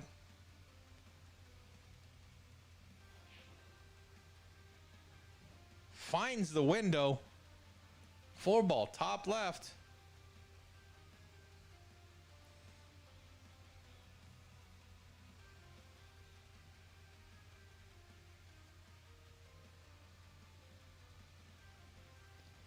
That may have come up a little short, though.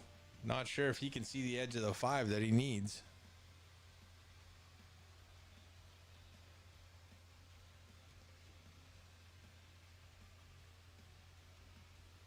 There we go.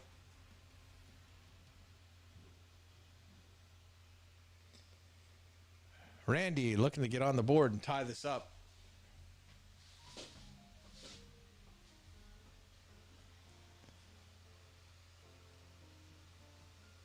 He's got a bit of a tester here with the 6.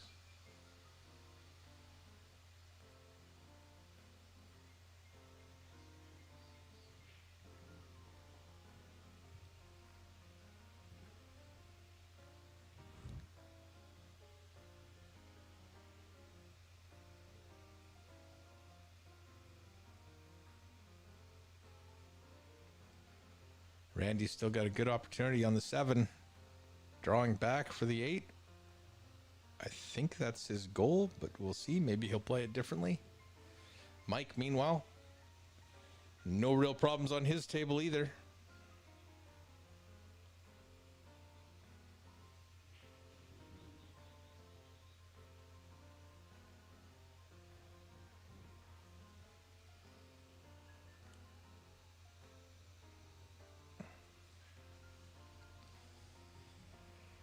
There it is, tic-tac-toe. 1 for Randy.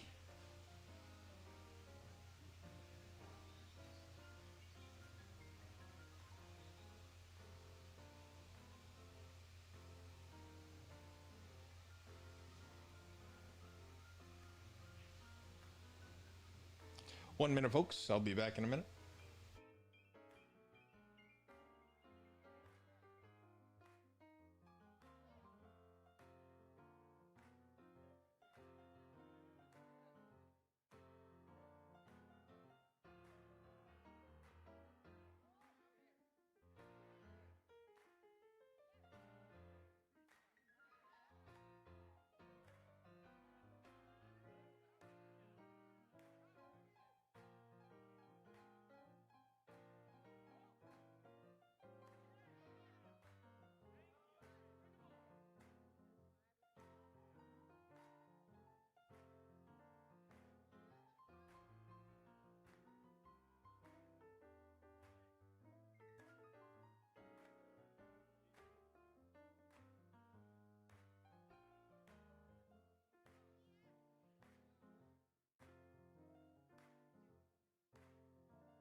Sorry about that. Just had to get up and take a little walk around.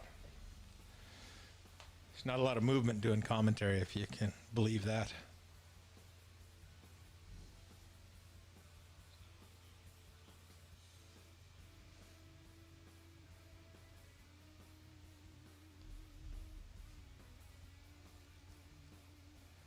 I think Mike's going to try and kick at that one. Or is he just looking at a position to leave the cue ball in a push? That looks like the little push idea. Mike Silvius on the on the other hand.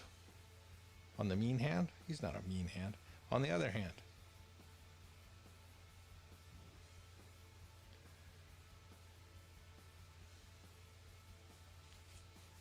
Pot and balls. Only needs a couple more to take that lead back. A few more. Mason in the meantime with a long thin cut on the one. Needs to avoid the side. Does a great job. Even gets a little safety in there.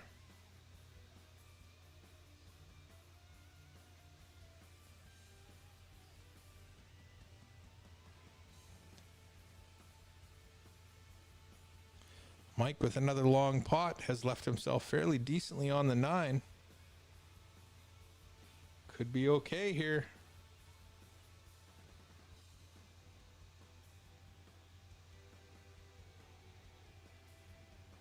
Oh, and then he drives it into the side rail. He's perfect on the 10, but he doesn't get to shoot it. Randy doesn't normally give these up, so I would expect this one to go his way and take a 2-1 lead.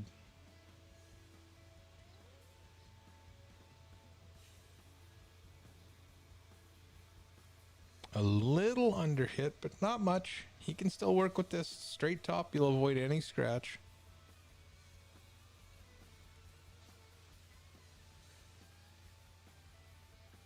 Oh, I thought that was going to rattle in the corner pocket. But instead of Mike Silvius, it's Randy White taking a 2-1 lead now.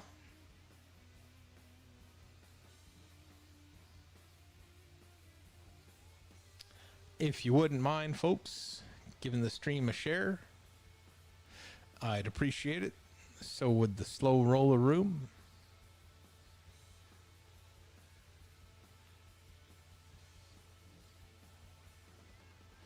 Unfortunate scratch by Mike.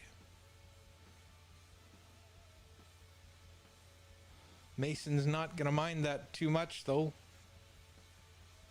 He's got to play the 2 in such a, or the 1 in such a manner that he lands fairly straight on the 2, and then cheat the pocket to break the 3 out, I guess.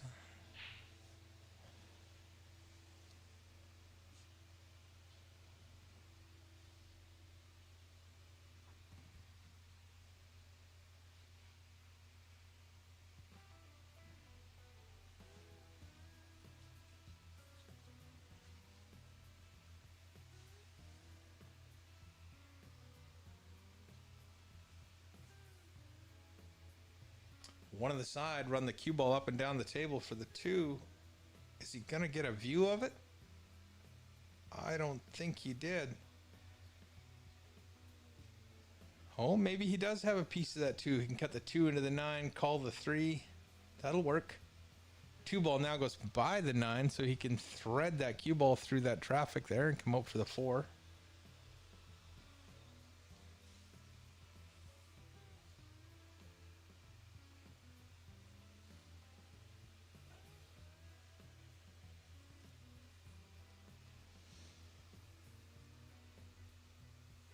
Mike, meanwhile, trying to play the 2 off the 3 in the corner.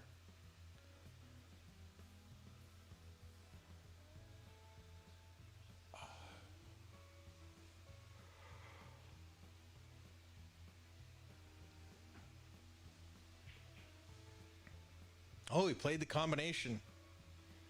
And it looks like he's going to play another combination. So the 2-10-3 and now the 2-6.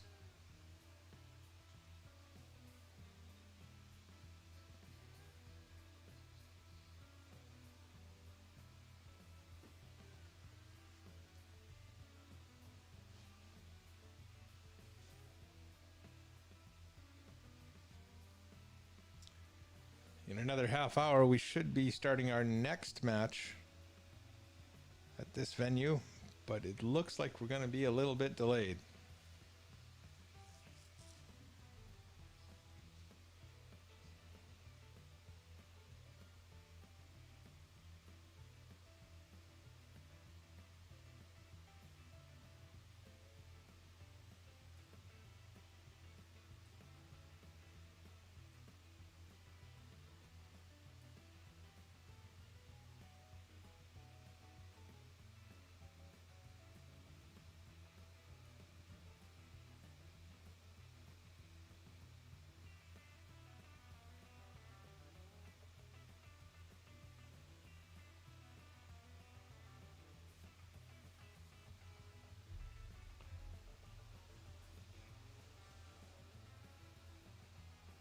Four ball goes by the 10. You just need to draw that cue ball back so you have the 5 in the upper right corner. Not sure what that angle looks like.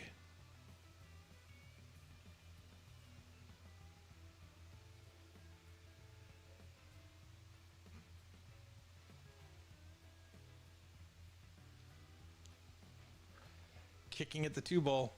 Trying to send the 2 ball. Oh, that's beautiful. Beautiful. He's left the 1 rail kick, but that could be so much easier for his opponent. Mason's going to come in and try and reverse it so that he hits the left side of the 2 and sends the cue ball off this rail where his cue is and up behind the 9 again, and meanwhile push the 2 in between the 7 and the 4.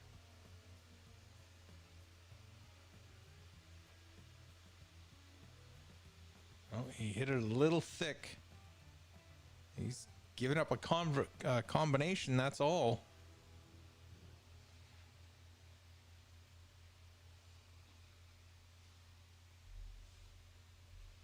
We'll just do a quick check-in.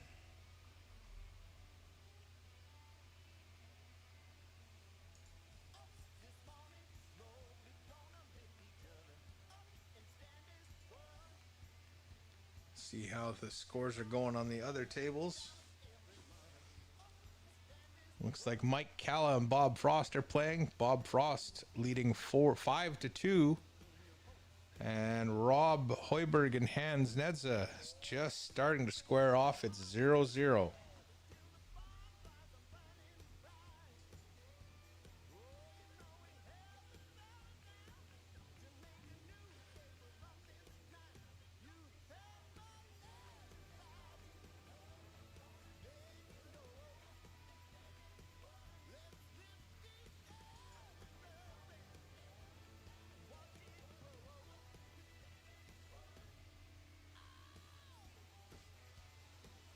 I missed a little bit of the action there. Not sure what the problem is.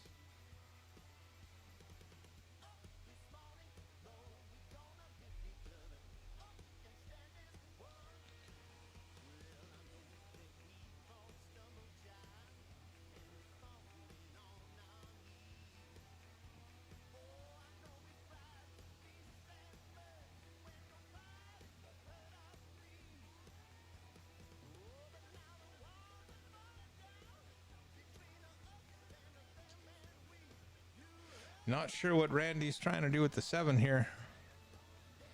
I'd probably be going after a long bank to safe or something like that. Mike should be able to make this 6 and come back across to take the 7 in the other side pocket. He's still facing the wrong way for cue ball movement, so I would expect him to go around the world on this 7, cut it in the side and run the cue ball around. He may elect not to do that.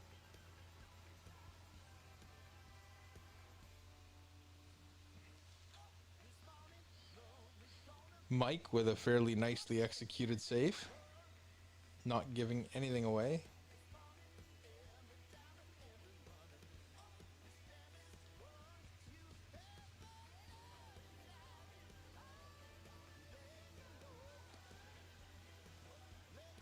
Jacked up over the 9, almost straight in on the 8 for Mike Isaac.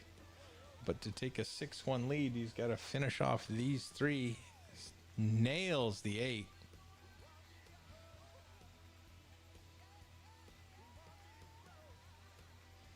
Randy trying to get safe on the 7. Couldn't quite do it. You can see Mike Isaac will go for the 10 here. No, he's going to play safe. Oh, you got to go for this. Because now he's going to leave the 1-rail kick. Randy won't, he won't look at anything else. He'll just take the 1-rail kick and go for the 10. I think. I could be completely wrong.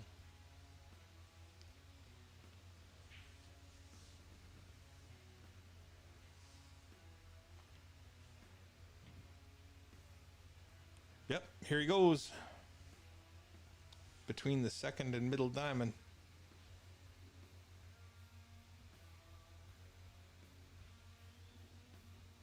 Oh, could have been worse. Could have been worse. Meanwhile, Mike Isaac taking his 6-1 lead. They'll take a quick break and be right back.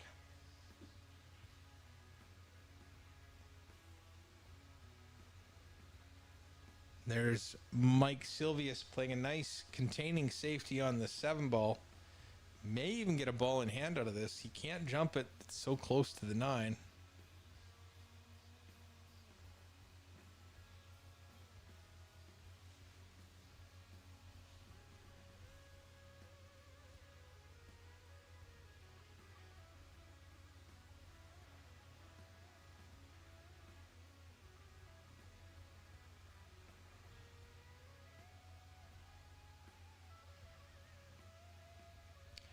Good kick. Mike with an opportunity to cut it in the side or bank it the side. Play safe again.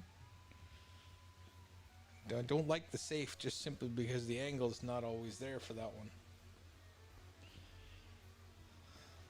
Well, none of them are going to be a high percentage shot. It looks like we have a break. Nope, there's Mike.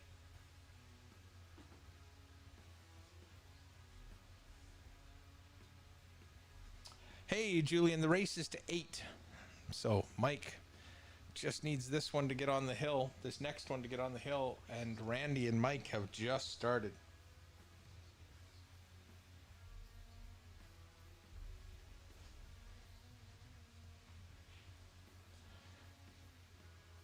Banks it a little short. Notorious. Diamonds are notorious for banking short.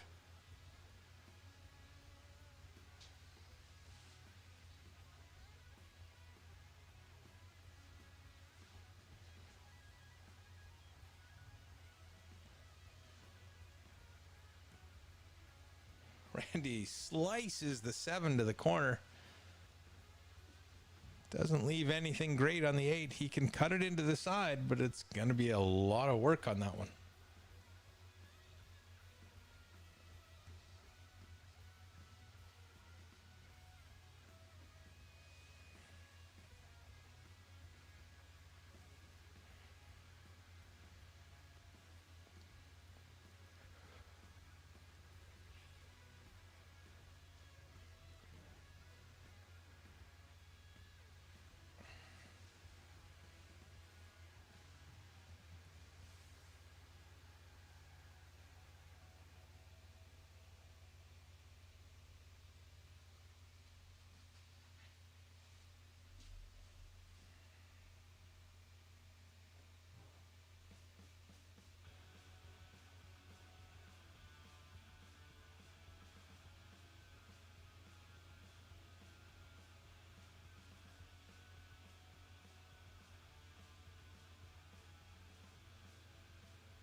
Just checking the time to see if we need to restart the stream. But we've got hours yet.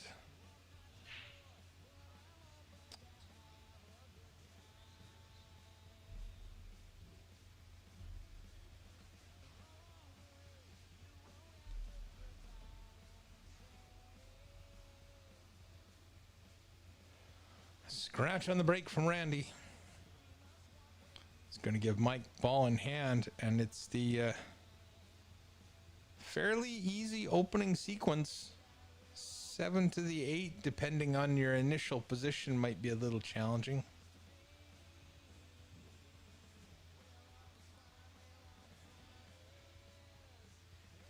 But 6 of one, half a dozen of another. There you go, Mike. There you go. Stunned straight into that triangle by the 4.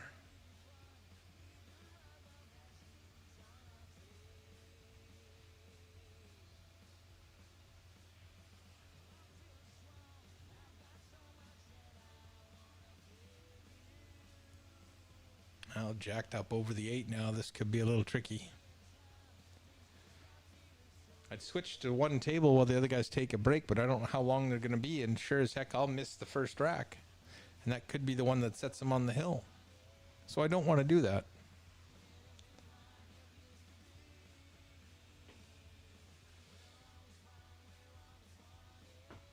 This 6 to the 7 is going to be a little tricky.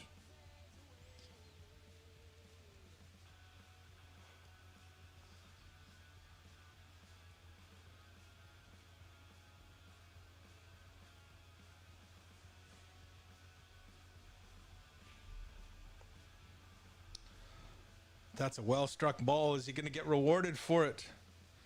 Not overly. He may have to play safe here.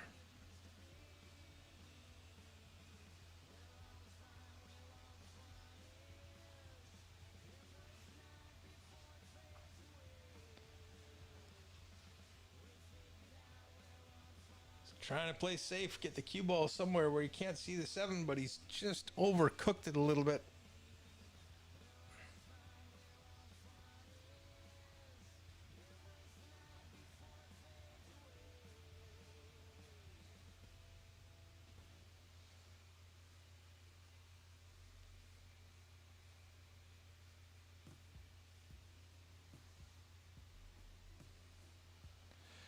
To the corner. And trying to draw the cue ball back.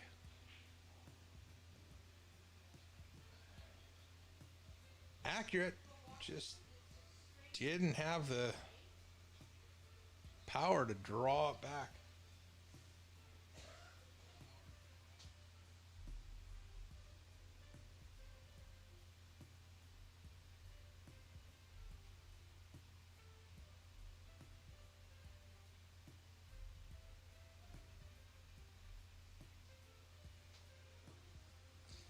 As long as that 8 ball gets past the 10, it's not a bad result for Randy.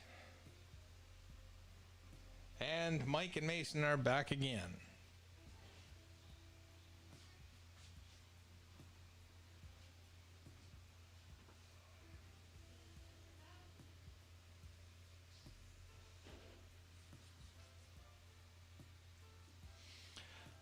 These are some pretty cool venues here in the garage and the slow roller room. They've got a nice little setup here with some good seating. A little ball cleaner to keep the balls in good condition. I think they said they're going to recloth the tables this fall, just before pool season, I think. And they got the heater out there for the winter, the AC out there for the summer. It's pretty comfy, pretty cozy.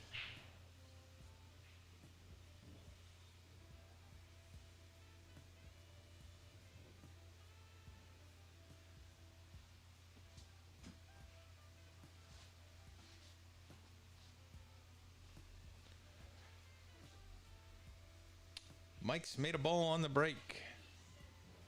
Unfortunately, he cannot see the 1. And Randy, playing shape, has just come to rest against the side of the 10. He's probably going to kick at it off this, yeah, just like that. Kick at it from there and call it in the side.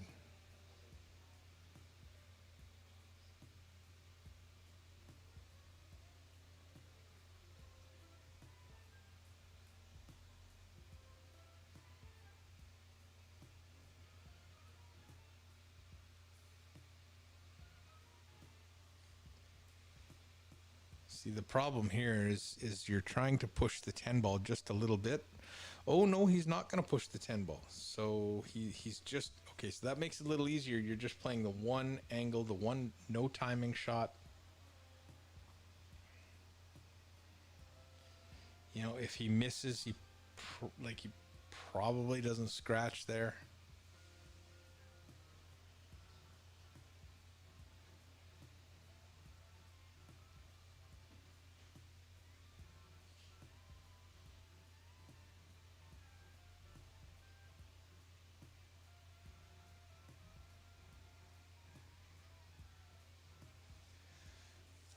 Well, Randy got separation between them.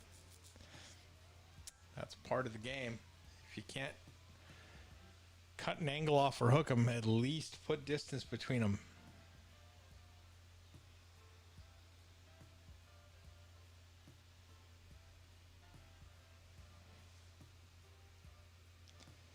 Oh no.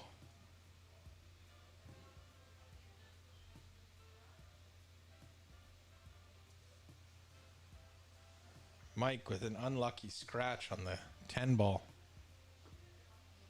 Does not appear to be Mike's day today. Can and does normally play very well. Strong player at 6'12". Right? That would be unlucky for him.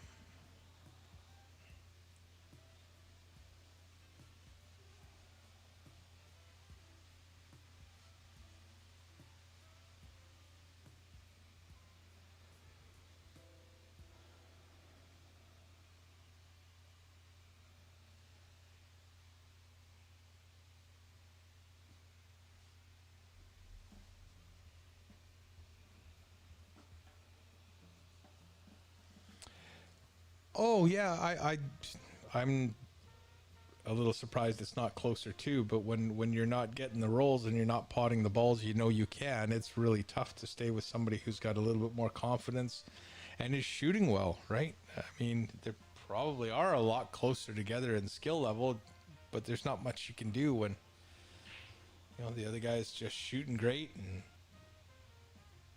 you're not getting any of those fortunate little rubs and rolls that you normally get, Tyler. It's just the way it goes. Stan has arrived. Excellent.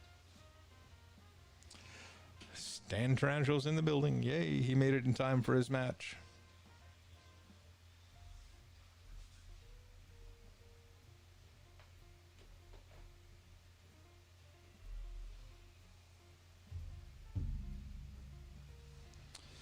He can fit the one in the side, but can he get the cue ball down there for the two? That's going to be the trouble. It's going to have to hit this pure and clean.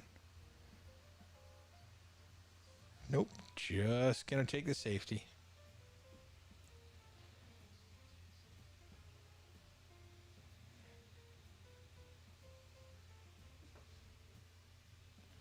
I think Mike's playing a safety here, just pushing that one ball into the 2-4. Trying to get the cue ball on the back side of the 10. Oh, he's done a great job.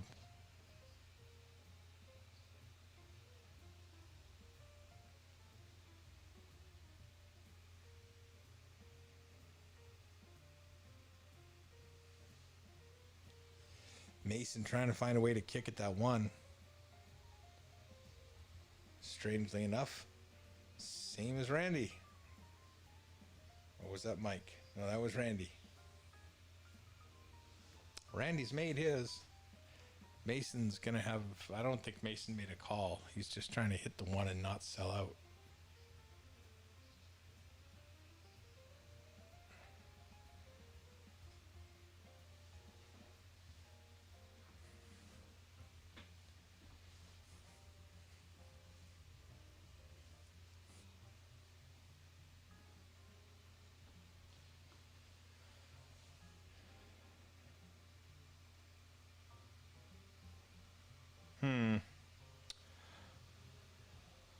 He's going to kick at the 2.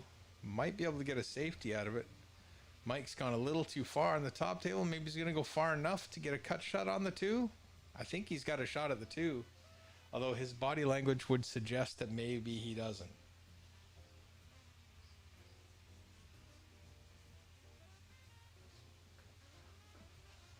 Back in a few minutes. 1 second.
Oops, sorry about that, folks. Just had to go get a coffee. So, Jason Brady has already played. He's playing on the Fraser Valley Pool garage stream.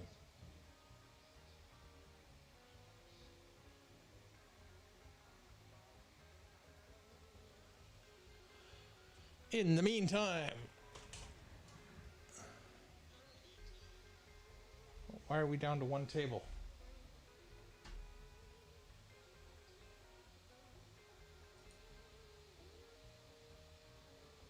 That's strange.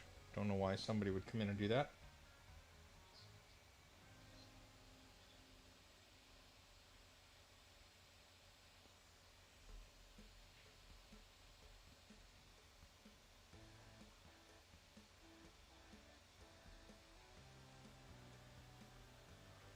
Mason with an open 10 ball to get his second and try and get a few back.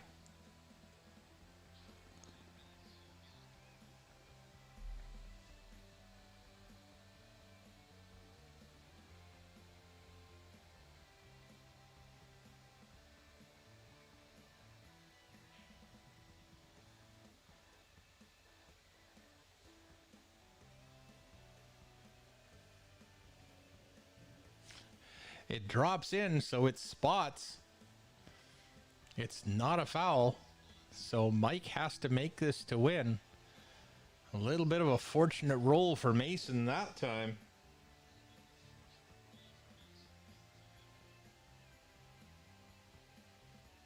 Spot shot tester.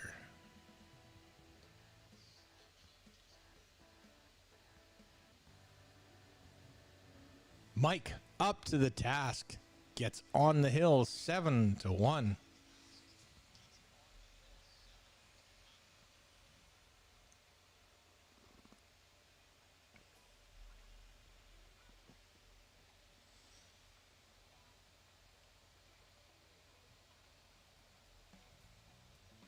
Now looks like Randy might carry him the one cue ball off the one to make the 9. Nope, tried to make the 1 past the 9, but he hit the horn just before it. If he had have gone into the 9 without touching the horn, that probably would have dropped. Mike just needs to draw back a couple inches to get queuing room. Just like that. And now he can... Well, depending on the angle, you might want to draw around the 5, like into the side rail and come up out towards the slow part of slow roller room. Just like that. Don't go too far. That'll work. Mike Isaac on the hill. Oh, the 3 ball looked like it was going towards the side, but it got kicked. So it's going to end up being a dry break. Oh, no. And Mike has scratched in the side.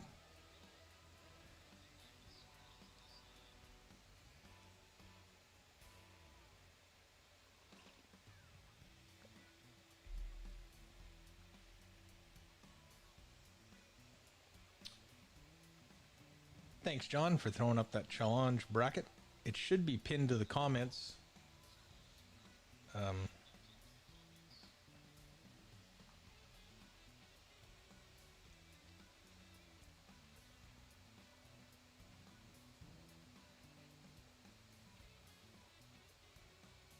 We'll be streaming from home tomorrow, folks, so we'll just grab the slow roller stream and do the commentary that way.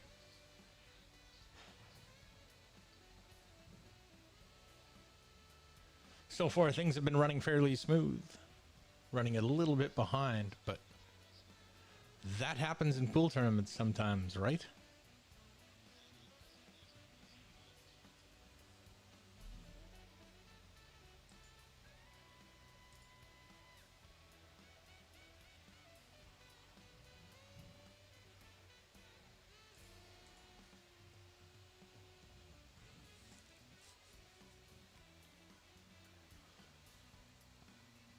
Mike's gotten over for the 3, but he's pushed the 6 in front, so he may end up trying the combination.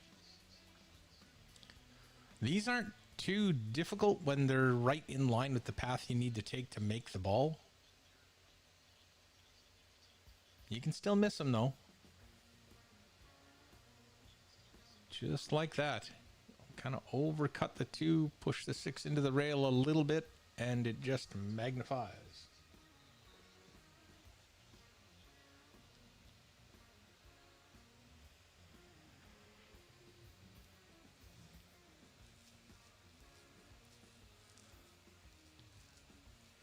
Mason now trying to get it together.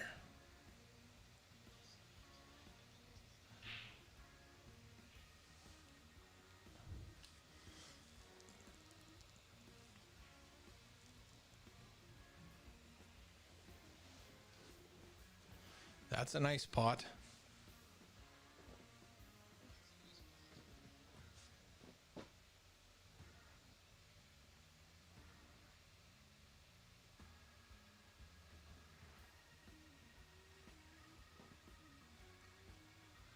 Let's see if Mason can keep it together.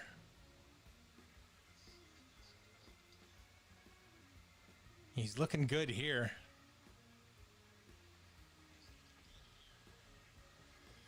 If he can keep this cue ball under control through the 7 and 8. Angle on the 8 is going to be key. How he goes from the 8 to the 9. You can see he's checking it now. He wants to look and see, okay, how am I going to get exactly where I need to be? So minimum 3 shots ahead.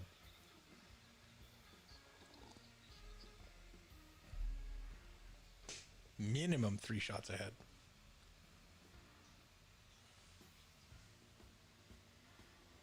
Top right spinning around. Misses the side pocket. Gets a good angle on the 7.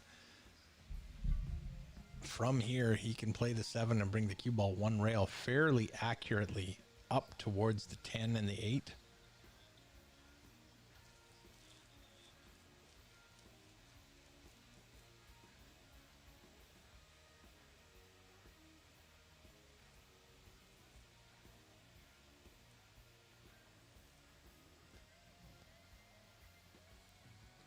Maybe a little shy, but he can still cut it in. It's all dependent on what happens with the cue ball off this end rail, though.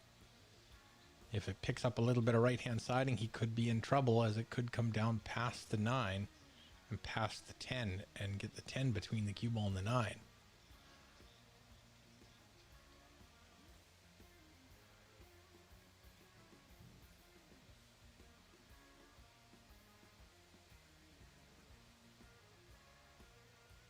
Yeah, a little bit unlucky there. Needed to have a bit more spin on it so it would come towards the side rail more rather than that bottom left corner.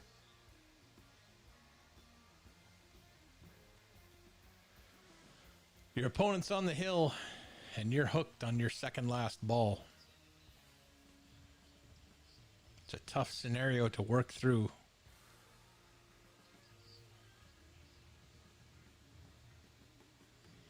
Mason approaching it calmly, matter of factly, just trying for the kick.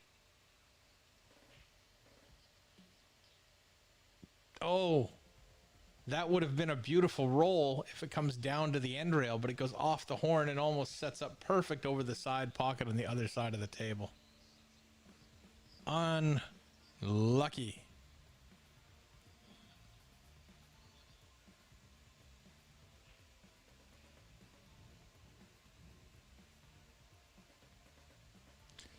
And there it is. Mike Isaac advances to the next round.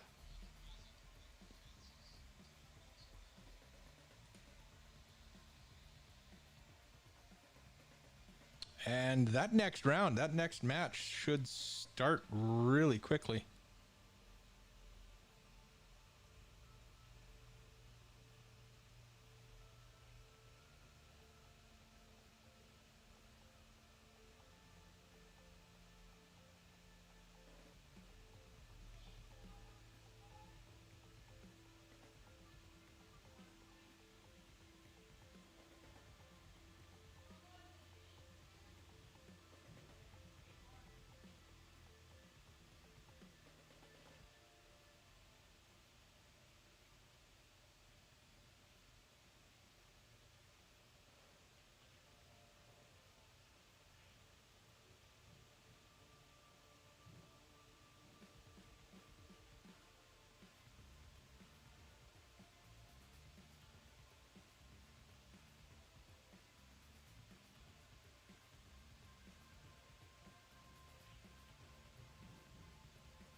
good clean strike from Mike there, getting that 7 and coming back for the 8.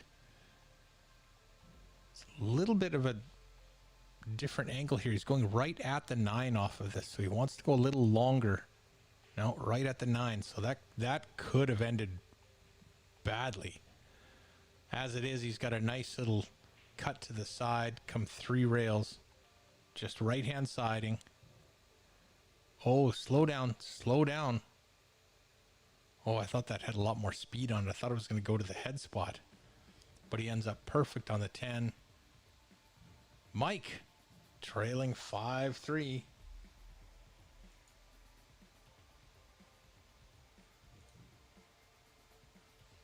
Just checking to make sure. We should have that 3 o'clock.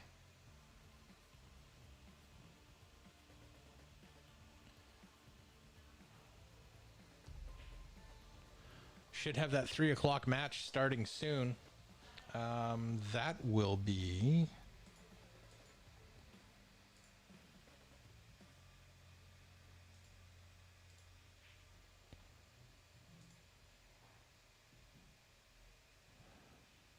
Well, it's either going to be Grant and Stan or Leto and Woody.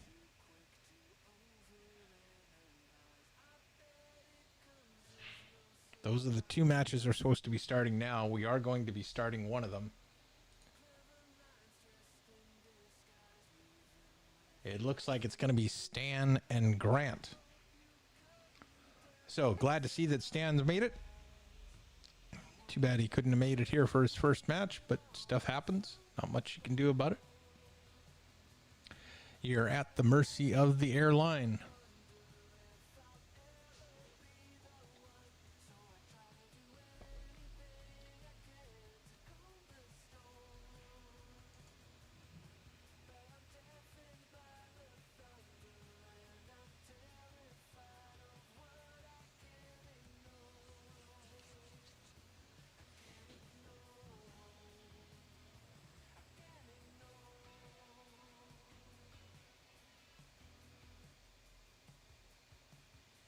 Stan's probably just going to play a warm-up rack or 2.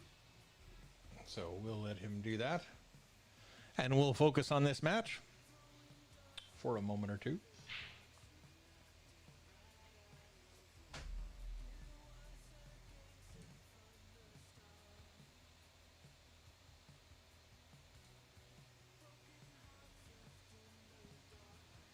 Mike finding his groove.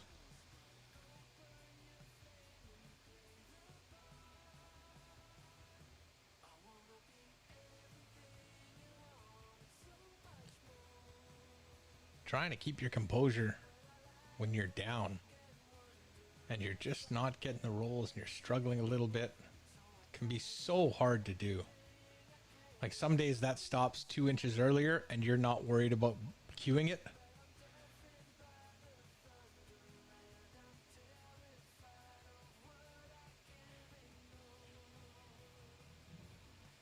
And other days it stops there, and then you got to be very, very careful you don't bump the 10 while you're shooting it, while you're shooting the 8.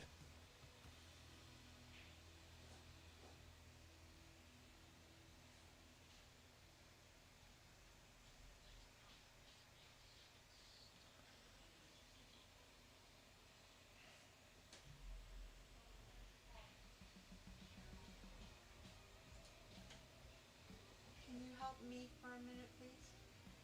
I'll be right back, folks.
It's actually going to be in Woody and Lito next, just according to the draw sheet.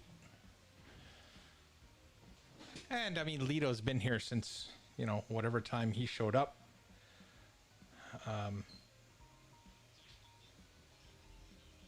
It's only deserving if he gets to get a match in rather than sitting here for 5 hours.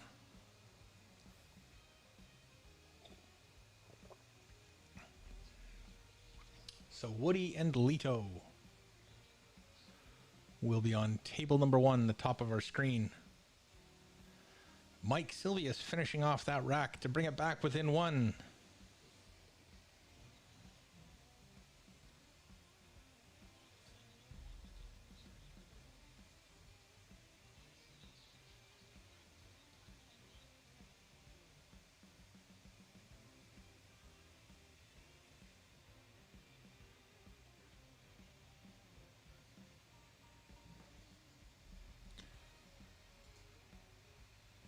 Mike breaking. 8-ball tried to go in the side pocket. 4-ball wraps the 4 rails around but doesn't get it done. 6-ball also coming up short. That's going to be a dry break. So Randy to the table. Even if he makes this one, he's going to have to try and get that cue ball in between the 2, 3, 9. It's not a very large area from there. Just right hand siding and just let it roll in.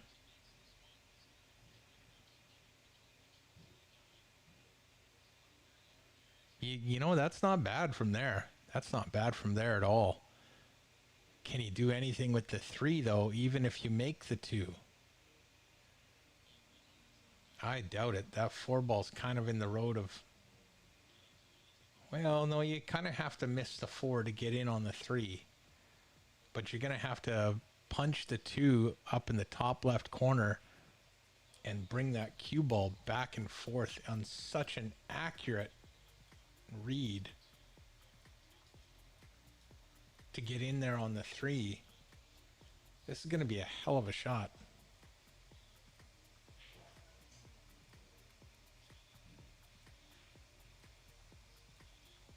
Yeah, that was so tough to get in there. And in the end, he's just put the 2-ball back at that end of the table. Didn't break the 3 out. So it's problems and issues.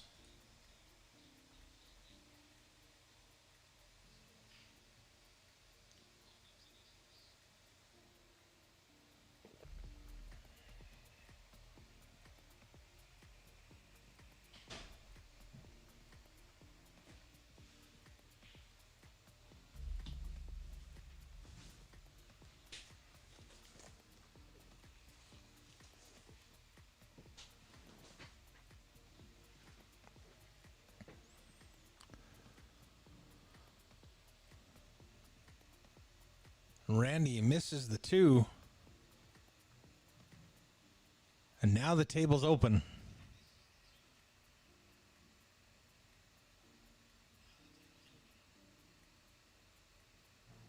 Most of the fussy, detailed, delicate work is at the beginning of the table when there's more traffic.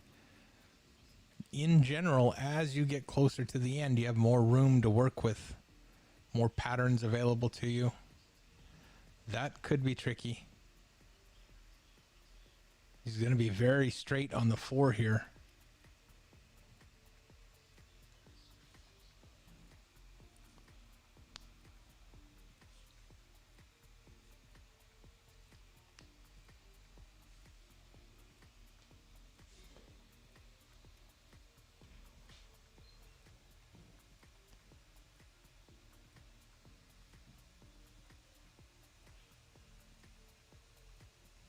Sorry about the mouse, folks. I don't know why it's picking it up this time.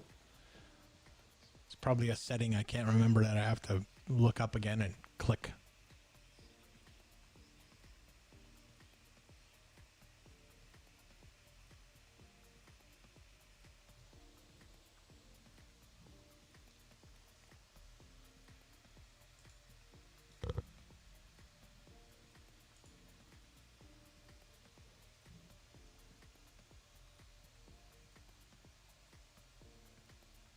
Shoot.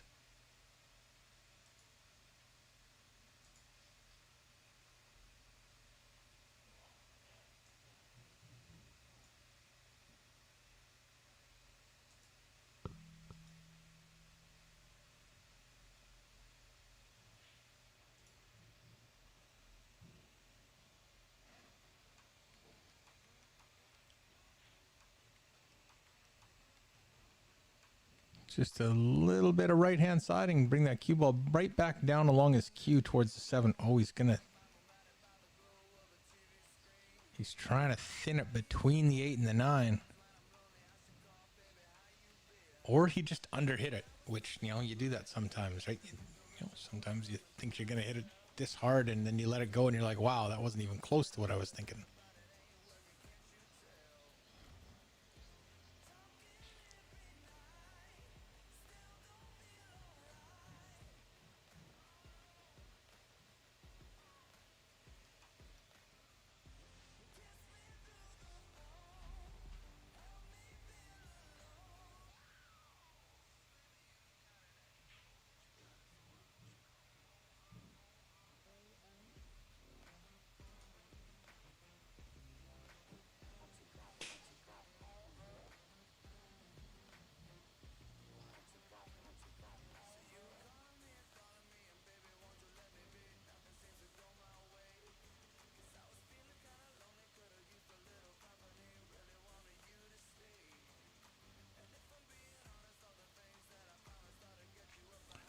Long pot on the 8.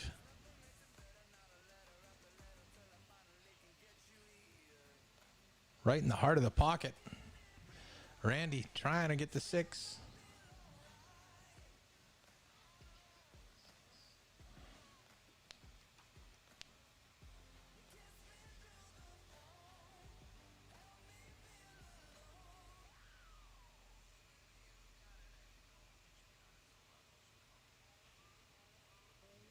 There it is. Regains his 2-game lead.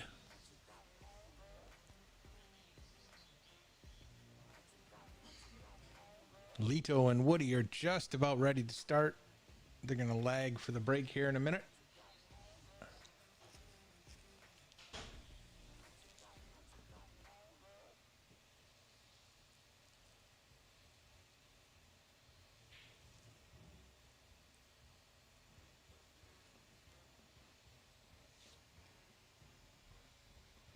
Stan's match will be up next. That will start right after Randy and Mike are completed. It won't be long, I'm sure. Unless Mike makes a good comeback, and then we'll be a little bit longer, but not much.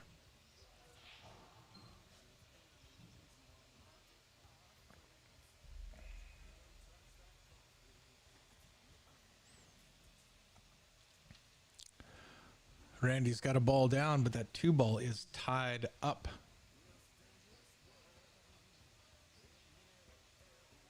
Gonna have to play a combination on it for the 2-5 most likely.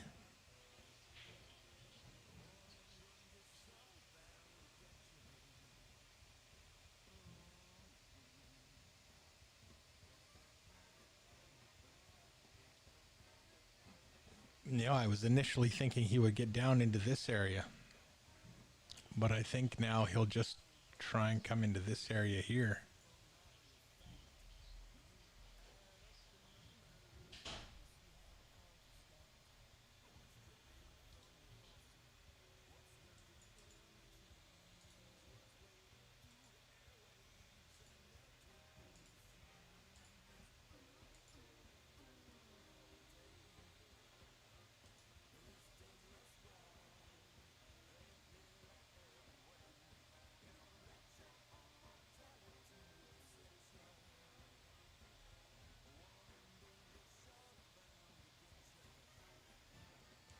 Okay, I think I got rid of the... Nope, I didn't. Damn it. Sorry.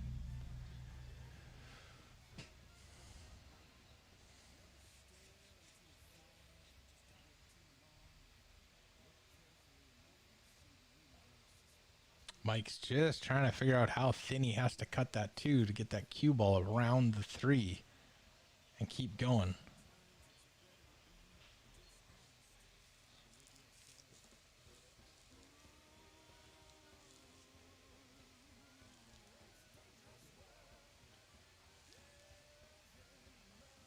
It's like Lito got the lag fairly close.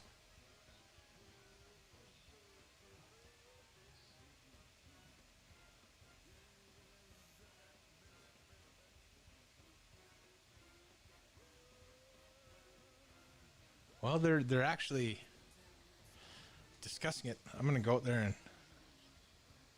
take a look. Well, Stan's out there. He can tell them who won. One of the ways you can do it is you can stand at the end of the table and see which one has more of the ball visible.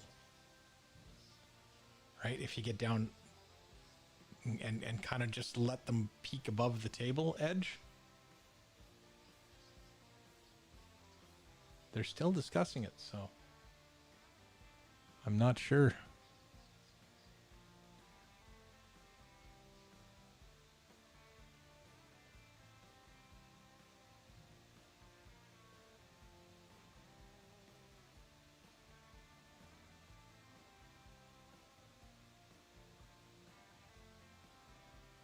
It's really close. They might have to lag again.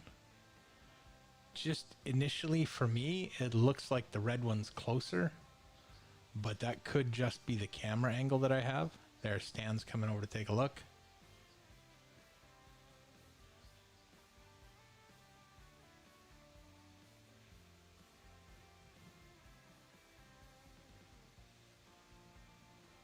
Yeah, it's the red one. Yep. Super close, but that's the way it was. Mike Silvius taking down another one. He's back within one. That's a pretty close leg. Maybe that's a good indication of how the match is going to go.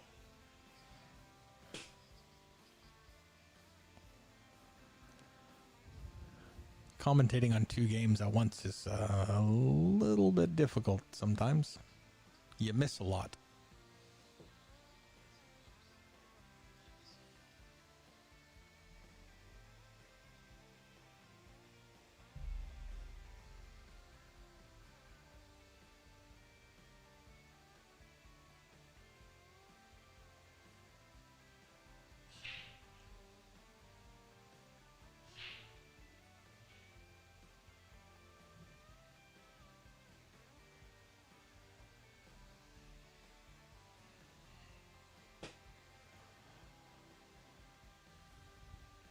So Lito Adendito, Fargo 679 versus Woody Nielsen, Fargo 656.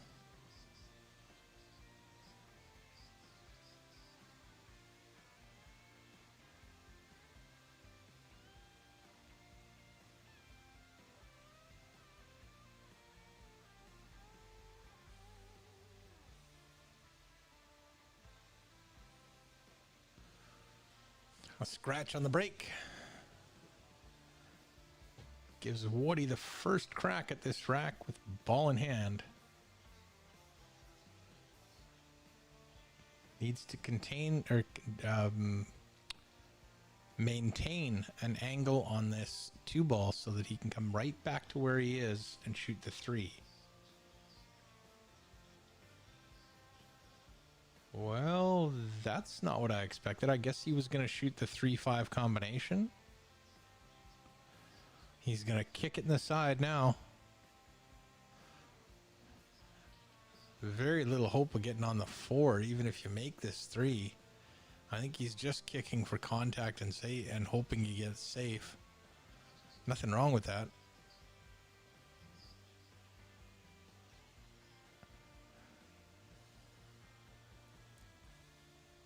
On the bottom table, I'm not sure if Randy can see that 2.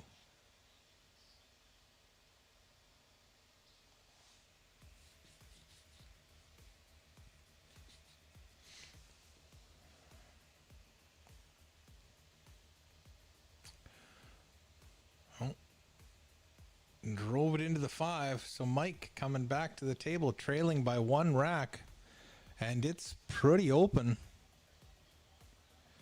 The 3 ball is the toughest position ball you have, and you can get there right off your 2.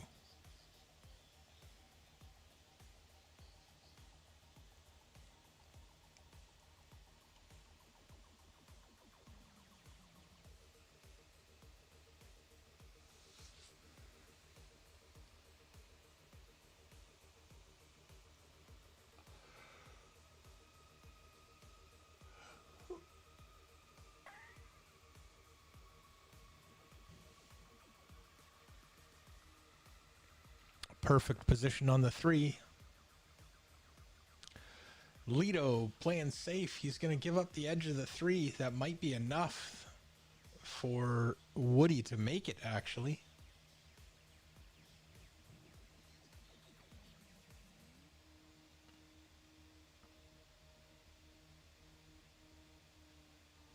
It's going to be tough to hold it there for the 4 in the bottom left corner. You're jacking up, so you don't want to put any spin on it. This could be a tricky little shot. Even though he might be able to make it, it's going to be difficult to control the cue ball and hold for the 4. And if you don't want to hold for the 4, you've got to do something different. He might have that. If he still has a shot at the 4, that is a remarkable effort. Using the 6 ball to slow the cue ball down.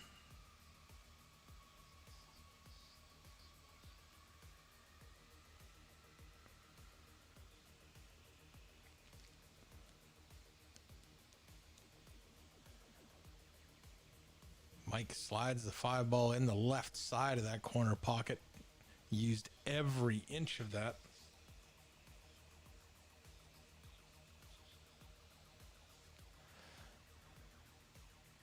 He's just going to draw off the 6 out to the middle of the table for the 7.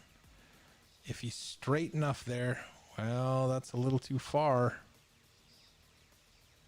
Now this makes it a little tricky to stay on the 8 because the 9 is blocking access to it. You can try and draw into the 9. No, he's just going to place... Okay, I didn't realize he was that straight. I didn't think he could kill the cue ball that easy.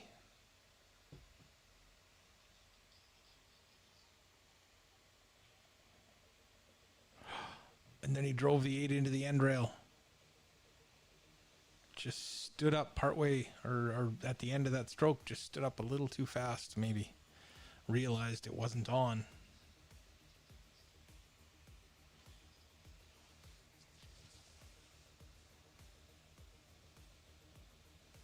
Oh, and then Randy, instead of getting by the 9, drives or collides into it, but sets it up perfect for the bottom left corner. He'll draw the cue ball towards the rack.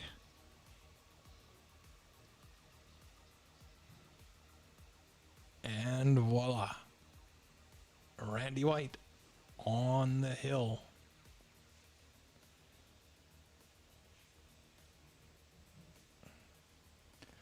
Lido winning the first rack. He'll break in the second one. Watch the 9 and the 5. 5's in the side. 1 ball's dressing up at the corner.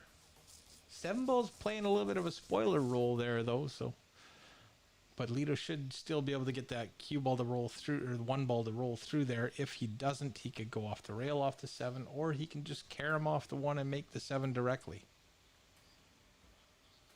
So Randy White at 7, Mike Silvius at 5.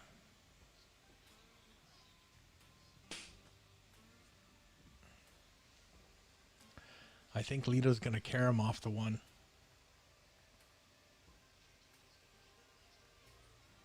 Maybe not. Yes, he did. Okay. Sorry, there's some sort of bandwidth issue here. I don't know why. I don't know what it is. I didn't get a chance to inspect it.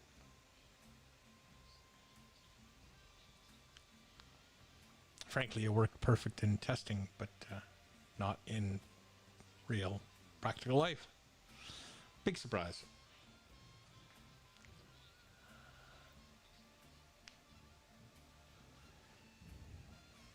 Well, he's gotten far enough to see the 2. It's whether he can do anything with it is the big question.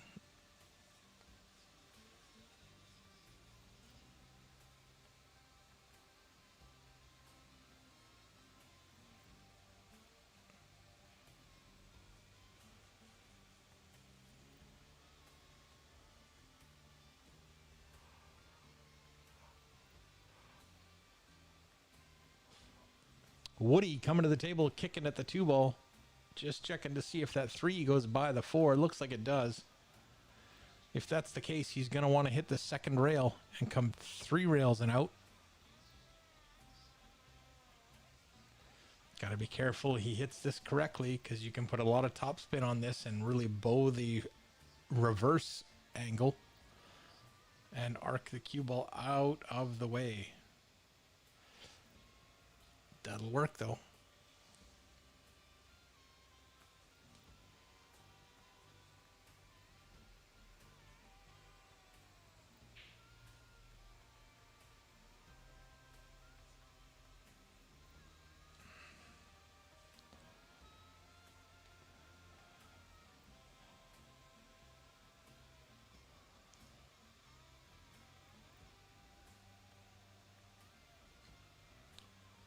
Playing a little safety.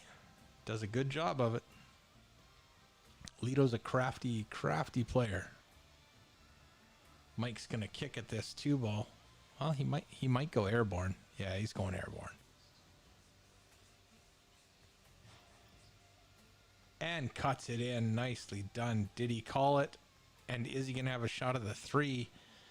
I don't know about the 3.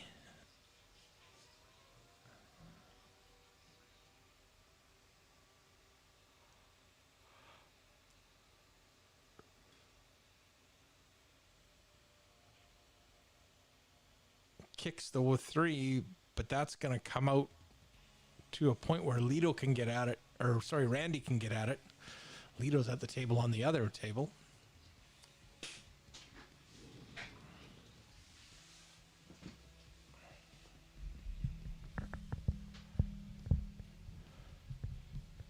Oh, Lito might not be happy with that. It rolled a little bit on him. Might have been due to a spin or something on the ball, but it did seem to drift to that top side of the 9. Seemed to. Have no idea if it actually did.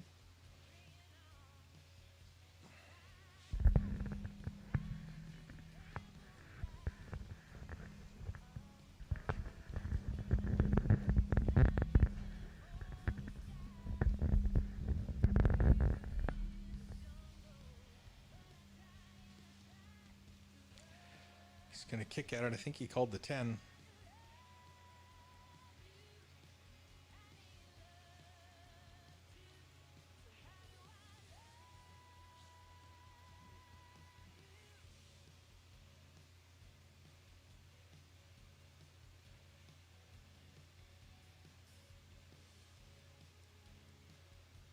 Oh, was he going to get a fortunate roll? No, it's going to squeeze out past the 9. So Woody's going to get a look at this 8. Mike, in good condition here on this table. Just needs to keep it rolling.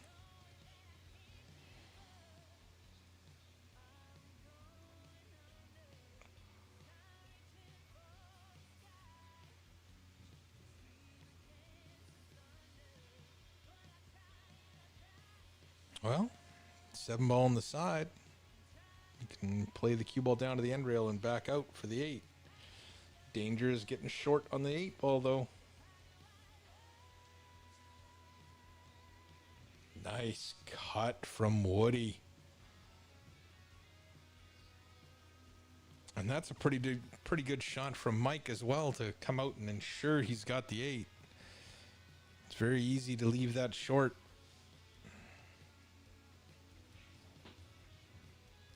Oh, doesn't want it to go too far.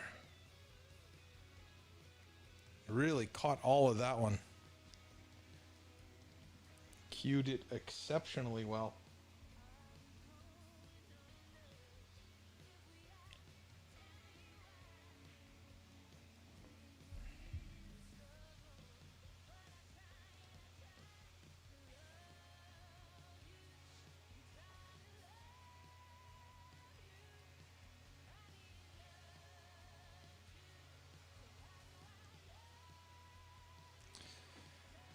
Thin cut on the 9 into the side pocket. Cue ball's going to go racing around the table. Is he going to get any sort of look at that 10? Not one you'd really want. Not for your tournament life.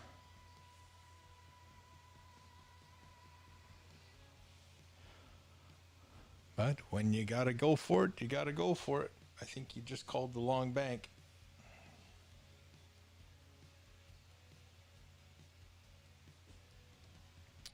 And if you got to go for it, just commit to it. Don't second guess it. Just be 100% behind your shot choice and let it go.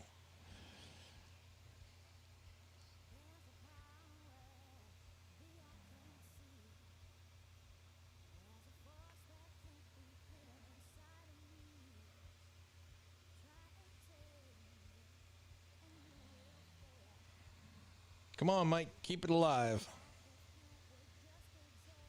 Just wanted to go hill, hill. Because who doesn't? Other than the TDs, who are probably sitting there at 335 going, come on, guys.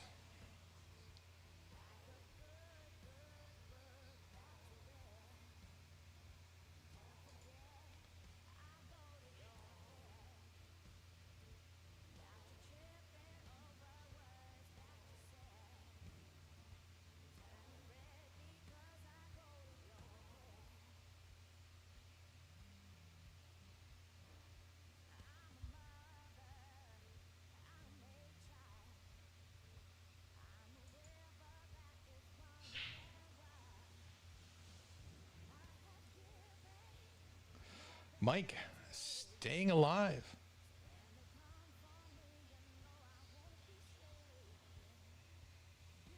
Great shot.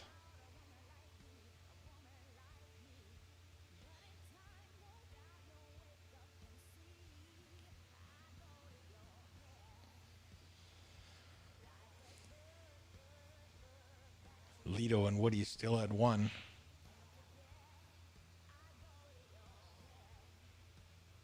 The 3-ball drops for Mike. He's going to have a shot at the 1 to the top right corner pocket. That will give him angle to come across for the 2. It's not easy, but it is there. And he elects to play safe instead. Not a bad choice. Mostly because he was so successful with it and has really locked Randy up.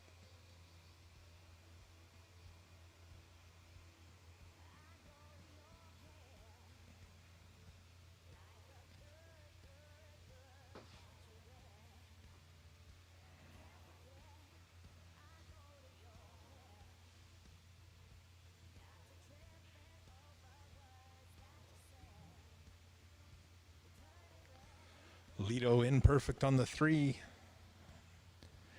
If he's too straight, he can just draw back to the side rail and come back out for a good look at the 5 with lots of angle.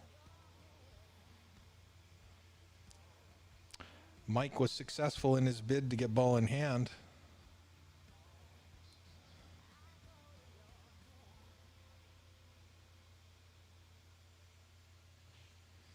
He's just checking to see if there's an opportunity to go for the 3 foul rule here, whether it's time to just bear down and run it out.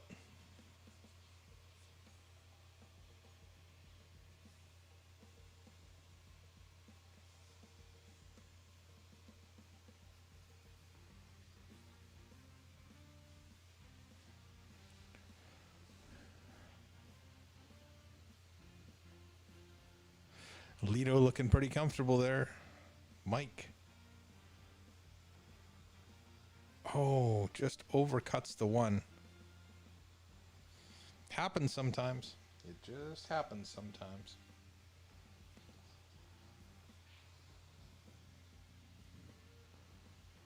Lido a little close to the 8. He's got a bit of a funny angle now. He was trying to slide by it and miss it and then play the 8 in the side, but he crashed into it.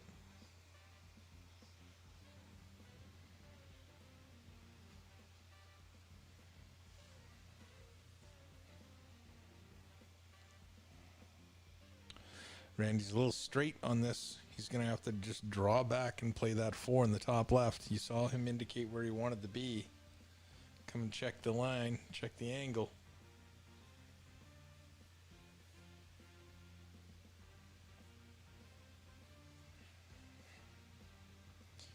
He's come up a little short. This is going to be tricky to get from the 4 to the 5.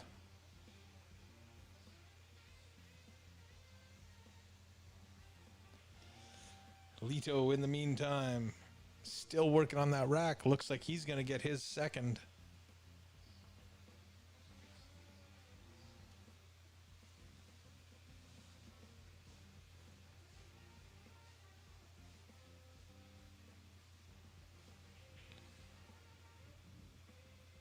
Randy with a great shot on the 4. Is it going to pan out and get him a shot at the 5? It is. He might not like it. It might not be what he wanted, but it is a shot at the 5.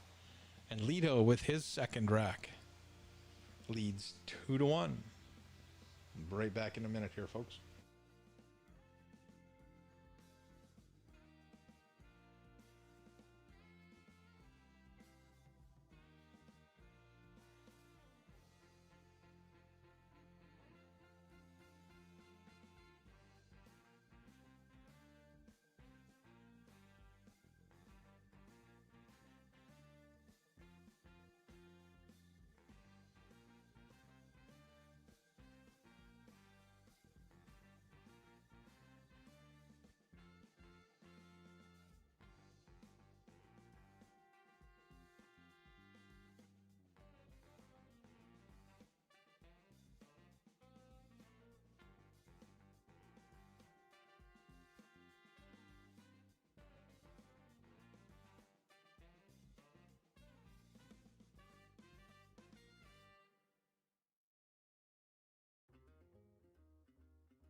Randy perfectly in line on this 9 ball.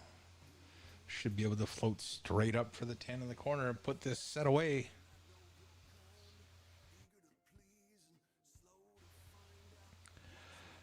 That looks like it. Randy White defeats Mike Silvius 8-6. Up next on that table will be Stan Taranjo. And who's he playing? Who's he playing? Grant Golay, I think it is, wasn't it?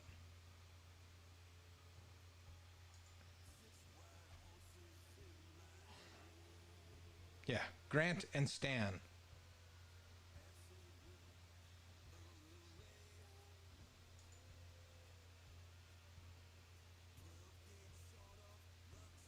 So they'll take a minute to set that up. In the meantime, we'll focus on Woody and Lito for a little bit.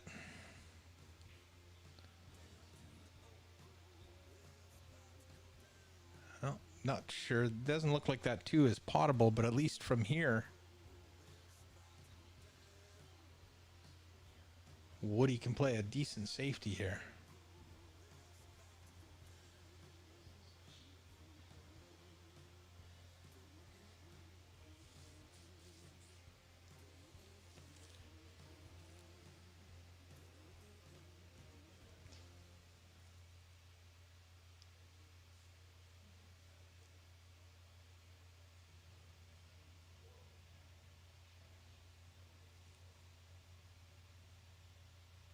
He is going to try and make it in the corner.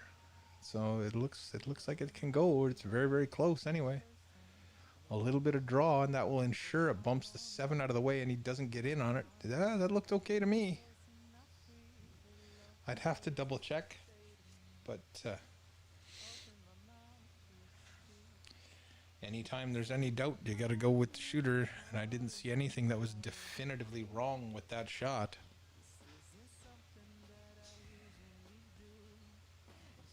The only thing I think I would have liked to have taken a better look at was what angle the 7 would have gone if he had have hit it first. That's something that I use to help determine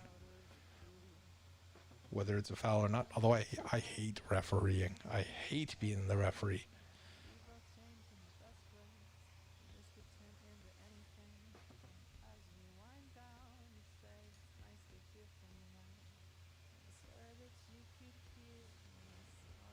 Grant Goulet and Stan Tarancho, the numerous times Canadian 8-ball champion. I think he's also won the 9-ball a couple of times.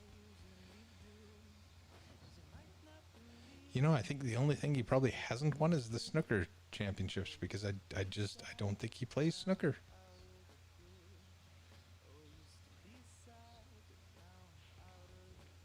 I know Brady's won the Canadian Snooker Championship a few times.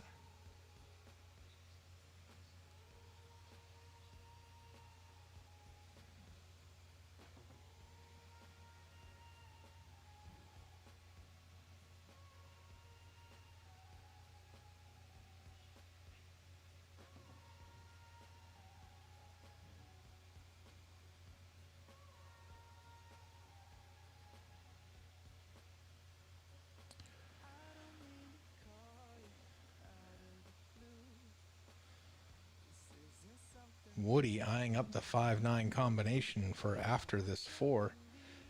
I would have thought he might, depending on the angle, he might roll forward, try and play that 5 into the bottom left corner pocket on his screen.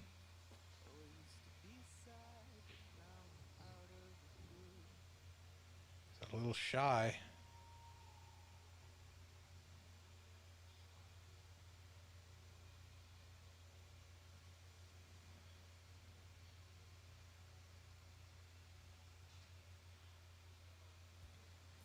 Stan with another practice rack down on the bottom of the table.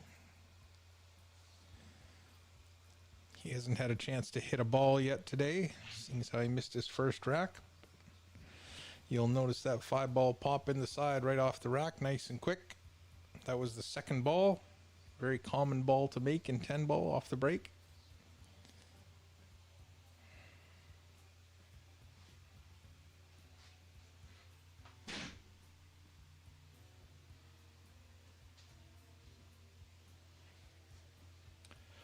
If you wouldn't mind sharing the stream, folks, I'd appreciate it. I've shared it to a few groups that I'm in, but whatever groups you're in, if you guys wouldn't mind sharing it again. I'm sure there's probably more folks who wouldn't mind watching these 2 matches that are going on.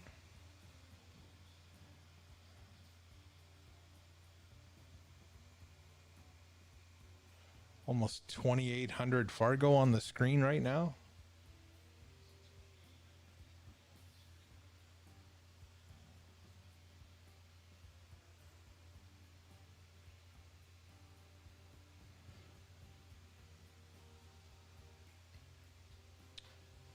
It's not very common out here. We get to do a stream with this caliber of player, so consistent throughout it. We missed a couple. There was a couple of others that were hoping to come along but didn't get a chance to.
So Grant and Stan, Grant winning the leg.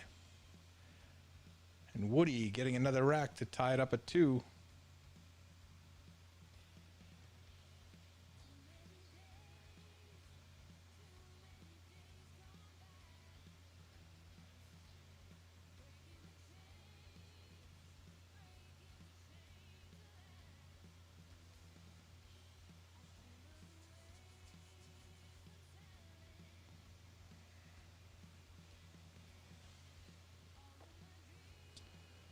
Race to 8, double elimination today. We've got one more set of matches after this today.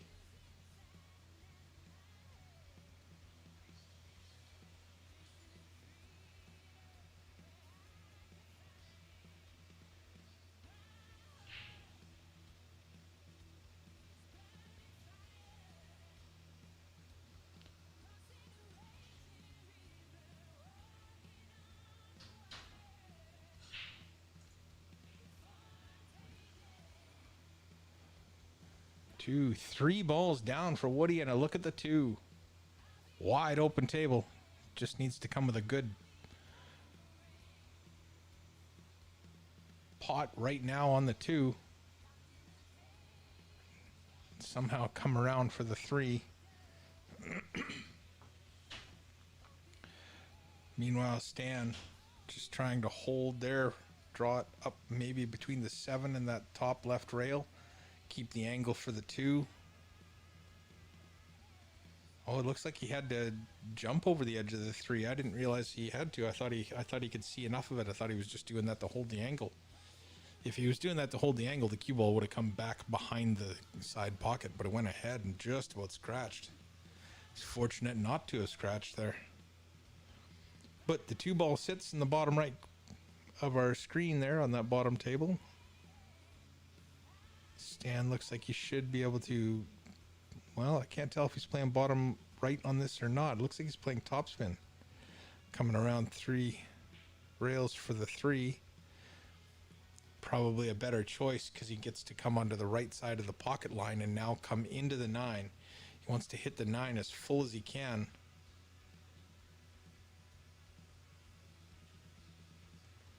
So he can keep the cue ball there on the 4. Yeah, see, he didn't hit the 9. Nothing's been disturbed. Now he's got to reverse bank the 4 to the side. The safety isn't like, there's no easy safety there, so there's no point in playing gentle. Go for it. You're gonna have shape on the 5. Whoa, that really ran so fast. I didn't think he hit it that hard, but now he's got that 5 bottom left corner and he can draw the cue ball probably into the top rail and then spin it back down for the 6.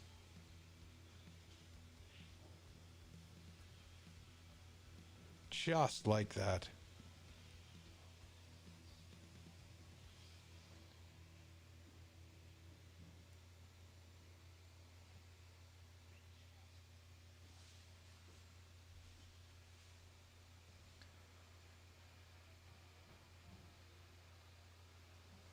Fairly straight on the 7, wants to hold it there.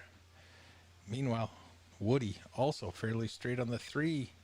He does a good job to keep a good angle on the 4. He can just draw off of this. Focus on the pot. As long as you have bottom on the cue ball, a little bit of draw, you'll have the 5. You don't even need much because you want that angle to come. You see where he's got his cue coming off that rail? You want to come between the side pocket and the 9 with your cue ball and then back out to about where the diamond says on the Slow Roller Room logo in the middle of the table. Right there will work. Oh, and Stan right tight onto the 8.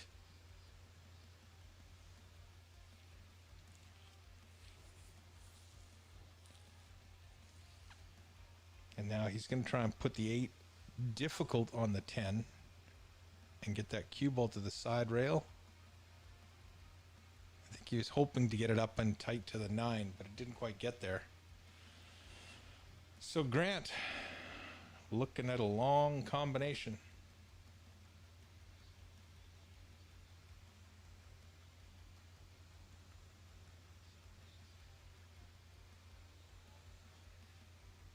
Woody. 2 rails after the 7 for the 9. But you see what the 2 rails did? If he missed it, there was an opportunity to hide that pocket from the cue ball.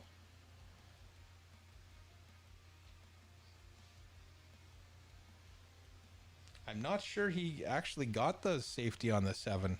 Lito might be able to see that whole ball. He didn't take long to look at it. Now he's taking a second look at it. But I think that's just from a positional standpoint.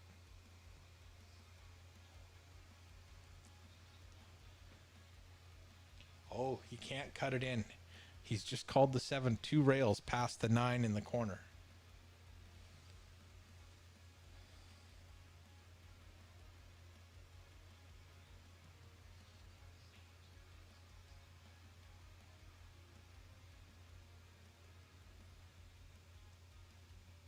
That's a nice shot. Didn't really go for it. I mean, there's no point in calling it anyway, because if you make it, then you still have to shoot if you know.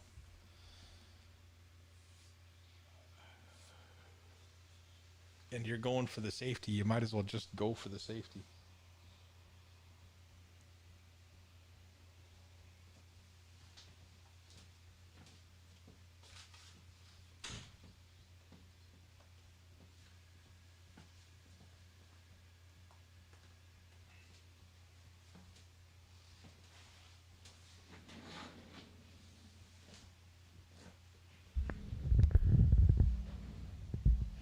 Grant tried to cut that 8 in. Left it over the side for Stan. He shouldn't have any problem with this. But we all miss once in a while, so you never know what can happen.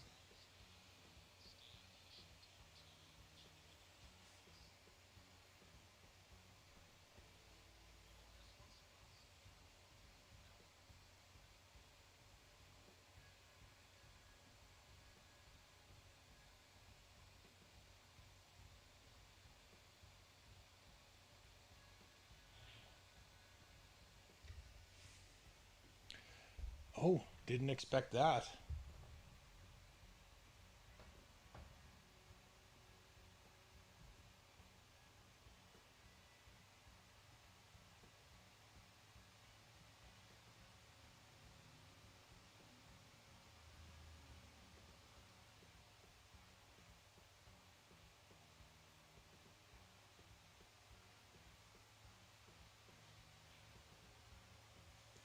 And Grant missing the 8 as well.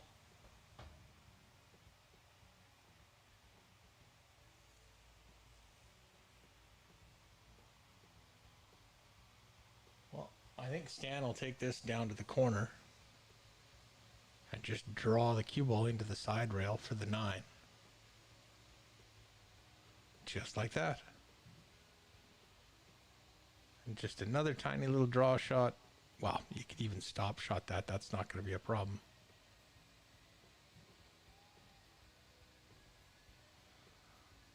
And 10 in the side. And Stan Trancho takes rack number 1.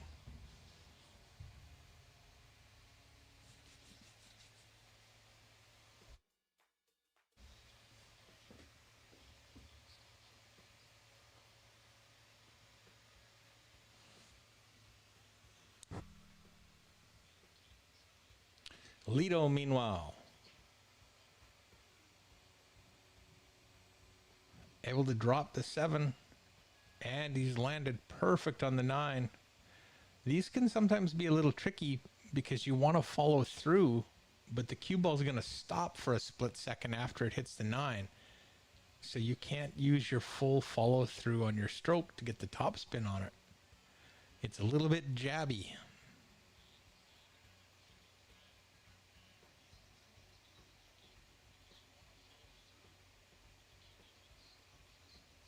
He's a little tentative in hitting it.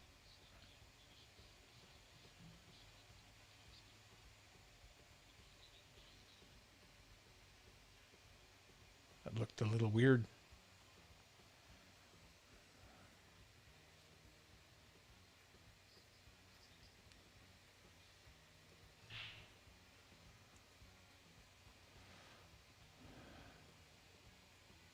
And a dry break, but look at those balls lined up in that bottom left corner. This will be an interesting rack.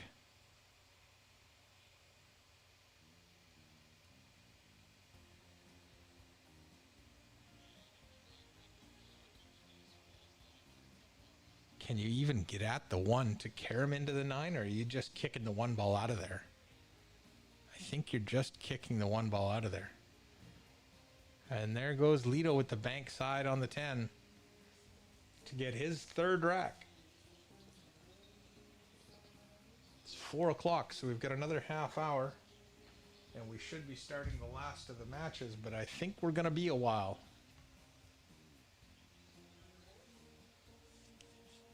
We did start these a little late, so.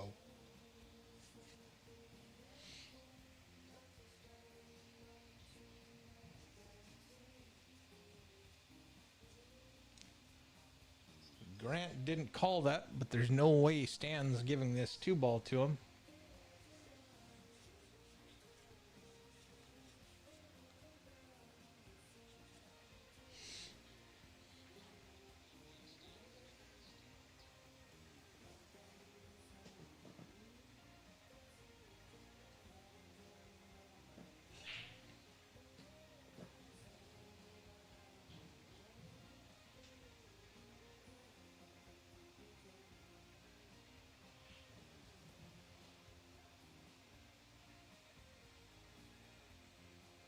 I'm not sure if that 3 ball goes by the 6.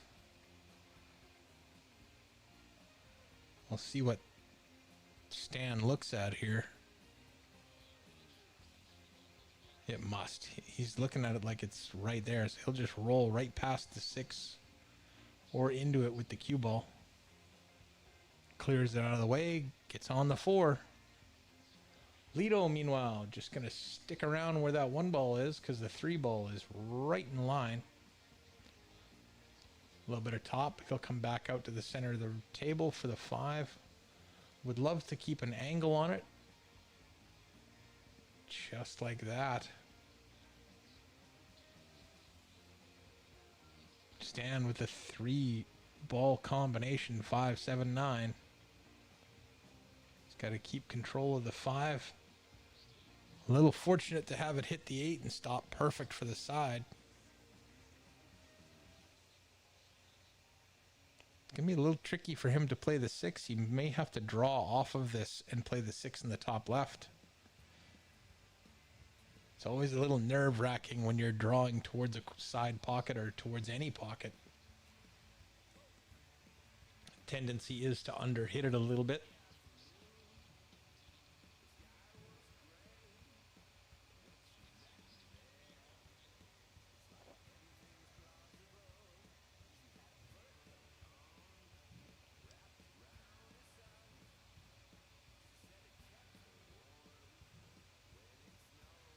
May go back and forth to the top right rail to the bottom right rail.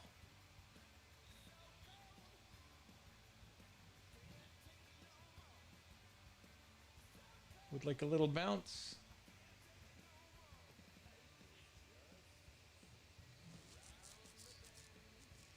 And that's 2 for Stan. Lito is a little tough on that 9. Not sure if he can cut it in from there or whether he has to bank it or what.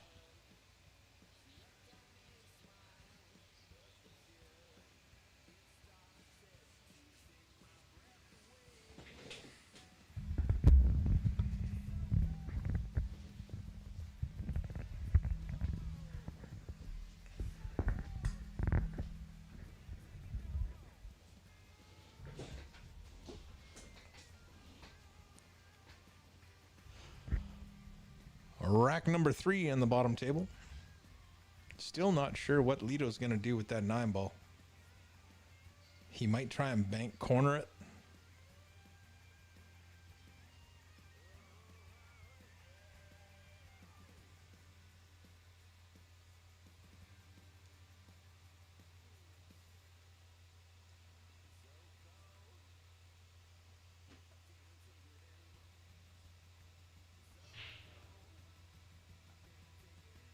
3 ball just hits the short horn. 7 ball goes a little long. And he's come up dry on that break. Grant's not unhappy about that. He's got a great table to work with here. 9 to the 10 is probably the trickiest little feature on it.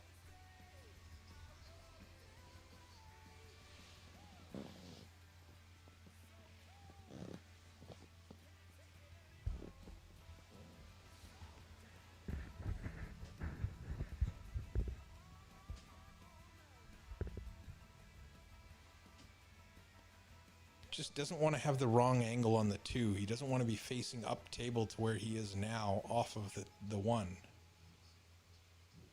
And that'll work. That's perfect.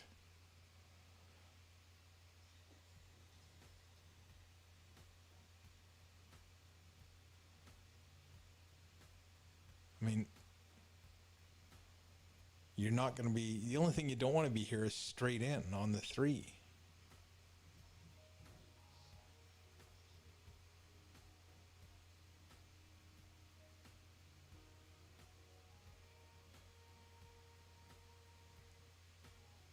Maybe you're rolling forward with top right spin to come out to the center of the table for the 4. That's going to be a little light. He's going to have to bank that. Lido, meanwhile, in the top table, needs to avoid the side pocket with the cue ball if he's going to draw into it, unless he's going to roll forward, go around 3 rails. And in that case, he's going to have to put some pepper on it. Grant, reverse bank side, and it's going to come short. He's hoping it sits up on the rail, but it's not going to.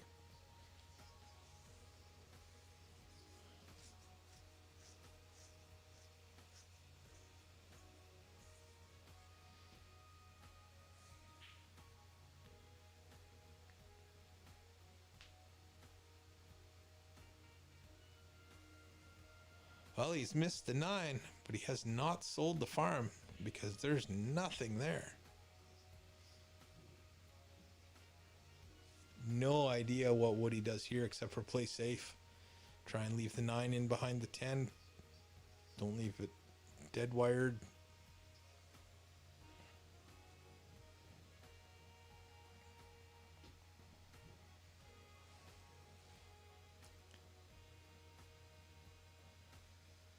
Stan working away on rack number 3. He's got the 6, 7, 9, 8, 10. Nothing outlandish. Oh, he's tried to bump the 9 over the side pocket and he's messed up his shape on his 7. He's going to have to bank side it. Well, reverse bank side or bank corner, whatever he prefers. He's going for bank corner or safety. He might be playing safe.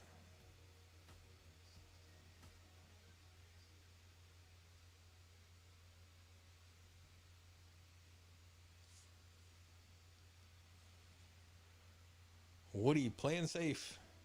Trying to just miss this, or just touch this 9 ball. Sorry, 13 ball. It's a little small on the screen there. Pardon me. Just wants to leave it behind the 10 and get that cue ball around the table. I think you need to hit it thin with a lot of topspin.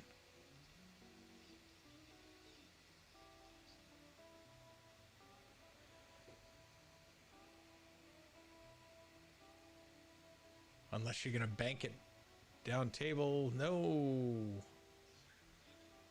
That's going to give Lido his 4th rack.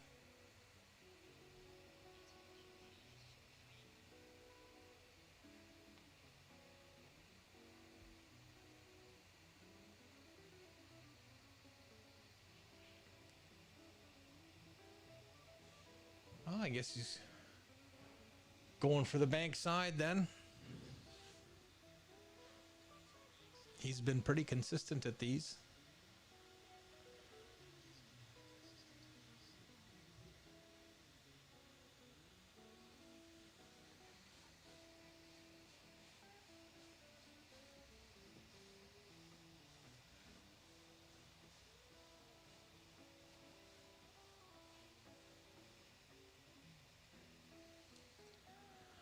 Bank side on the 9. Beautifully done. Is he going to get there? He's going to be on the 50-yard line. Would have loved to have a little bit more speed on that, but he'll take what he's got. Oh, and Lito scratching in the corner makes the 9. It's the only one he made. And Stan overcuts the 10 ball, but not enough to miss it. He just cheating the pocket. Ouch, that's a tough one.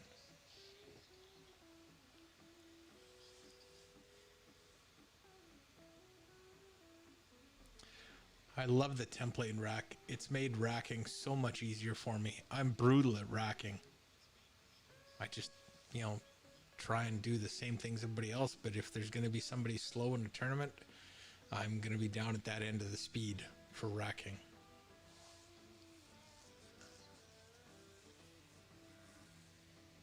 Give me a template rack and I'm good to go.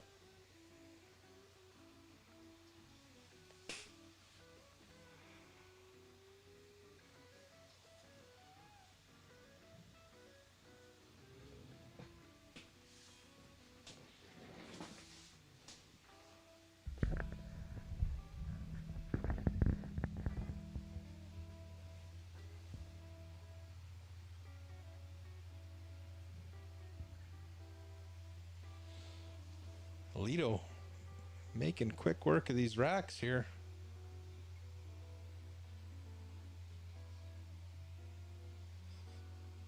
Stan also out to a 3-0 quick lead.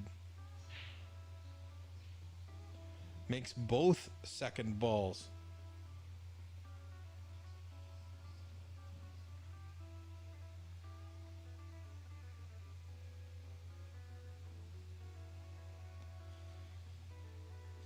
Well, the one ball's a little bit funny down in that bottom table. You're going to have to jump it to get at it or kick it.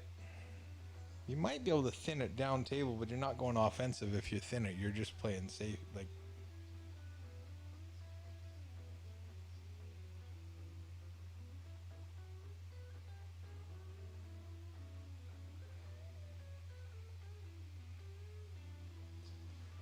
Lito got some separation between the 4 and the 5, but did not get the safety.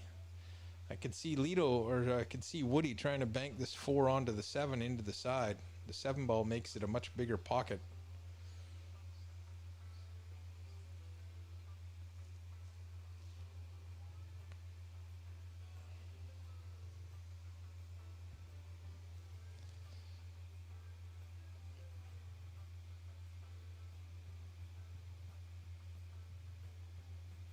Not what he wanted.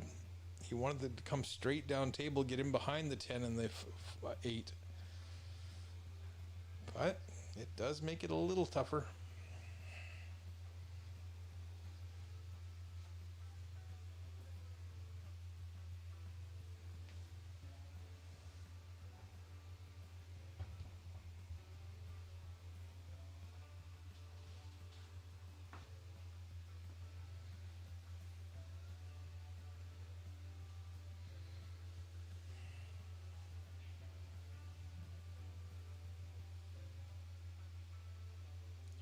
Oh.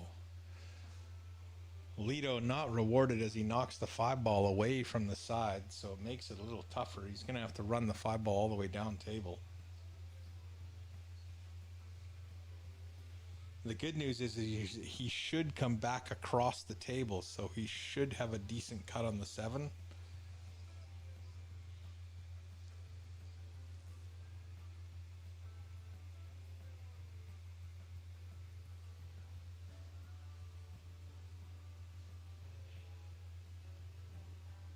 Oh, just banks it cross side. Wow. I can see I need to go work on my bank sides. They're coming in pretty handy here.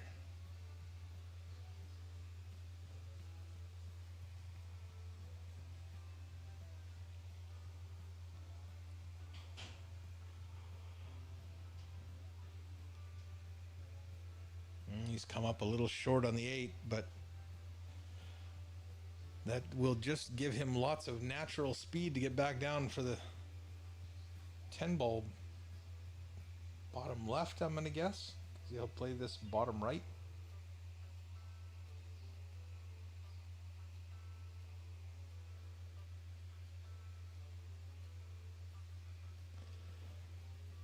Uh-oh, watch out, Lido. Makes the 8 but scratches, giving Woody ball in hand on the 10. He's not going to make him shoot that. Gives it up. So Woody back within 1. Grant trying to get his first one. Not an easy thing to do against Stan.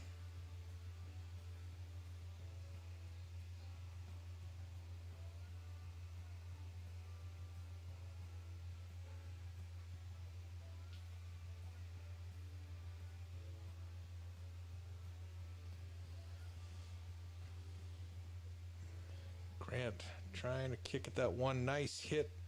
Oh, unlucky to have it hang up in front of that corner pocket. Not sure if Stan will just go one rail or trying to come in behind the 6 towards the 8. It's a little riskier. But depends on how confident you are on your cue ball control.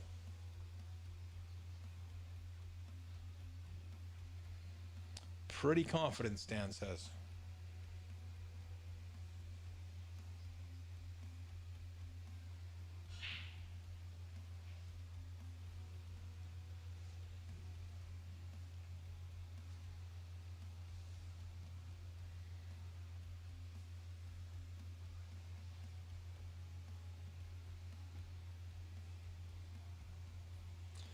Stan's got options.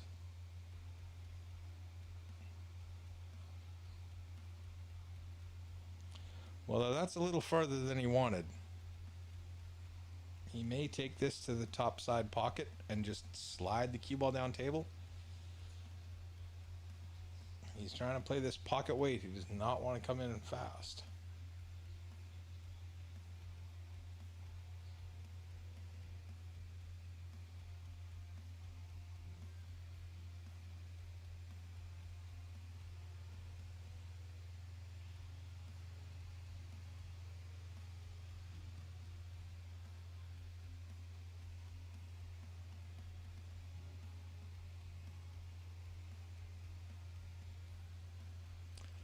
Stan working his way through the rack. Just a couple left to get his 4th. Lido working on his 5th, but he's got a bit of a problem here. 2, 3, 4. The 2 to the 3 doesn't give you good angles because of the 7. Although that's going to work. That'll work well. And there it is. Stan with his 4th.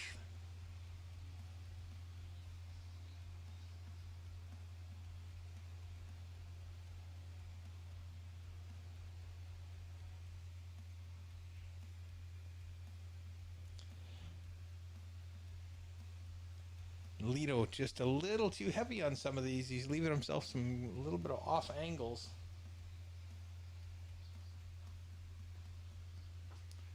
One of those things happens sometimes.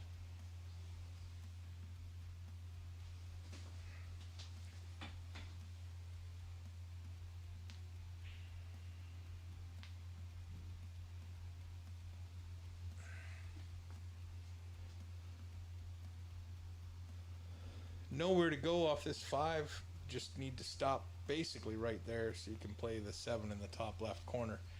Draw the cue ball back down for the 8. No big surprises there. No big feats of wonder.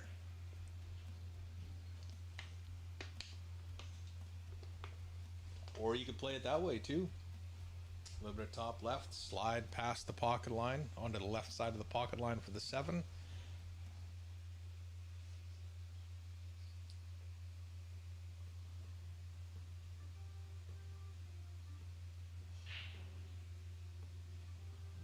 Oh, Stan just about lost the cue ball on the side, but it got kicked. He's got the 4 ball down, but nothing else.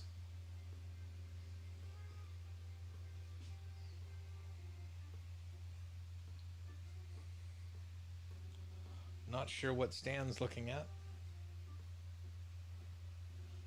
Lido needs something to come off this rail.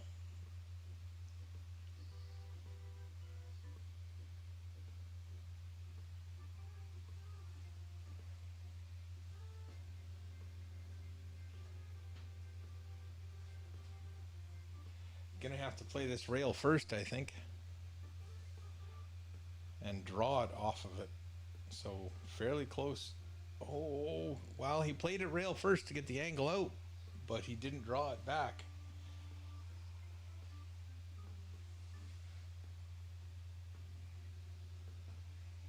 That's a tough shot.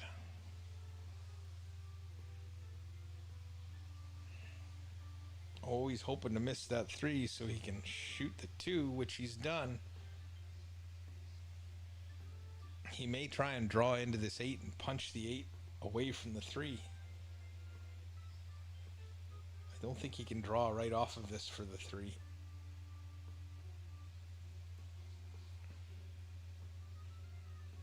Oh, it didn't have to break it out at all. Just drew off the 2 to get a shot at the 3. Nice decision making. Way to not overthink it. I think that's what I was doing.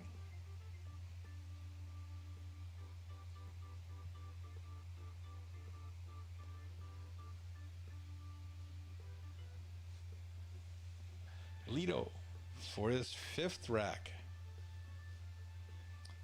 Back to a 2-game lead. Back to a 2-game lead.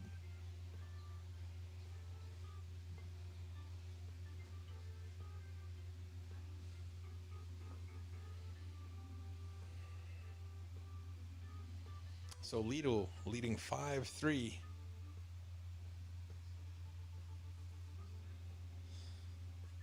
And Stan Tarancho and Grant Golay race to 7. Stan leads 4-0. I know Grant plays Stan all the time, so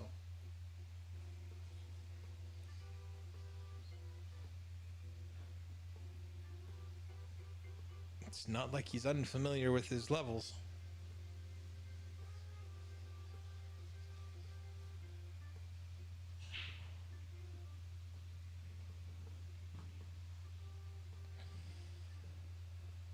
That'll work. Gets that cue ball in between the 8 and 6 to take the 6 top right-hand corner.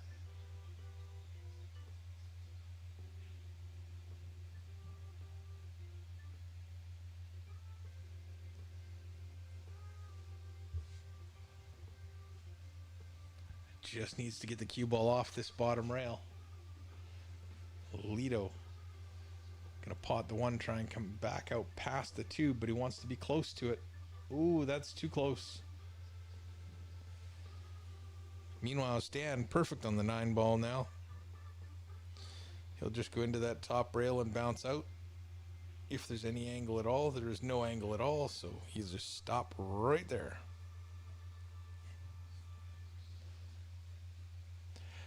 And he'll lead 5-0. Lido trying to get his 6th game. Leads 5-3 right now.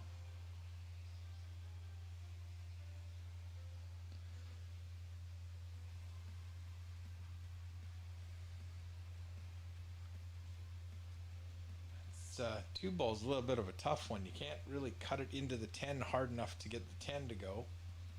At least I don't believe you can. He might be able to carom it, but that's ridiculously tough. This is just playing the safe, which is the smartest decision I've seen in the last hour, or thought of myself.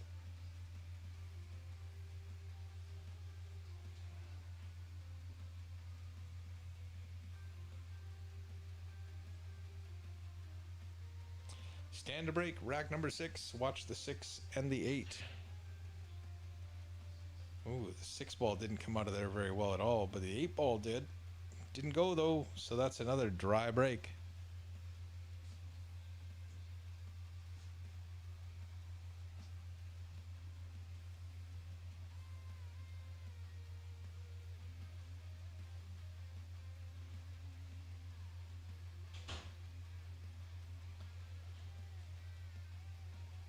Grant just taking a quick break.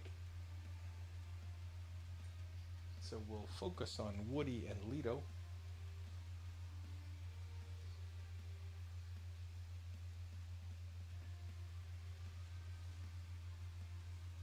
Lito with a thin cut on the 2.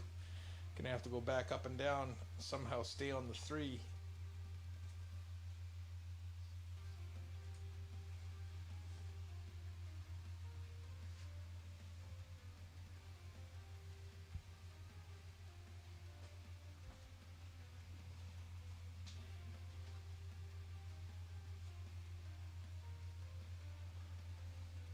.430.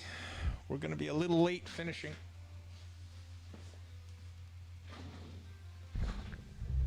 Last matches are supposed to start now, but they won't be starting for at least another half hour, I think. As Lito puts that 2 ball on the rail, cue ball on the rail. I wish I could do that with some sort of consistency. But, you know, there's only like 80 some odd points of Fargo between us, so maybe it'll come with time and practice, effort. Maybe.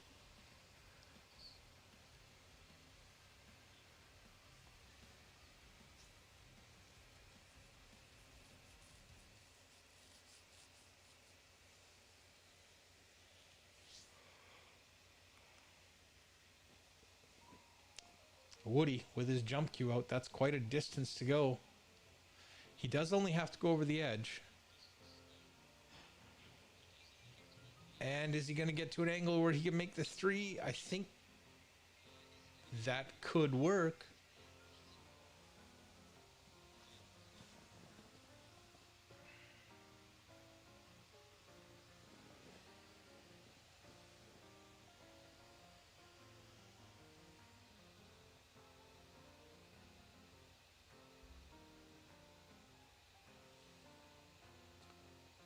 We're probably going to have to stop and restart before we start the next stream because we're at 6.5 hours already. And if we were on time, we wouldn't have an issue. We could probably just roll right through. But we're a little bit behind, so I don't want to take a chance on losing it halfway through the main match. So I'll go let them know that I'm going to want to restart between this match and the next match. And we'll go from there. Because maybe they finish about the same time.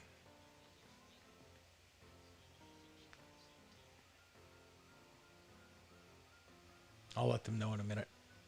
We'll see if I need to, because if they're going to finish at the same time, it'll take her 3 or 4 minutes to get the match up and running. And it'll just take me a second to restart everything.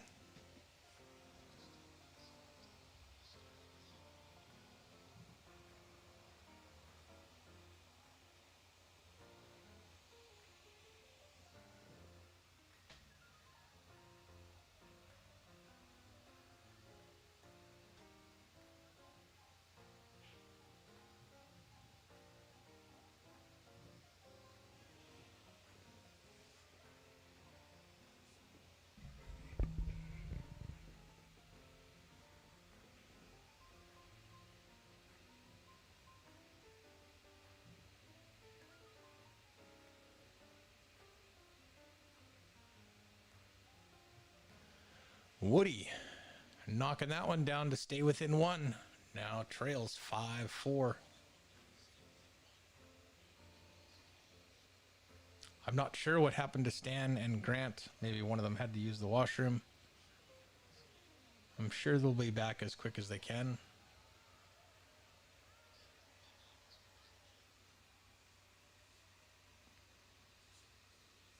I'll be back in a second, folks.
Off and running. I think Grant just came back in, so there he is. He'll step up and stroke that one ball in. Try and get back up for the two.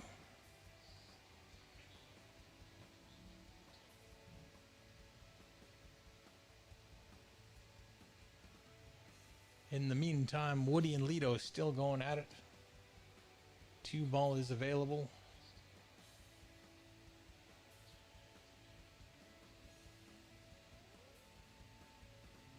Wondering how he's going to deal with the three.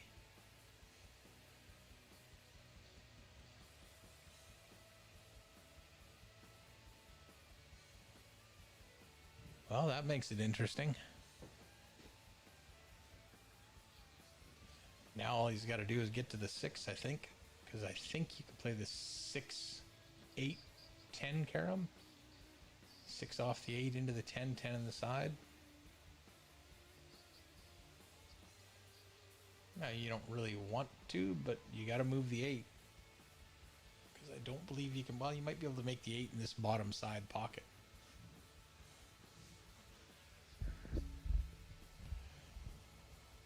That's nicely done from Grant to get through there and get that 2 down. He can work on that 3, 4.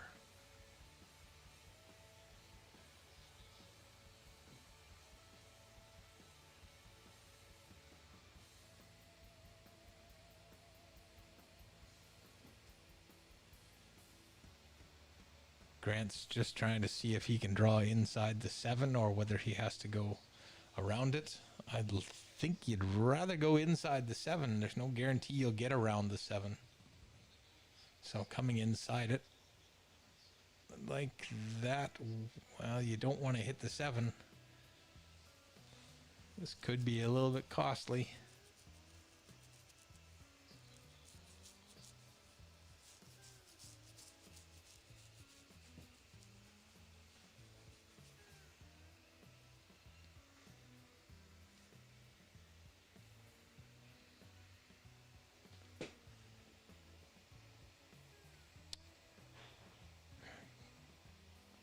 Lito with a nice jump on the 4 doesn't get it down, but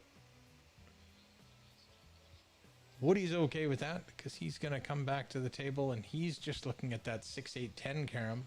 6 off the 8 into the 10 carom in the side, and it might not go.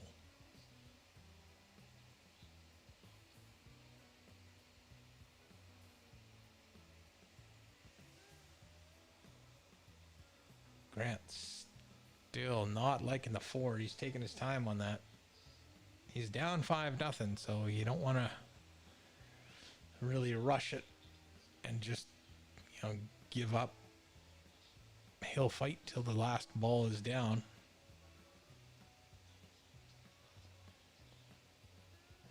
Oh, needed to get around that 6-5 or through that 6-5.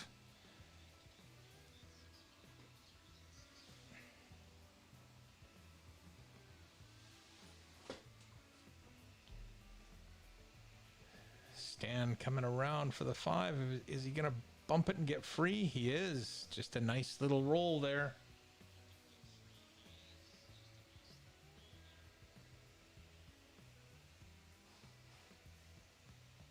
Woody taking his time on the top table.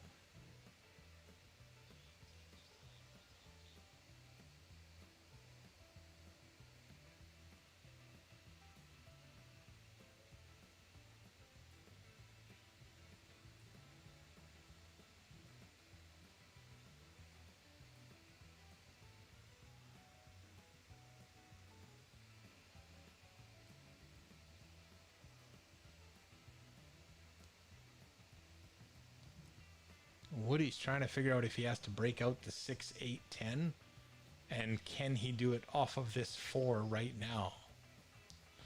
I think it's a little straight. You wouldn't want to have to do it.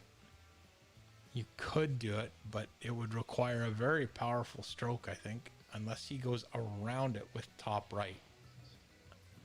Look at this. That's going to work.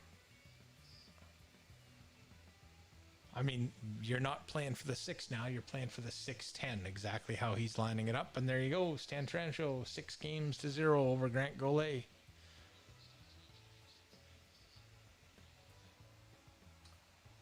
Next matches will be up right away.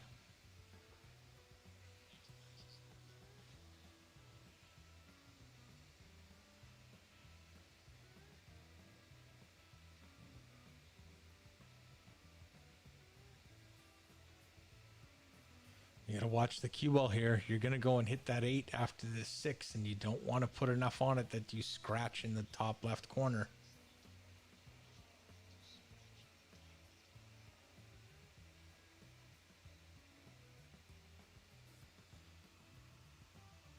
Watch the cue ball. Oh, man.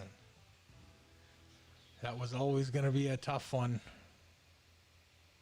Oh, he's grabbing. He's forgot. It's just spot the 10. You got to spot the 10 as well. And it's ball in hand. Okay.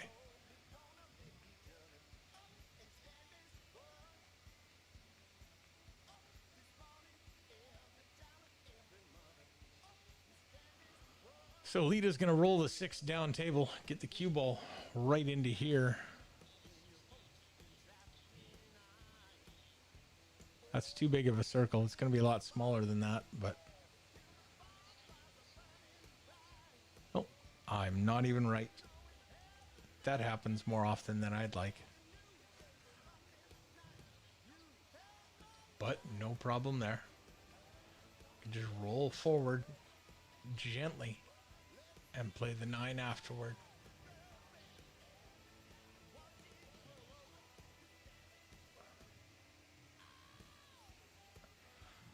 And then he's going to try and come along the same path that he goes in.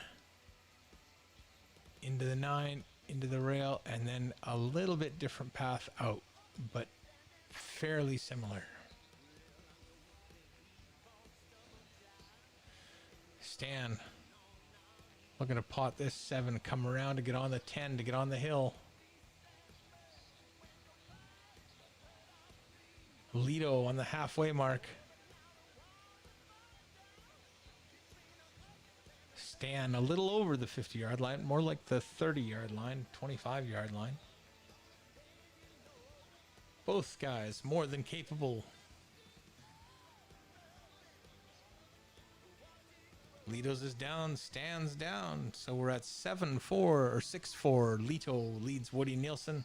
And 7-0, Stan Taranto leads Grant Goulet.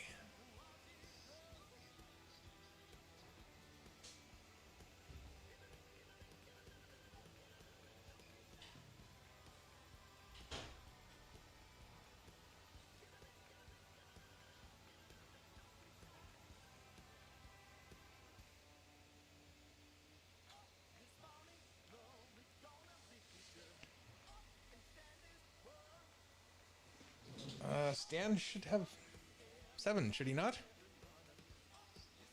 Yeah, I think that's going to get adjusted. There we go. Lito 1 behind. Grant just trying to get on the board at this point. Just doesn't want the whitewash.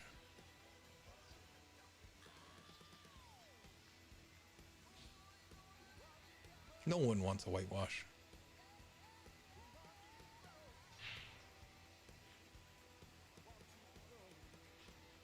8 ball's gonna drop, but Stan isn't gonna have a view of the lowest ball on the table. 3 ball has stayed in between the cue and the 1.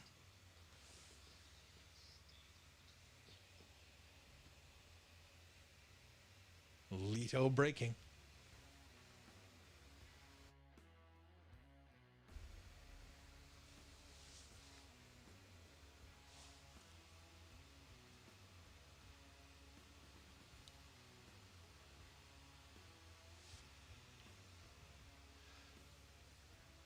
Stan's just looking for a push or something. He might kick, hoping that he gets safe behind the 7 or the 3. Kick that 1 ball up 2 rails in behind the 6 and 10. Nope, he's going to push. That gives a rail first shot at the 1, which may actually end up being position on the 2. Yeah, I wouldn't give this back.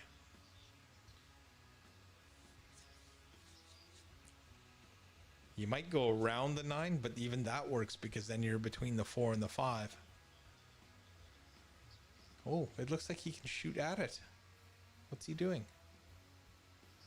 Oh, he's just banking the 1 in behind the 9. That'll work.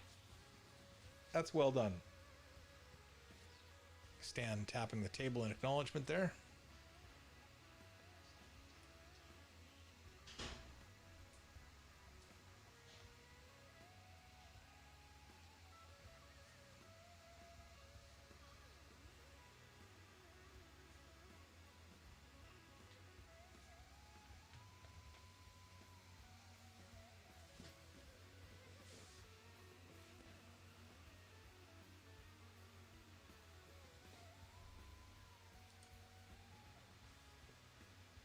I guess the other guys are on a break.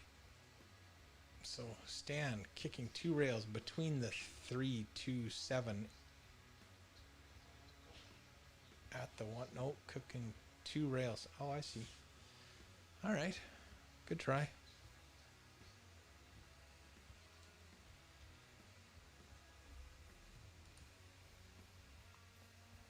And Leto and Woody are back.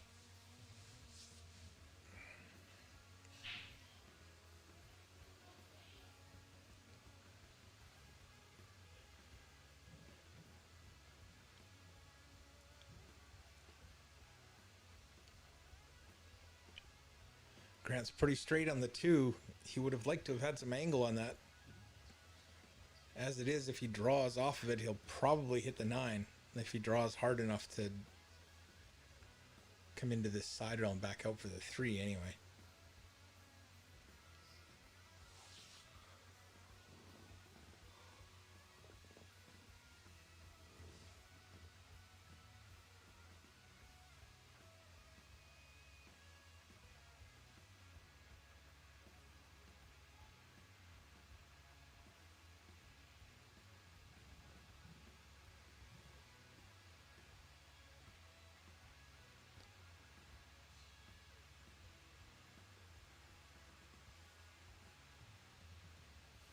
Grant's got that 3 bottom right. If he can just get the cue ball clear, he should be off and running in this rack.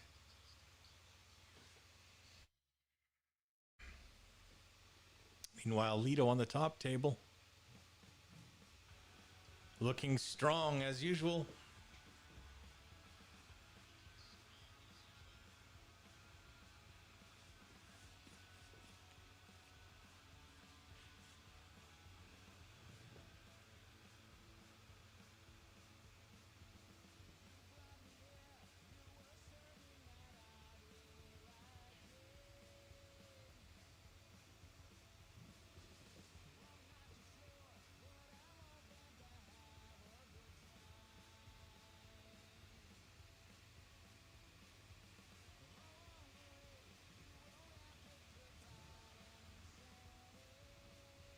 Grant's got a really nice table to finish off here.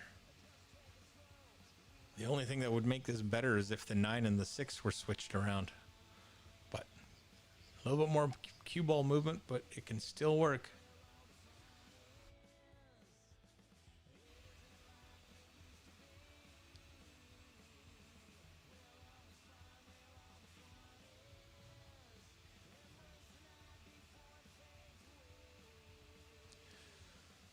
Should have the right angle. Shouldn't be too worried about getting too close to the 9. He should be able to just roll this in without getting too close to the 9 so we can finish this off.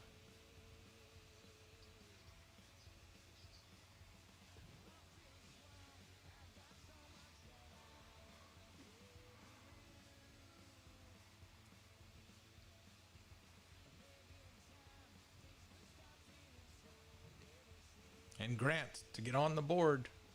10 ball, bottom right corner pocket.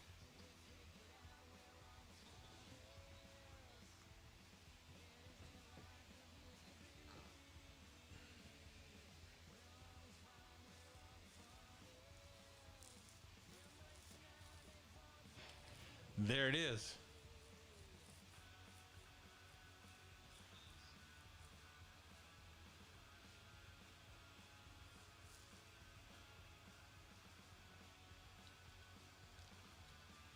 So Grant on the boards, trailing 7-1.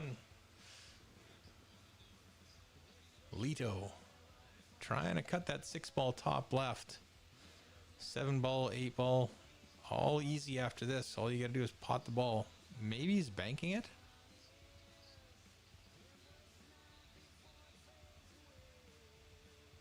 Just about overcuts it, but it drops. Nothing in the way here. Leto should be at 7 by the end of these 4 balls.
Oh man, I was muted that whole time.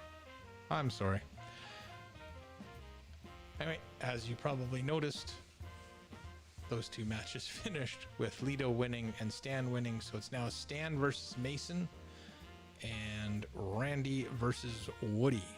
Those two matches will be starting in a minute. We're running about 55, 60 minutes behind. These matches were supposed to start at 4, but we're still going to be done probably about 6:30. So I'm going to stop and restart this stream. I forgot because that's going to take another hour and a half. So we'll be back in just a moment.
Okay, folks, we just quickly reset the streams there.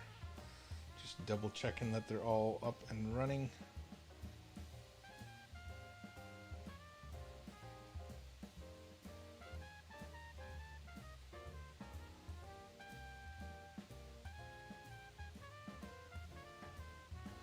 Just checking the channel to make sure it's live. Yep, we're good to go. Okay, they're just about done adding the names.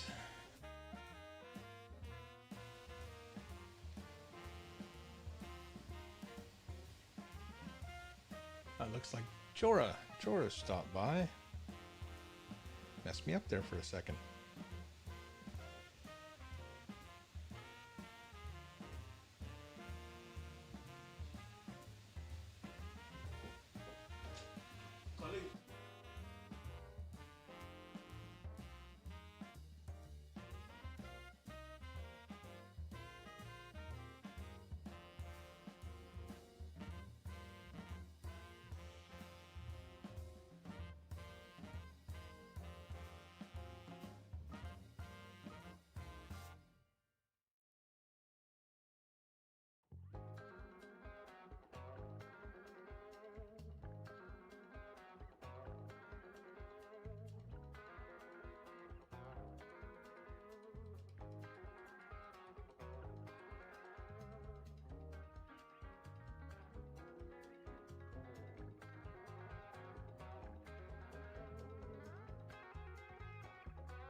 All right, sorry, that's going to be Randy and Woody versus Mason and Stan. We just got to fix the score on Mason's there. There they go. They're working on it. There you go, Carolyn. You got that sorted out. Almost. There we go. Done. So, welcome back. These are our last two matches today. Races to 8. Randy White versus Woody Nielsen, 635 versus 656 Fargo. And then Mason Mackey versus Stan Trancho, 598 versus 721 Fargo.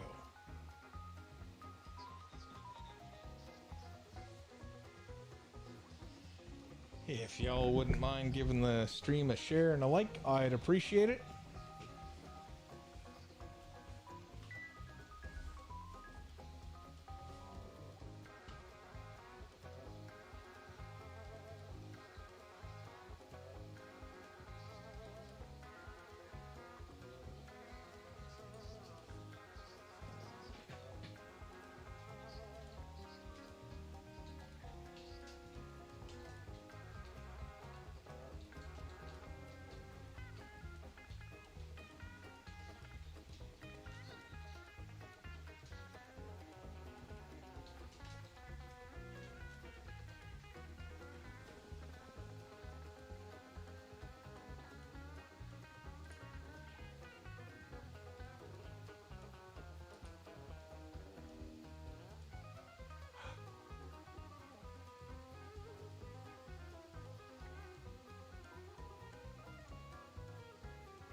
Well, fudgesicles.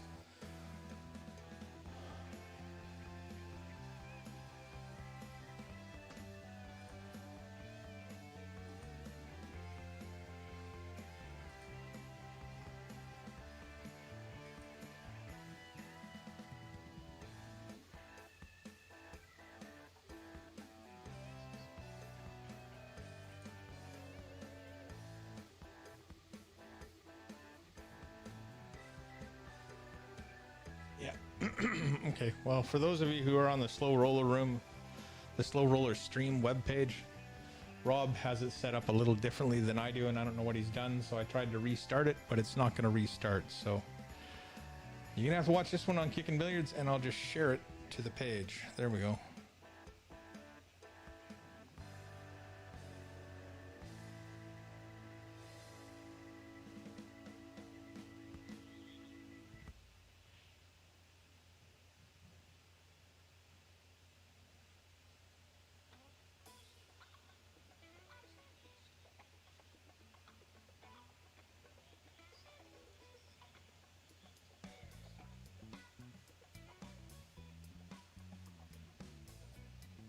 Nope, won't let me do it.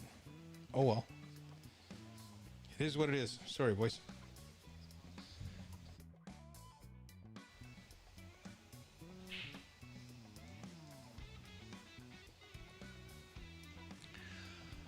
So Randy leading 1-0 already. Decent break. It's going to have some interesting things to do with that 3. And Mason finishing off the first rack against, or sorry, Stan finishing off the first rack against Mason. He will also take a 1-0 lead.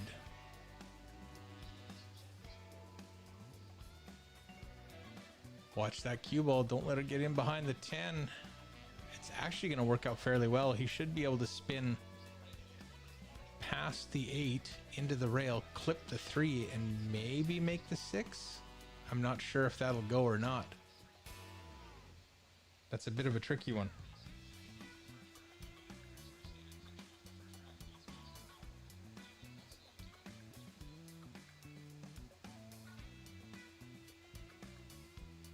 Oh, sorry, the 2 balls up there. That's what I get for trying to do production and commentating at the same time. I miss too much stuff.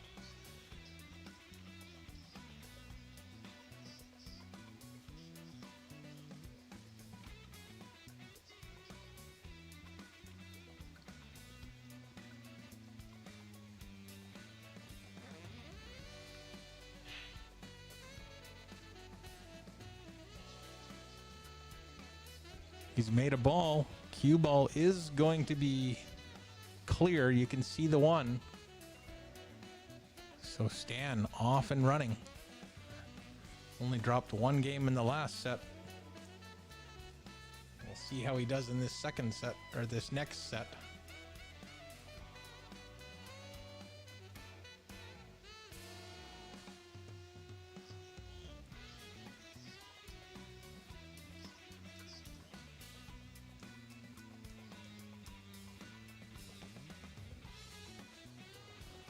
Three ball's a bit funny down there for Stan. He's going to have to take that 3-8 combination, I guess. Breaking it out with that 4 ball just gives a place for the cue ball to get trapped, but he may be forced to go into it that way. Looks like that's what's happening. No, he played that cue ball perfect to come up between the 6 and the 3. He can almost play a type of stop shot because he doesn't want the cue ball to release and go forward and get it too close to the 3. That'll work.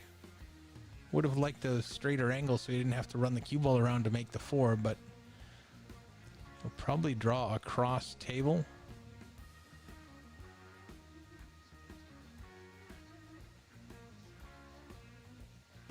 Yeah, I'm not sure how he's going to play this one. He could come across and then spin the cue ball back anywhere into that back half, right?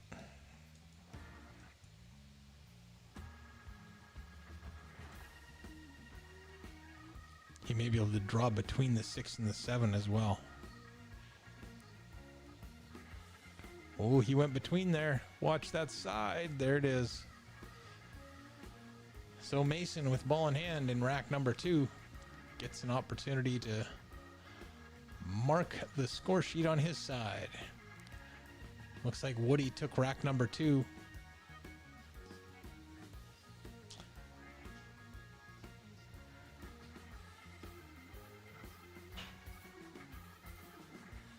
Mason's a little close to the 10, but he can still cue that properly.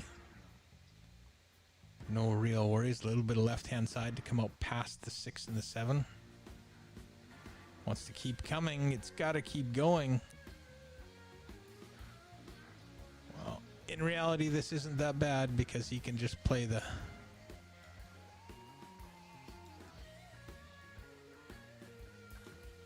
three rails and end up in the same spot that he was just in. No, he's elected to go forward. Oh, I guess the 7 ball passes the 10.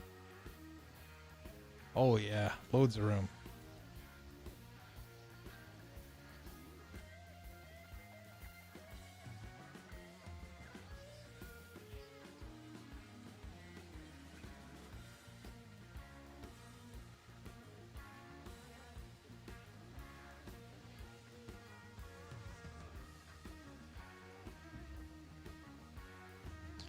Oh, and Woody, unfortunately, lets Randy have a window.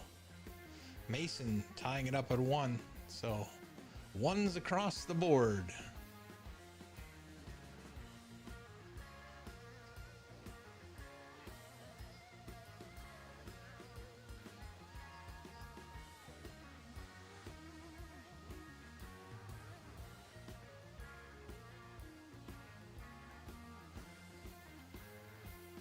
Randy got the legal hit, but he didn't get the result he wanted. He's left that one ball out there. Woody will come 2 rails between the 9-8 or around the 8 altogether. Probably around the 8 altogether. Looks like he's hitting a little bit above center. That will make this lengthen out. It's going way far.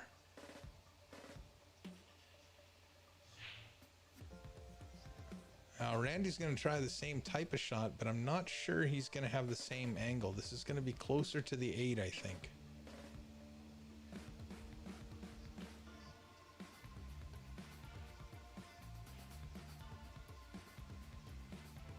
No, it was actually farther from the 8, but also didn't make the 1, so... Mason playing safe behind the 9. Not a bad idea.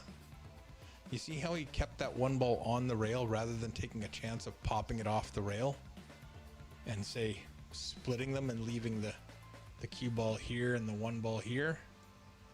It just limits the options that Stan may have if he doesn't get the safety.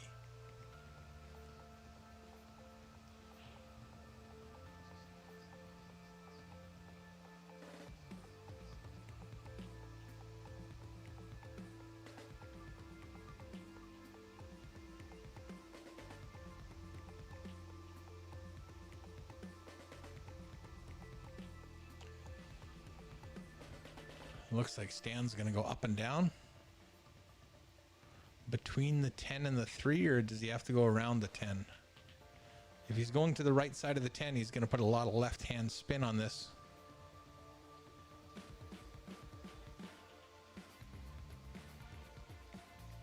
And he nails it. Wow. Mason played the right shot. There's not much you can do when that stuff's happening for your opponent. Full table length kick with a bunch of left hand siding and he drains it. Ouch.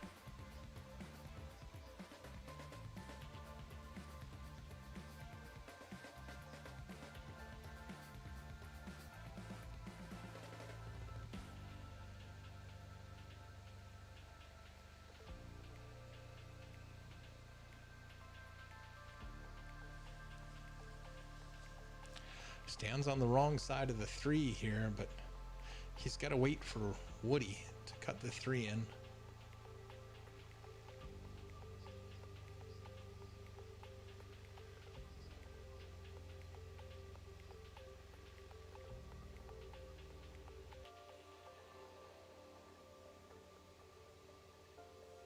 Got to be careful you don't scratch in the side here. If he rolls this fairly slow, trying to hold for the 5 in the side pocket, he has a chance of actually scratching in the side.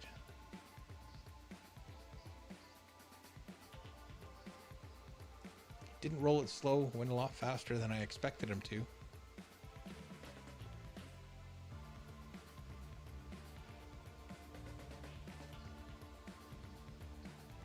Stan with a miss on the 3. Puts the 8 on the side rail, but gives Mason a good look at the 3 with a better than even chance of getting out here.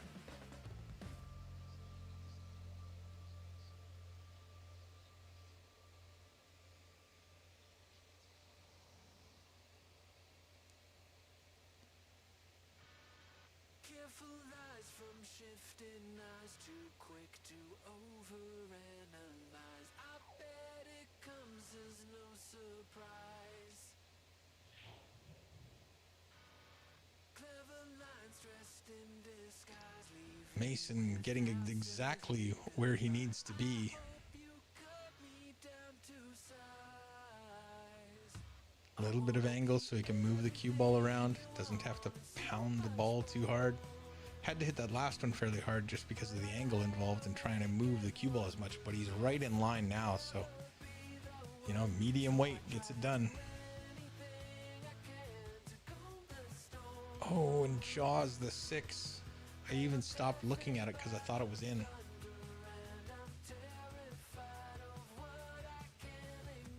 Randy with the miss on the 5.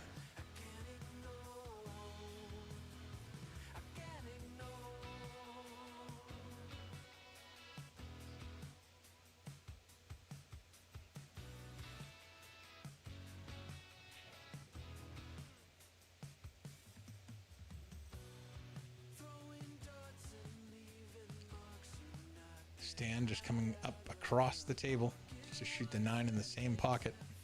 Wants to be below the pocket line.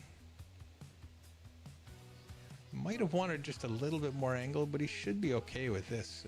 It's coming up table, so just might have to hit it a little harder than he wanted to get it there, but nope, he had plenty of angle. Lands on the 10 nicely. Bottom right corner pocket.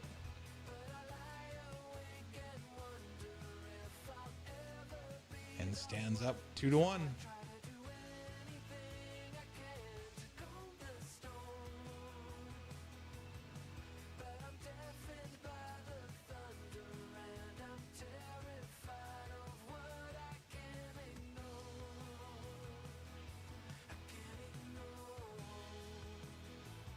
Woody straight on the 7. He's got a little bit of angle on the 8, but he should be able to draw right up to where the R is on the slow roller room. Oh, even straighter than I thought. That was great. 9 ball bottom right, and Woody will be up 2-1.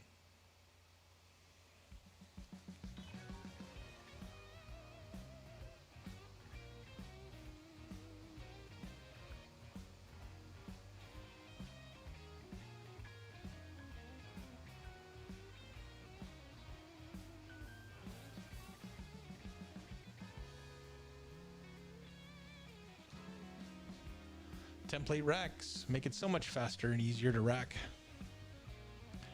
Some folks don't like them because they create too predictable of a pattern, especially off the break, but I don't know. If you get slug racked a few times by yourself, because that's my thing, I'll slug rack myself thinking it's good. I'm horrible at racking. I love the consistency of that template.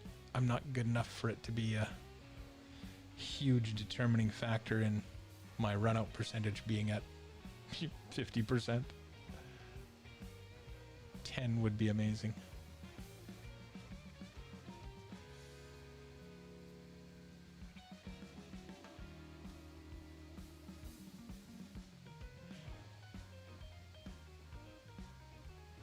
Stan playing short side on the 4.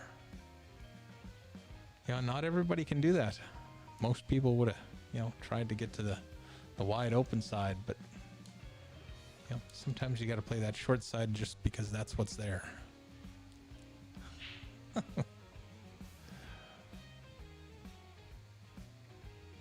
little bit of left-hand siding on this to bring the cue ball around for the 5. 4 ball is going to drop.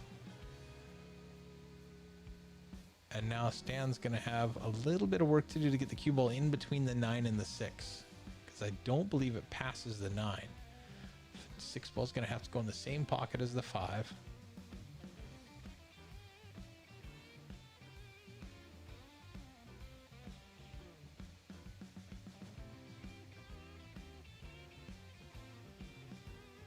Oh, a little bit of a rub, but he should still be able to cut it in. Can he avoid the side and come 3 rails around for shape on the 7?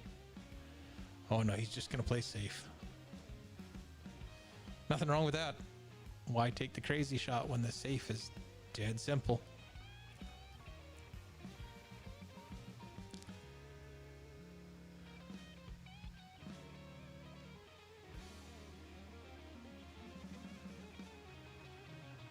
Meanwhile, Randy on the top table.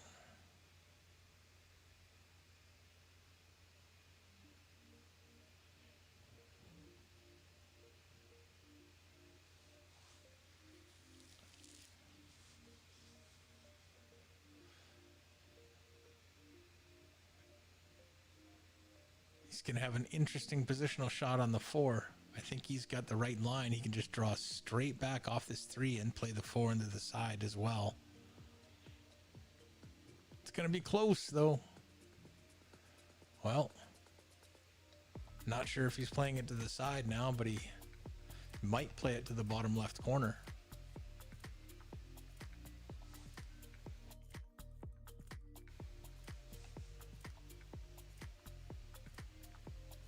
Mason's made a good hit, but he's not going to get a rail, so that's ball in hand to Stan.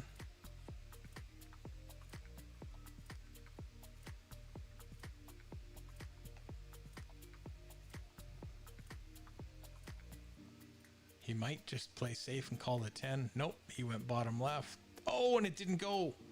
I stopped looking at it because I thought it was in, but it's hung up in the pocket. Huge, huge opportunity for Woody to take a 2-game lead.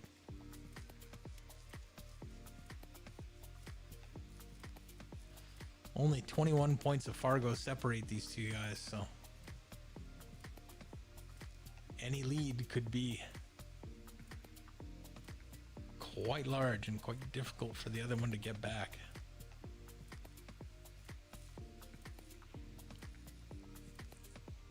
Stan's going to be a little light on that 9, but it is going to get to a point where he can cut it.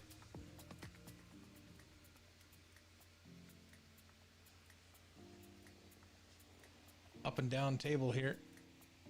To play this, you're just playing that at about 12, 15, 12, 20. And just come up and down table.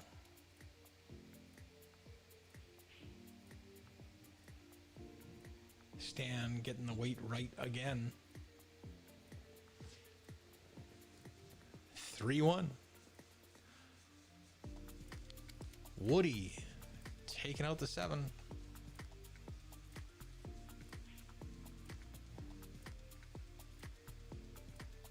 Gets in perfect line with the 8. Just gently pot that. He'll have nice angle to come across for the 10.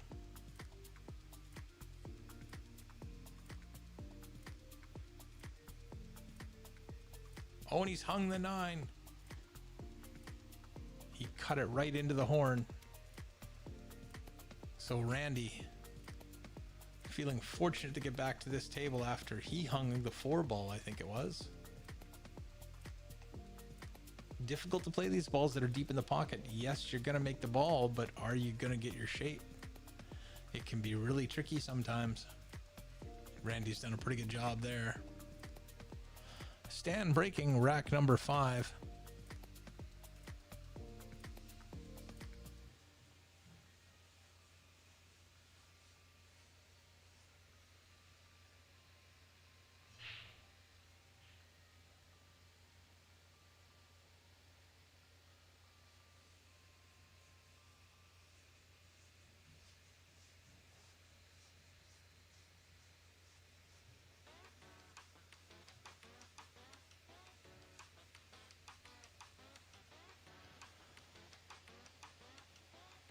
Dry break from Stan. 2 ball looks like it might pass the 8. Getting the 1 ball up to that top right corner shouldn't be too overwhelming. Mason's pretty good. And he does so. Randy and Woody tied at 2.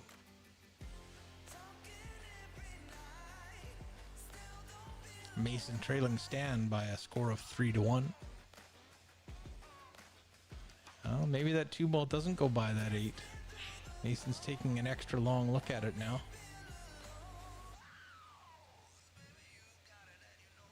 Oh, and it goes off the 8 and in.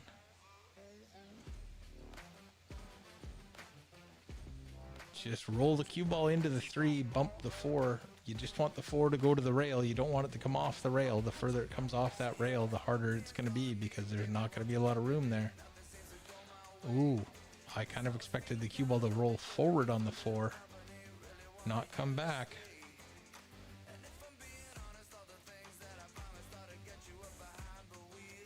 Woody playing safe. And Mason with the safe as well. These little containing safeties that might not get you ball in hand, but it sure makes it difficult for your opponent to get out on you.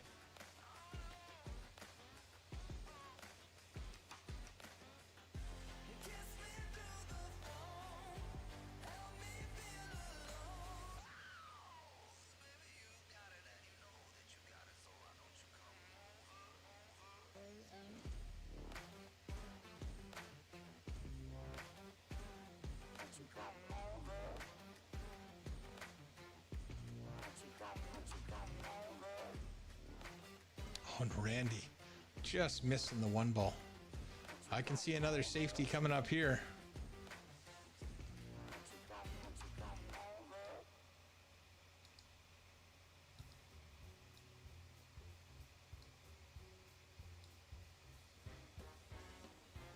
punch that. Well, yeah, you can go for the 10 as well, right? You're just going to drift the cue ball right in behind the 7. So why not?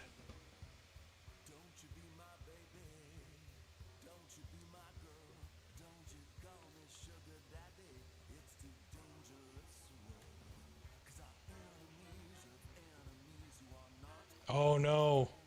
That's why not, I guess. I thought he was going to push that cue ball behind the 7, not just leg the 1 to the right. Oh well. Randy's still going to have to run out a nice table. That 2 to the 3 is not going to be easy.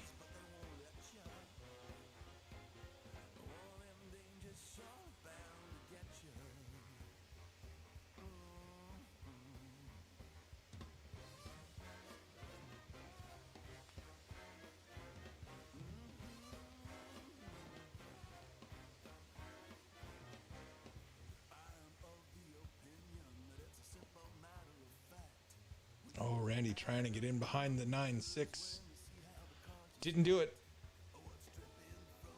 And he may have given Woody an opportunity to pot the 2 and break the 3 out if he doesn't want to go for the combination.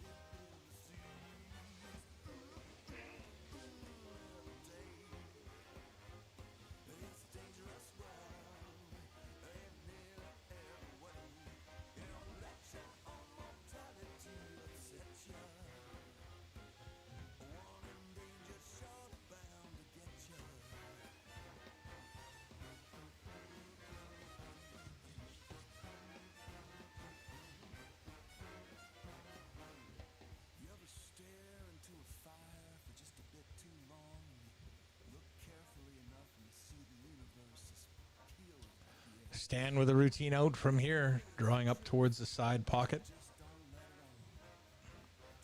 Wants to be as straight as he can be on the 9. He'll just gently roll this in and be straight in on the 10. Woody, meanwhile, has made the 2, broke the 3 out. He's got to bank the 3 in the side. He'll hit this with some speed, trying to shorten it up. Does so very well. Holds the cue ball right there. I think he'd like to come. Well, he's got to get to the other side of the 5 and shoot the 5 into the top left. Because if he's not on the rail when he just shoots that 5 top right. Oh, but he's hit it perfect. That'll work. Now, can he get over for the 6 though? Now, hit the horn and stalled right there. I can't tell you if that 6 goes between the 9 and the 10.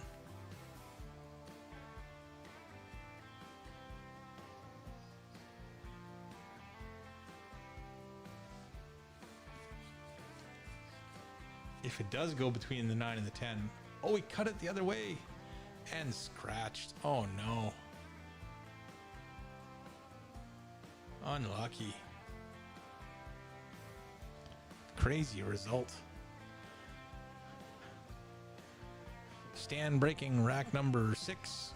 He leads 4-1. 5 ball drops, 9 drops, 2 drops. He's got to look at the 1, but it's on the 50-yard line. He'll remove the template and take a swing at it. Your 3 ball's out in the middle. Pretty accessible from almost anywhere that cue ball's going to be traveling near.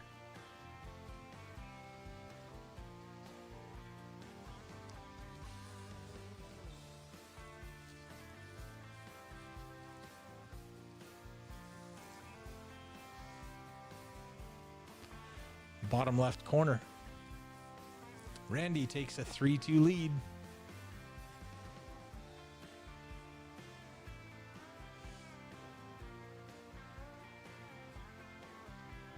Stan hits it perfect. Almost straight in on the 3. Doesn't have to go anywhere. Wants to stop right there, actually, so he can have angle to go into that top right-hand side rail and come back across for the 6. He doesn't want to come back quite as far, though. He'd like to stop about there.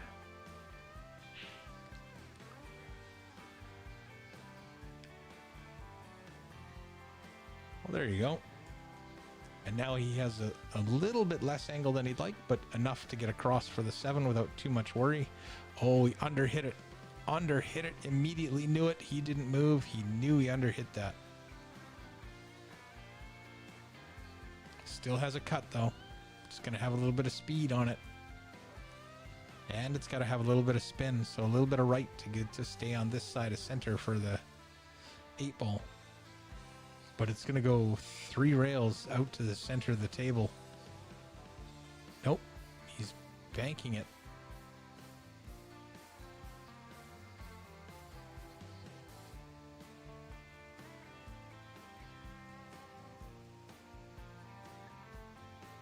Oh, and he gets a roll of the 7 ball sliding in behind the 10.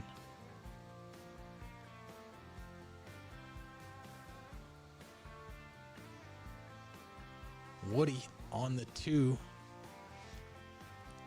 Just got to be careful he doesn't come up in behind the 4. He wants to straighten this out as much as he can coming off that rail. So a little bit of right hand side to check it and pull it back inside the 4. Whoa! I didn't believe he was going to have that much pace on it, but that's okay. Nice kick from Mason.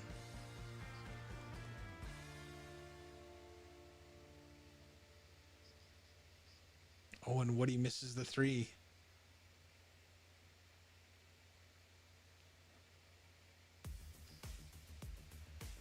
Randy with a good opportunity. Might be cutting that 3 a little bit thin, but if he can come 2 rails back out into the center of the table.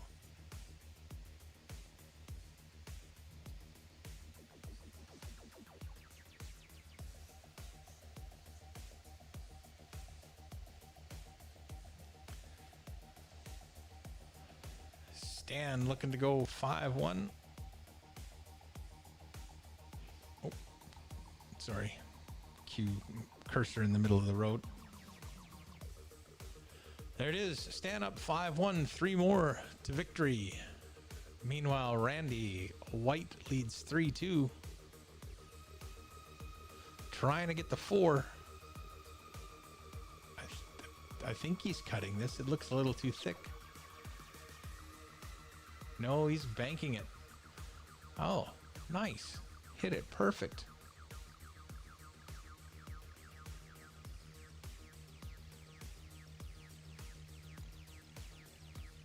Just roll this in and stay away from the 10 to get shape on the 5.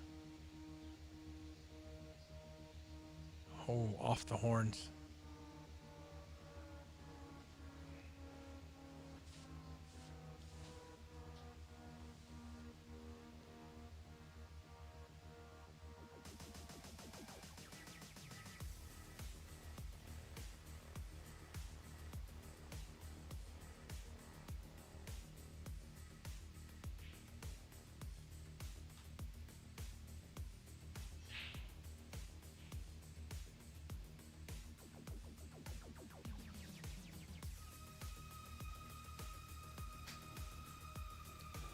Woody with an opportunity to tie it up.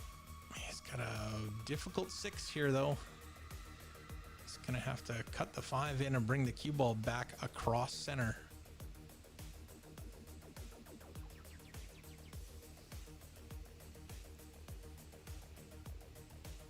He's hung the 5.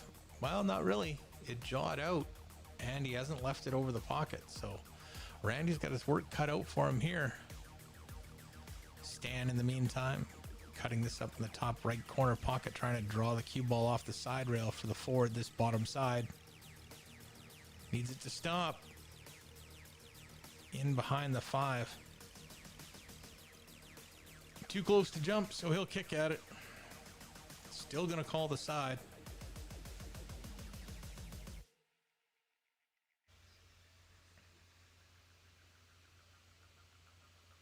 He's not going to play this heavy, because if he hits it the wrong way, he can still get a safety out of it either side, but not if he kills it.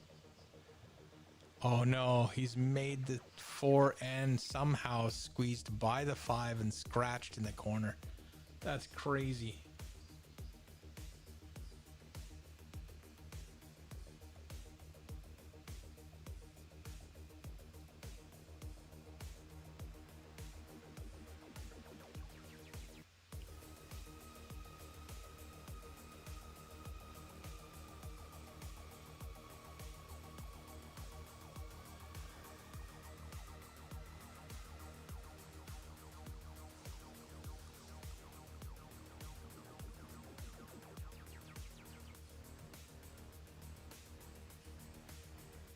Mason with a good angle on this 6 to come back out to the center of the table for the 8 in the side.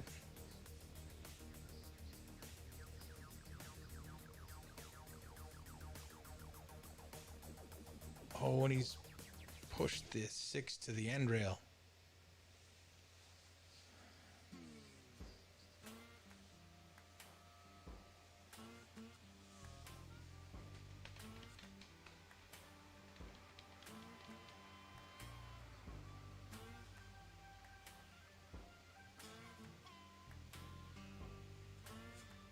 Might be a little short, but he's still going to have the 8. 9 balls in the middle-ish area of the table, so lots of room and options to play for. Randy just misses the 7. And stands perfect on the 9.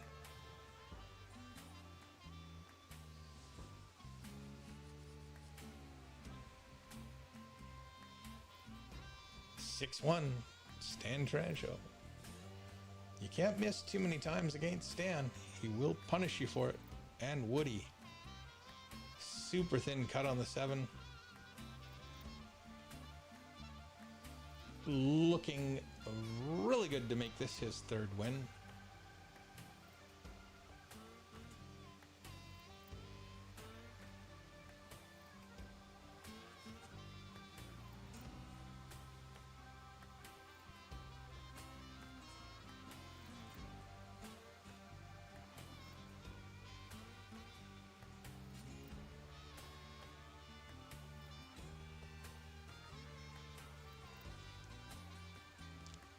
Three, Randy and Woody are tied. 6-1, Stan leads Mason. You'll see the score change for Randy and Woody once Woody finishes racking.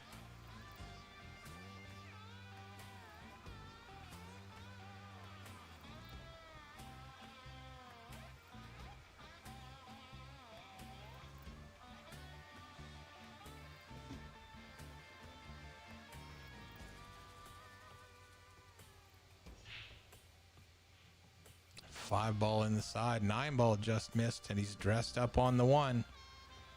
Leaning towards the 2. Wow, this is a great rack. It's almost just like a wheel, like the 1, the 2, the 3, the 4, the 6, the 7. 7 to the 8 is the only one that doesn't just naturally progress to the other one. And it's not that hard at that point.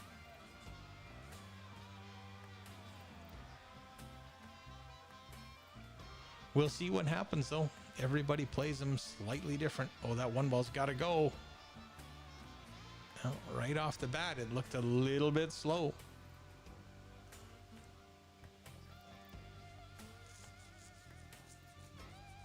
Sometimes it's that first one that'll get you, right? You just kind of take it for granted a little bit. Take your eye off it, and next thing you know, you're not getting to shoot the second one.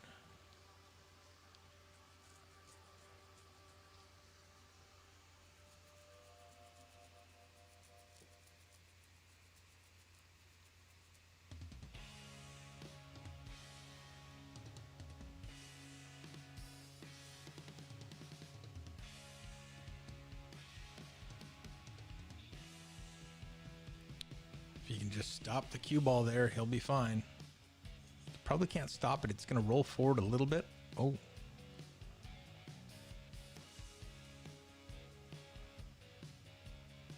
Well, I didn't expect that.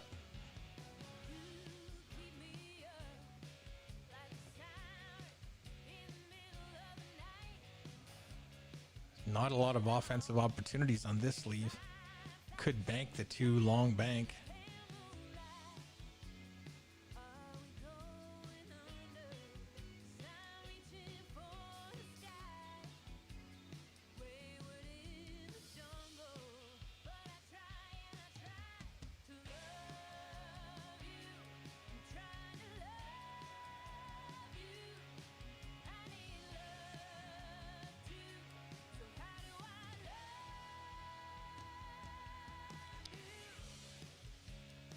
All tied up on the top set. Stan with a big lead on the bottom, but Mason's at the table now. winner break so you can do some damage if you can get rolling.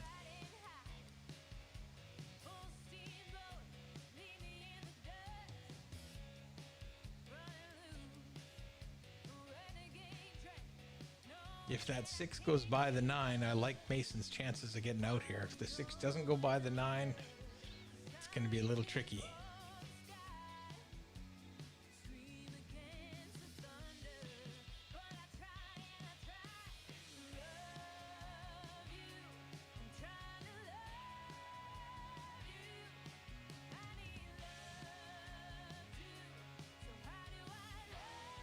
Oh, he's coming into the short side on the 6.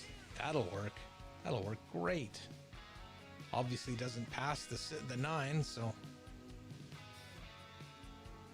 playing position for the short side on the 6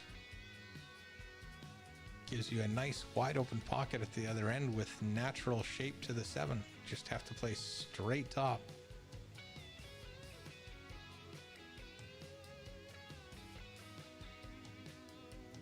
Two rails off the 7 for the 8.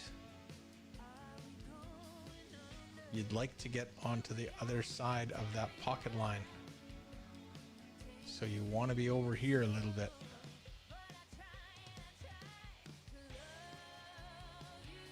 Right in there.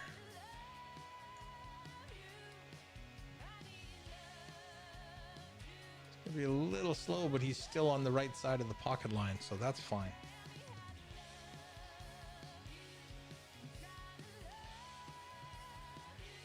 Oh, and Woody just dogs the 9.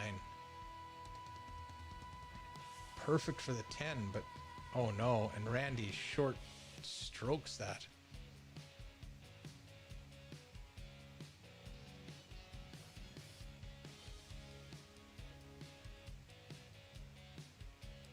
You gotta watch it, the cue ball is gonna get going. Oh, and he's scratched, ball in hand. Woody with a 4 next to his name now. Halfway. Mason's gonna get a 2.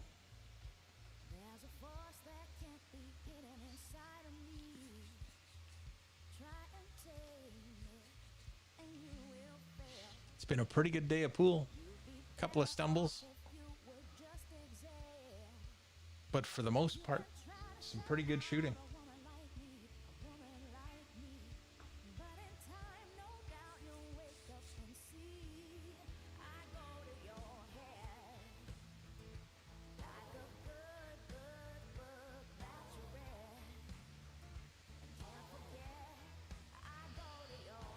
If you watch the rack when Woody breaks, actually when Mason breaks as well, it's the 3 and the 4.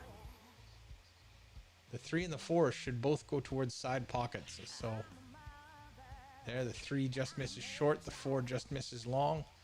He still makes a ball, and he's, well, he can't see the 1, but see if Mason can pop one of those balls in the side. 4 triple horns, the 3 drops, but well, he does have a shot at the 1. It's really almost a shot to nothing because the odds of getting the cue ball out of that area are slim to none. So I can see him playing a safe, roll the 1 ball in behind the 8, get the cue ball in behind the 5 or 6. I don't believe there's enough room to get around the 7. So this is going to be a tough kick for Stan.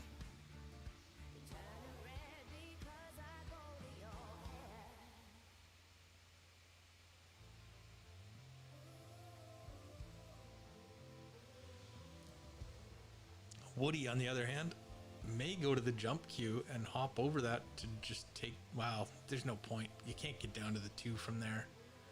You'd have to hit it so perfect to draw off of that. Is he doing it anyway? He's got his jump cue out. He's doing it anyway. Nope, full cue. He's just going to kick it. Kick it safe.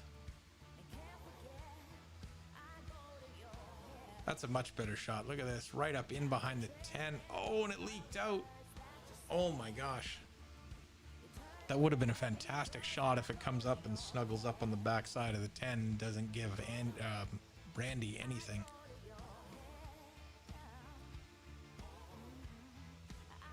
That was a pretty good attempt.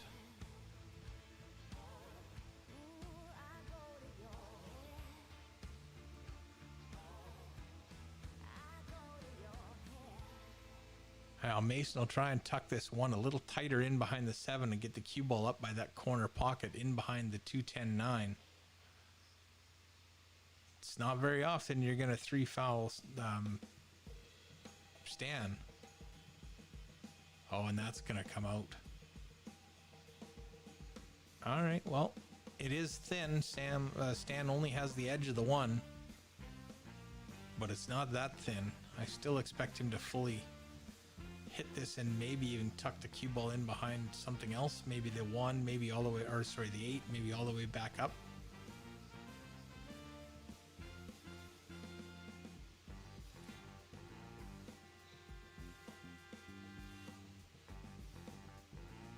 Oh, Mason may still have that 1.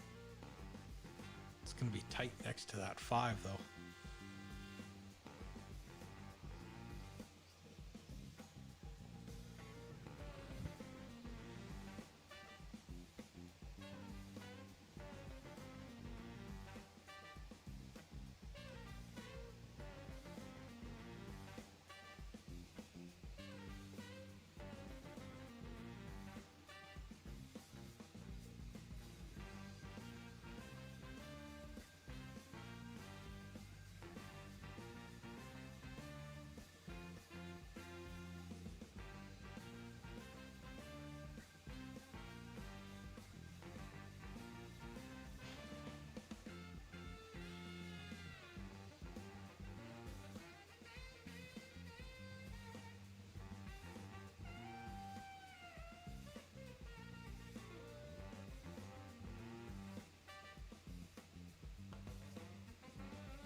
Stan just running out of roll there.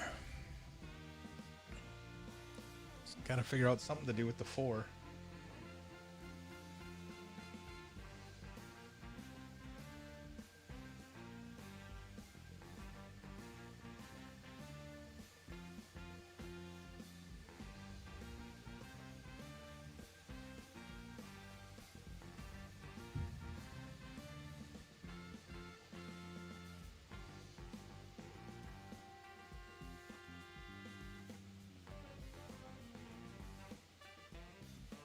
Nice kick from Stan. Almost got safe. The cue ball came back out from the 10.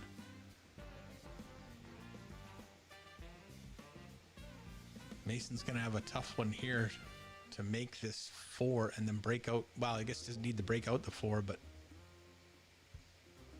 Oh, and Woody hits the 1, but there's no rail afterwards, so that's a foul.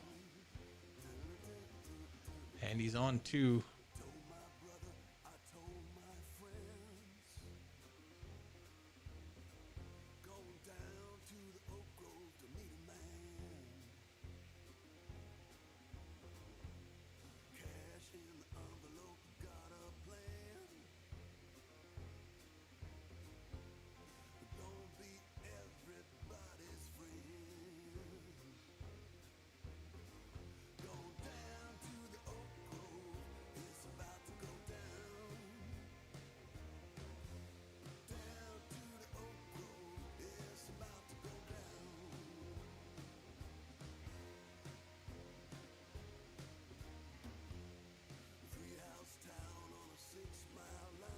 Looks like Randy's gonna go. Well, he doesn't have to break anything out. Everything goes. It looks like he's trying to break the 3, break the 10 out, but you don't necessarily have to. I could be misinterpreting what he's trying to accomplish here, but everything goes.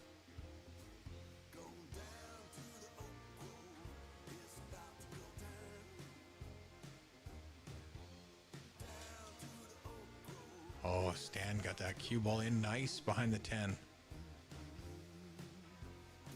It's going to be tough for Mason on this one. He's going to have to masse a little bit. There's not enough spin to come off that rail and get that 4 from there.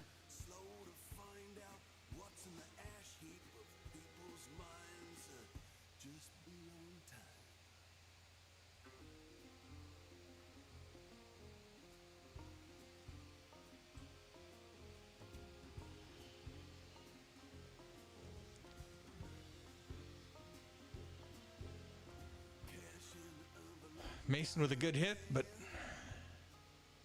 he didn't get any luck to get safe. Stan's probably just going to draw straight down that rail, play the 5-6 combination. Straight down the rail. I mean, he's going to go into the rail and spin out. And you'll notice how he's got a lot of angle going into the 5. That's because the 5's going to hit the 6 and go to that top side rail, and the cue ball's, oh, he's going to carom the 5 into the 6. Okay, well, 6 of one, half a dozen of another.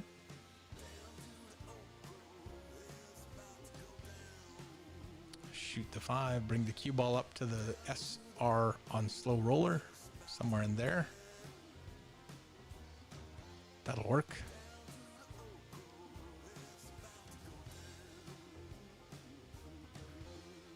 And I'm not sure if he's just going to draw right off of this. Probably just straight draw, try and come back as straight as he can so he can get up near that diamond level on where his chalk is, and play the 9 just like that.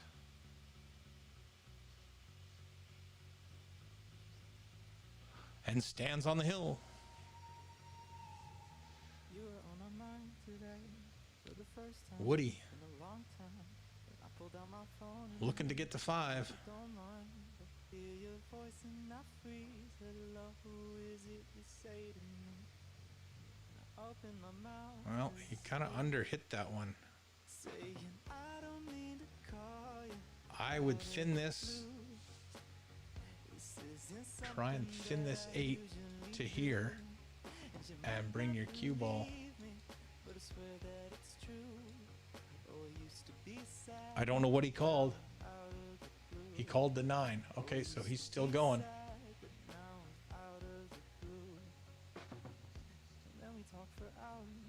Catching up on everything. We both changed in the best ways, and this could turn into anything. As we wind down, you say it's nice to hear from you now, and I swear that you could hear me smile, saying I don't Great shot. call you out of the blue. Little bounce to stay off the rail, and looks like Woody will get the 5 if he can drop this 10 in the bottom left corner. That's it, it's there. Stan on the hill has dropped the ball. He can see the 1, not sure if he can see the left side of the 1. He kind of needs to see a little bit more of the left so he can combo the 1-2-9. Might be there. A little tough to tell from here.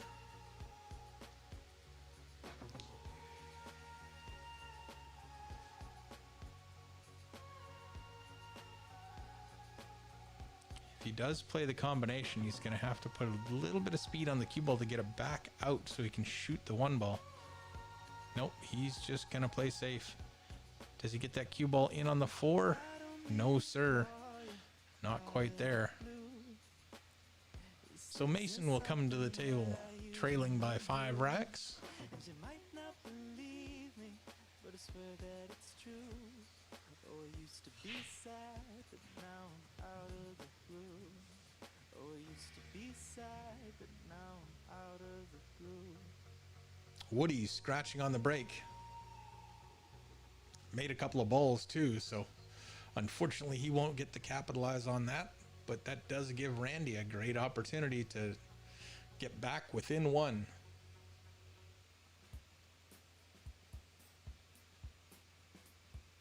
once you get to the 5, you're looking fairly good there. Mason finding a stray hair out there, hanging out in the road.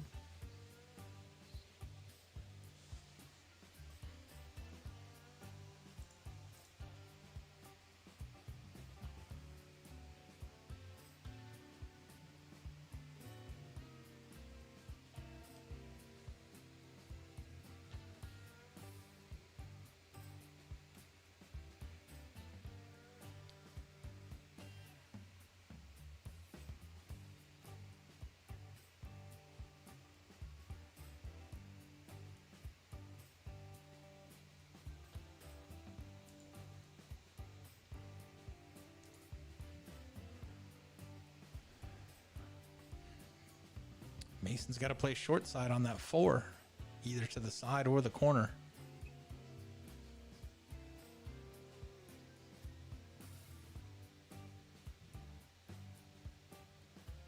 Well, that'll work. I didn't anticipate him coming between the 8 and the 10 for that. I just like to avoid those positional shots because your margin of error is so small. Jacking up over the 6.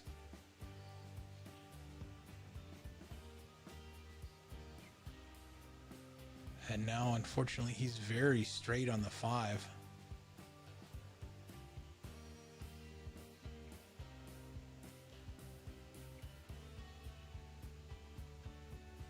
I'm not sure how he's going to play the 6. He's got to cheat the pocket from here to get over.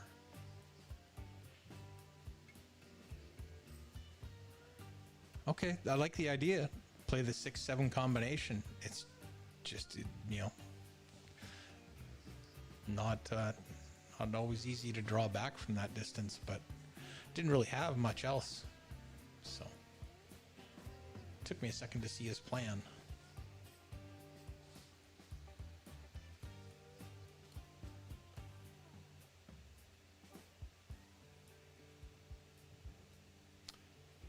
Now, if Stan can make the 5 and then bump the 10,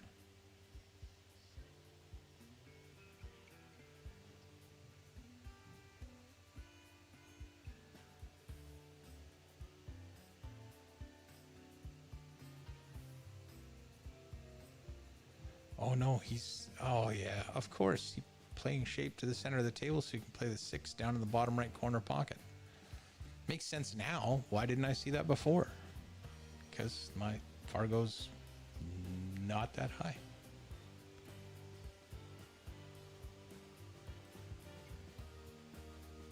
Randy drawing within 1. 5-4. Stan about to take down this set and advance to tomorrow. There it is. 8-2. Stan wins. We'll switch over to the 1 table now. Focus on Randy and Woody.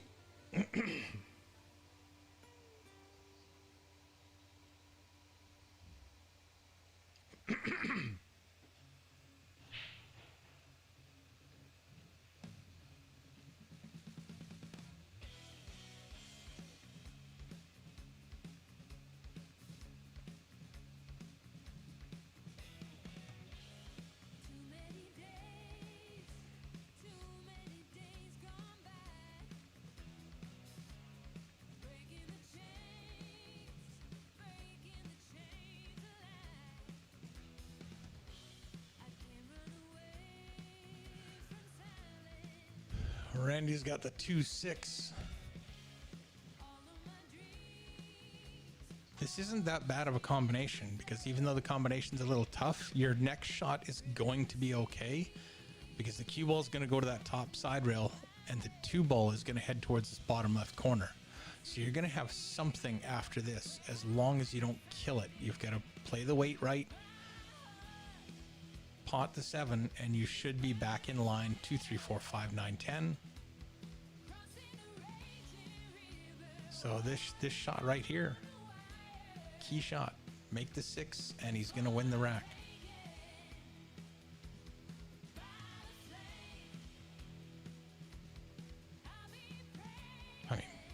not, but, you know, I would expect him to.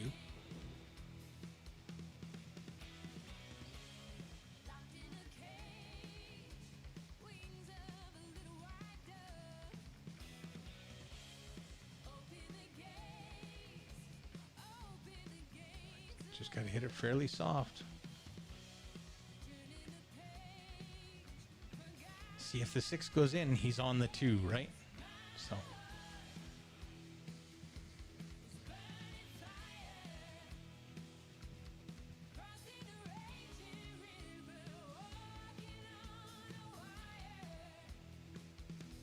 Woody wants that to stop. Okay, he's all right.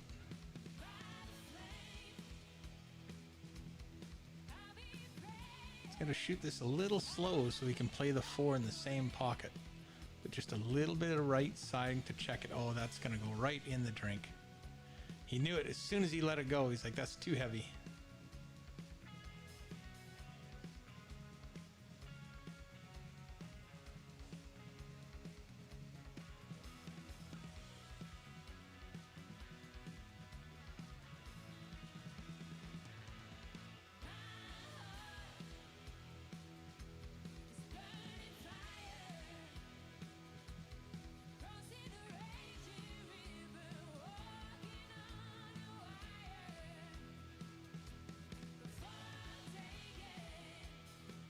He's not going to line up and shoot the 5, right?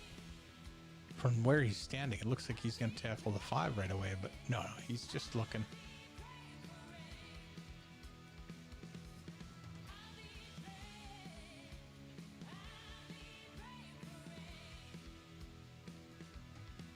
Yeah, I prefer not to use sides on ball and hands if I can help it.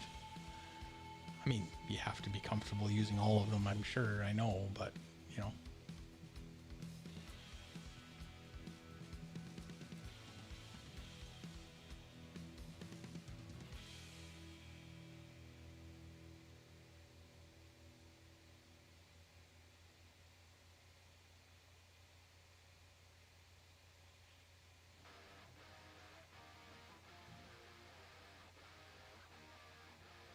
Interesting stroke. A lot of body movement when Randy plays sometimes. Sometimes he's rock still.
Woody with a bank side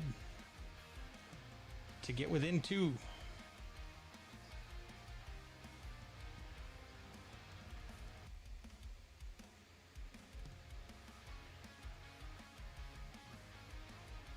Drains it, leads 6-4.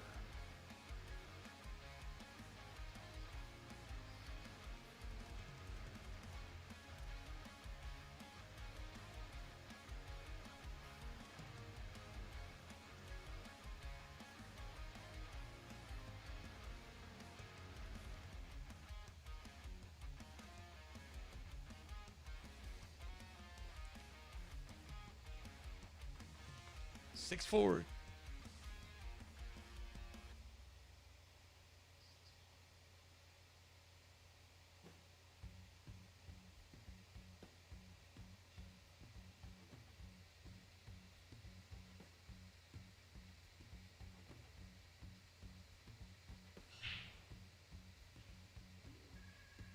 Oh, the 5 and the 7 just rattle out. Nothing goes down, and you cannot see the 1. 6-9 is the only issue on the table. But Randy should be able to spin. Well, he's just going to play a push shot, I guess.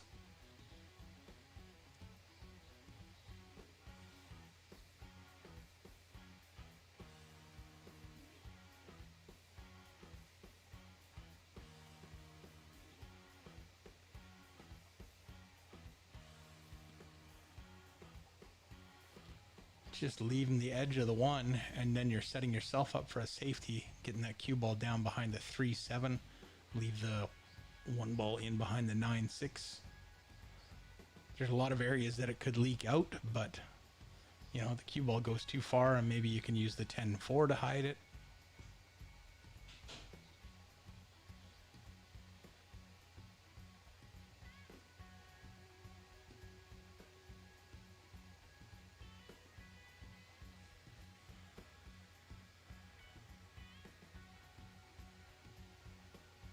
Well, I can't imagine Woody's going to give that back, just simply because I think he can play a decent safety off of it. Or he does give it back and doesn't like the safety, and he thinks it's going to leak out, and he's trying to force Randy into playing it. There it is. Good decision. Randy did not get that 1 ball in behind the 6-9. After making the 1, I don't know what he's going to do with the 2. Maybe be forced to play the 2-8 combination, but we'll see.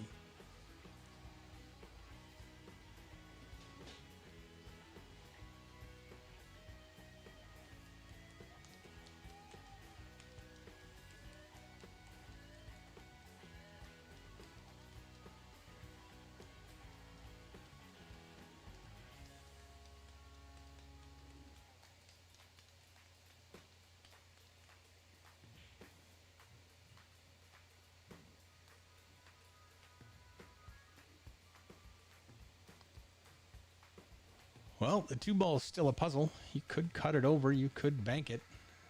It's not going to be easy any way you slice it.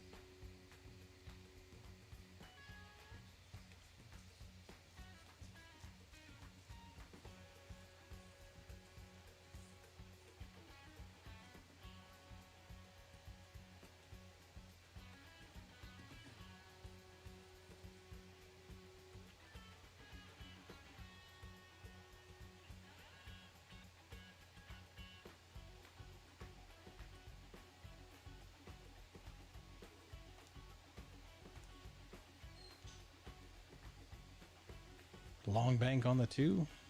Nope, he tried to cut it over.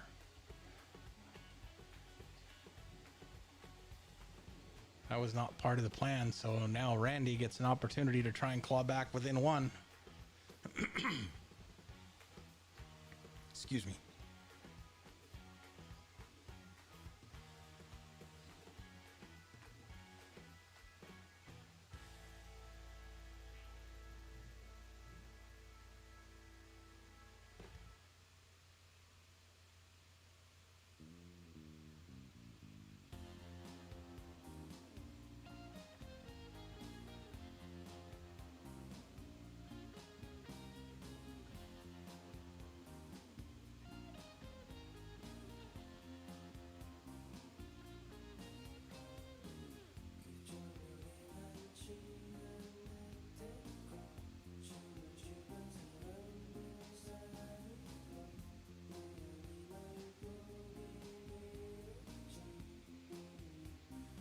Randy's just taking a quick walk around the table, checking angles,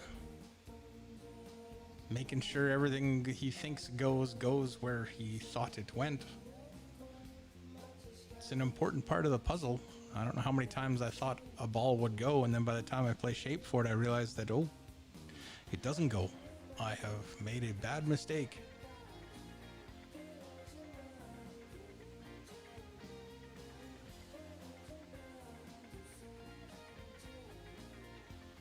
Oof. That's slow rolling that ball down the rail. It takes a big bounce on those rails. If you can avoid slow rolling it, I would definitely recommend hitting that a little bit more, with a little bit more pace. Let's put it that way.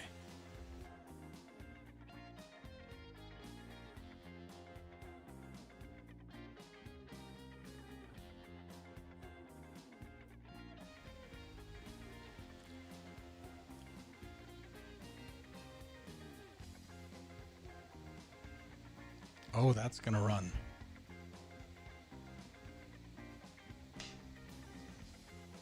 Airborne. Call the 10 in the bottom left corner and let it fly.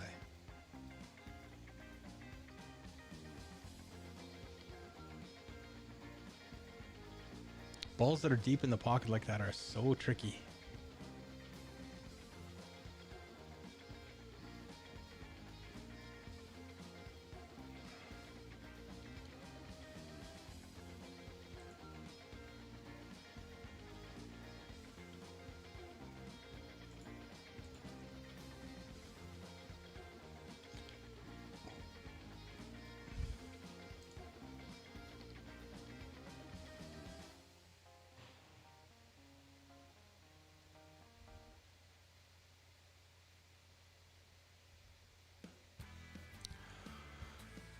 Well, not quite what he was hoping for, but Randy will take it.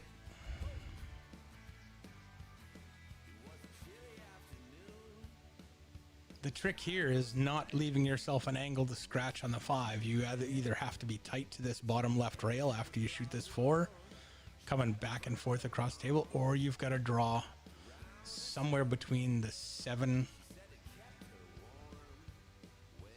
like either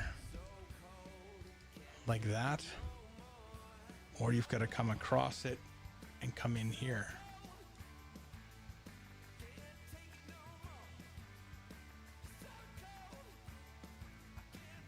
And I think he's got the speed right. That'll work.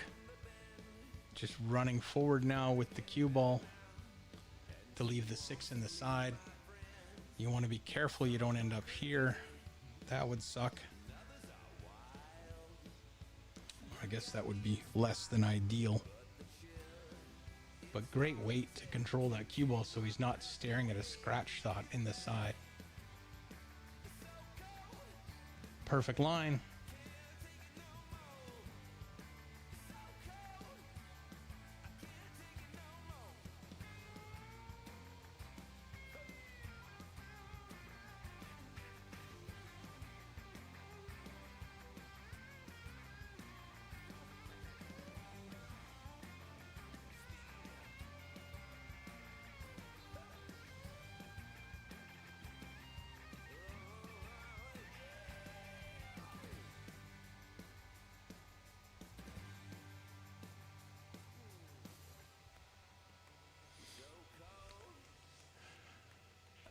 Watch that side pocket. Nope, he's good. And that should be just about right. A little light, but still, Randy's more than capable of making this. Pretty normal shot. There it is. 6-5.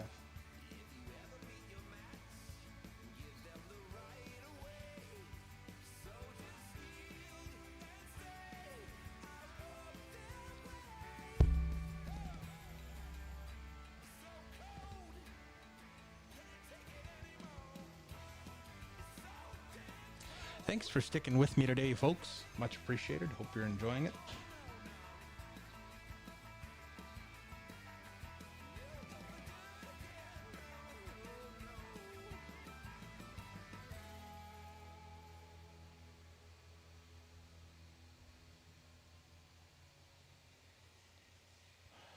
It's been an interesting day with some pretty good pool.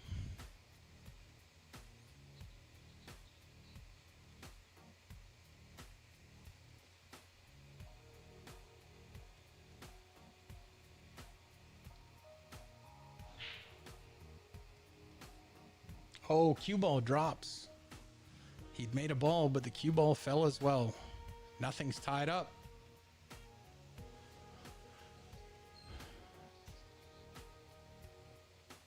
Three balls a little tricky, but just due to access. So he's going to slide down and try and play that 2 in the corner.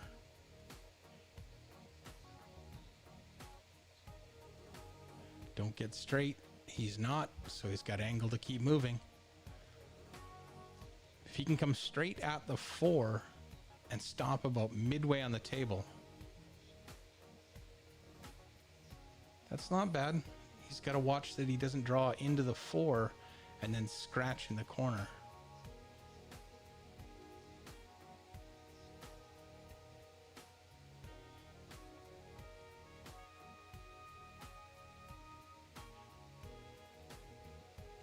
Oh, scratched in the corner. I thought he was going to draw off of that, but I see what he was trying to do. Come shallow in between the 6 and the horn of that corner pocket, then 2 rails up for the 4 in the same, or in that top right corner pocket.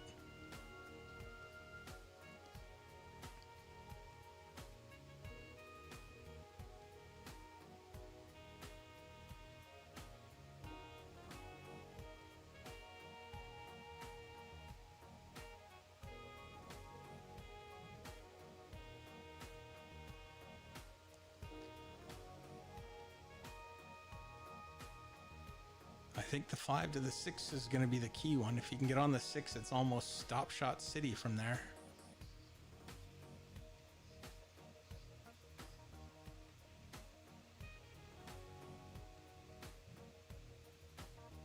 Little short. Stuff like this can magnify. He's going to come to the side rail, but he needs to bounce off the side rail. Oh, he was a lot straighter than I thought.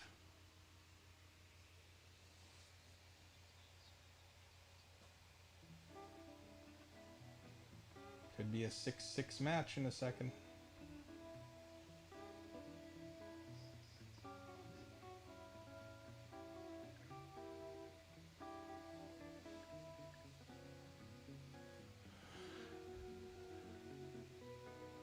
Randy's starting to look a little bit more comfortable here.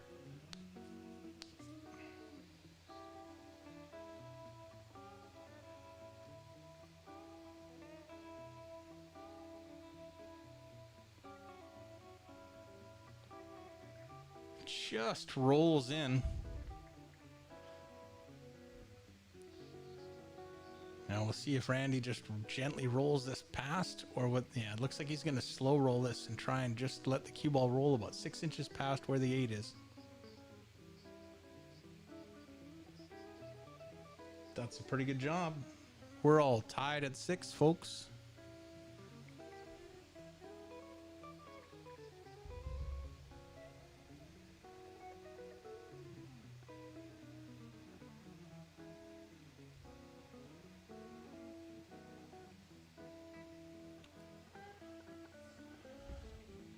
So it's a best of 3 to see who's coming back tomorrow. This is B-side, right?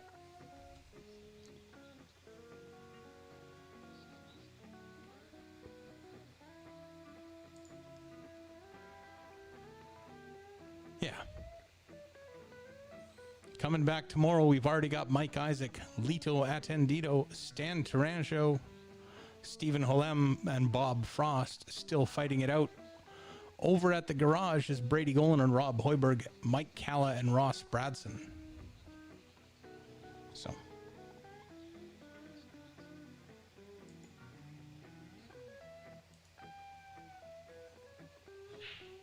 Six, 6. Randy breaking. Dry break. No look at the 1. Woody will be pushing out.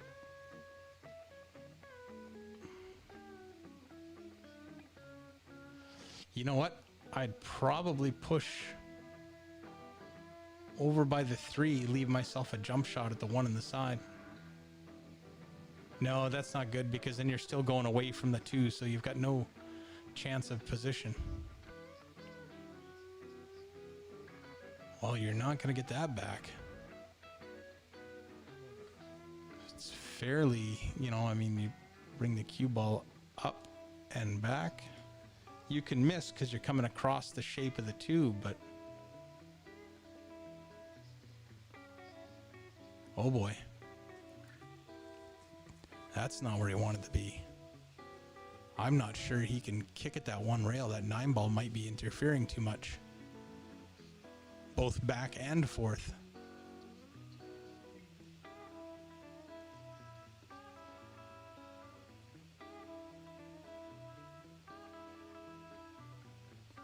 If that cue ball fits between the 10 and the 8, I think no matter where that 2 goes, I think that's your best option if you can hit it.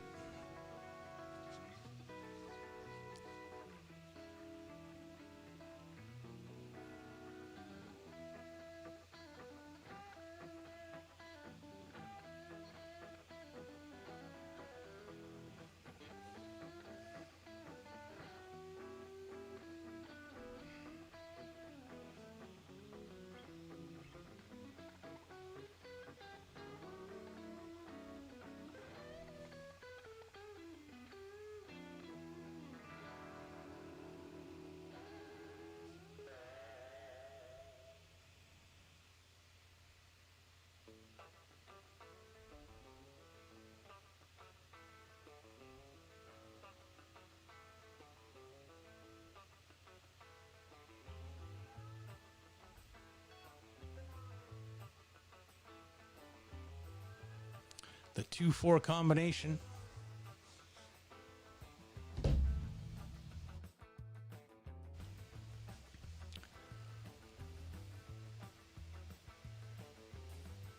Well, he's going to have to draw and get the weight right to land between the 5 and the 7.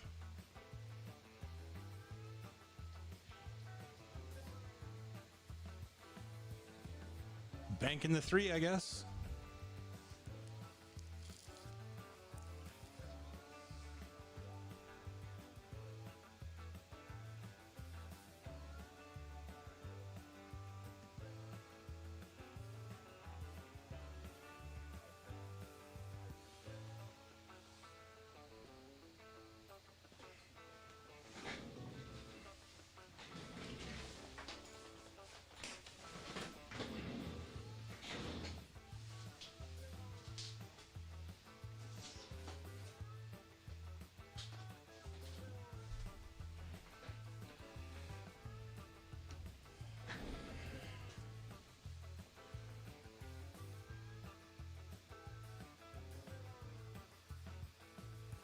Nice little safety from Woody there. I think, however, in his attempt to hit this, Randy's going to have a good shot to make it because he's going to have to hit it thin. He's stuck to the rail though, so, or, you know, he's an inch off the rail, so even going after that 3, he's going to have to come really close to that 8. He's got a good chance to make the air, clip the 8. He's called that top left corner pocket. It's going to masse on him. It's going to turn a little bit with top right on it. And he missed the 3, clips the 8 on the way out. Ball in hand for Woody with a wide open table. He should be able to get to the hill here.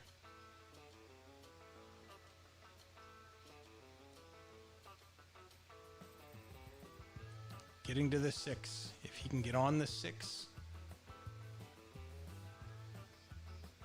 it's looking good from there.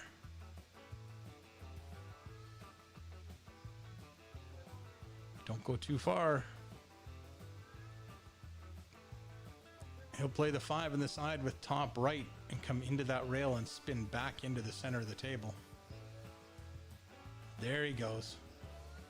So it's going to take a drastic mistake from here.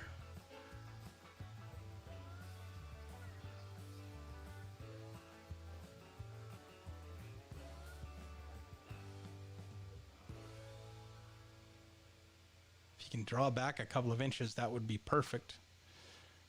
Well, now he can't really cheat the pocket here, so he may have just a 1/4 inch to cheat, so he can float a little bit to the left. There you go. And just cutting the 9 in, but don't lift your head. Oh, he drove it into the end rail again. Well, Randy, to the hill.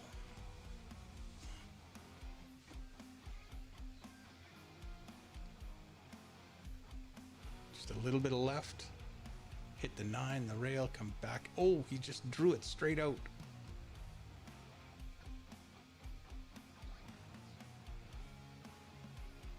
I'm just not that confident with my draw. I would rather play the weight off of the rail, but I also recognize that that comes with challenges too.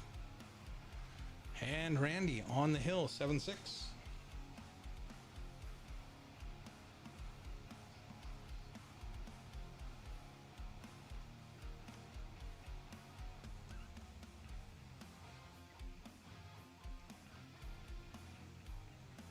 It's going to be a quick ending to the stream, folks. I've got to run. I've got to go pick up my little one.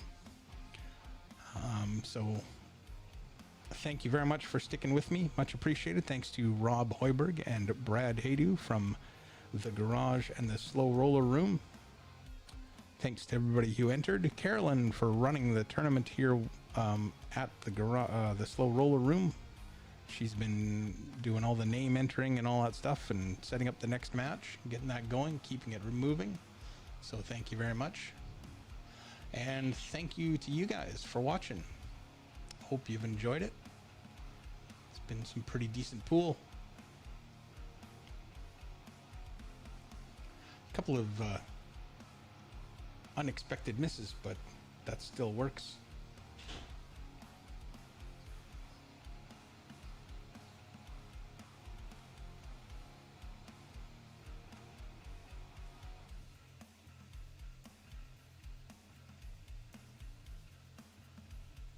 What's going on?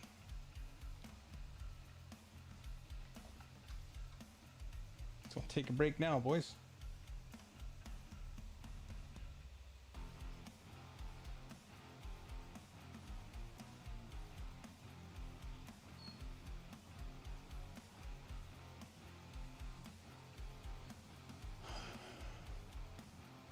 I'm quickly becoming an advocate of no breaks during the match. I realize that's ridiculous because you got to go to the washroom. You got to go to the washroom. You can't tell somebody no. It's just the way it is.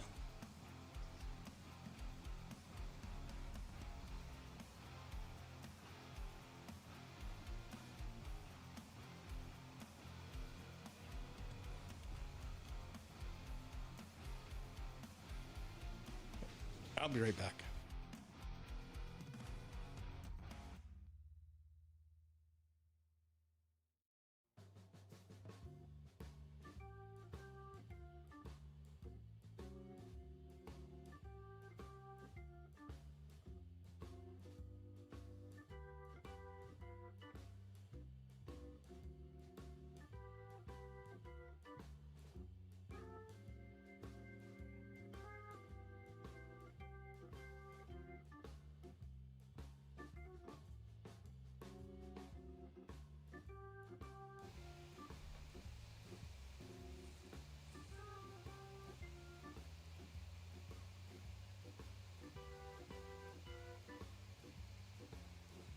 I'm not sure what he's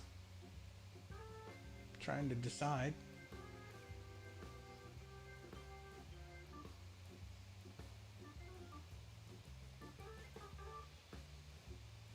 I don't think my camera's frozen.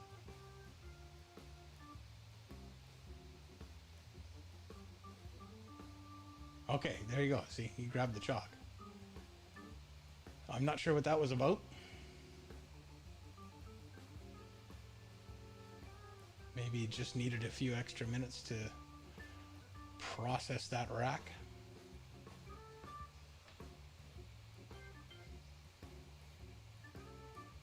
Randy to the table. One ball goes by the 6, even though it's tight.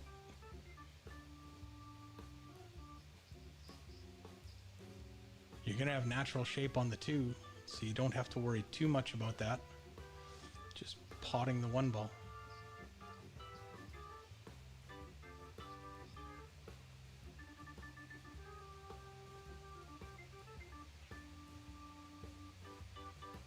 Nope, playing safe.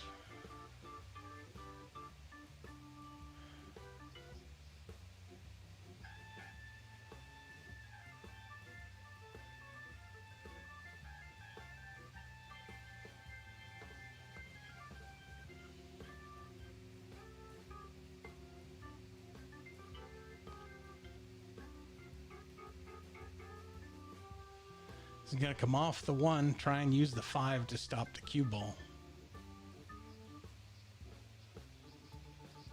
There you go.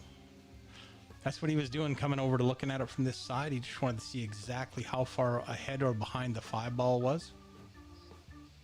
And now if he can draw it nice and slow to the rail and spin it. Oh, he went the other way. I don't think he's there. I think the 5 ball's in the road.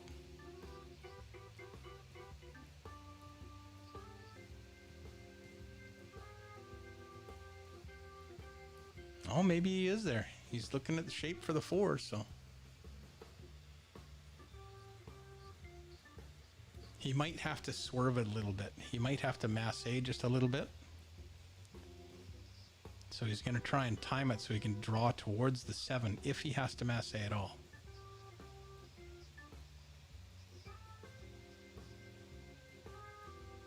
No, he was good. Didn't have to massé it at all.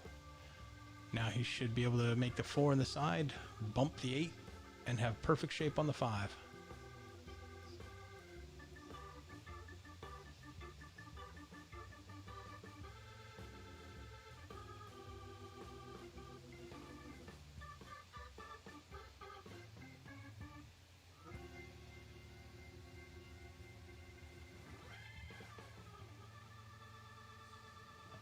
Thanks for the like. Much appreciated.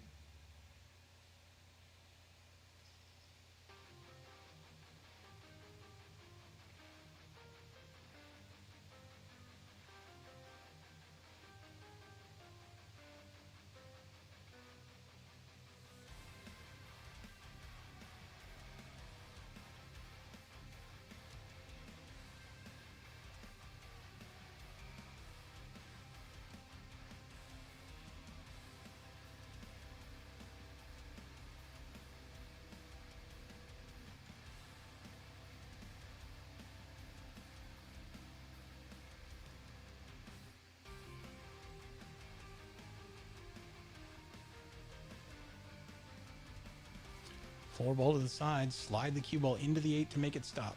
Oh, he's just playing safe. All right. I didn't expect that. Randy's probably going to call it top right corner pocket, kick at it off this bottom right-hand side rail.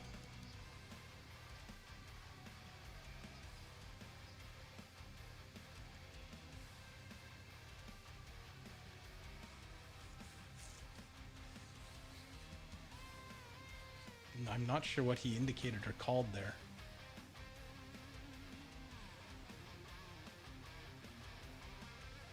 It looks like it's going to be close to the 6 rather than the 4. Nope, he almost made the 4. Great try. And I believe he's hooked him back.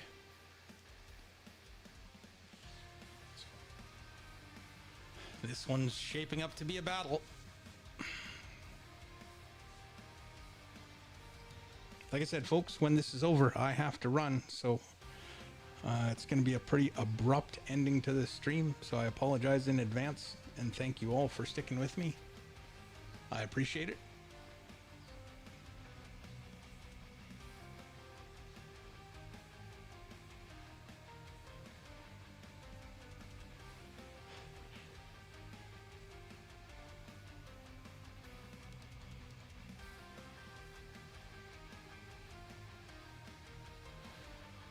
Well, not sure if you can see enough of that 4 to make it. Might be calling the 5 in the bottom left corner pocket. And even then, I'm not sure there's enough.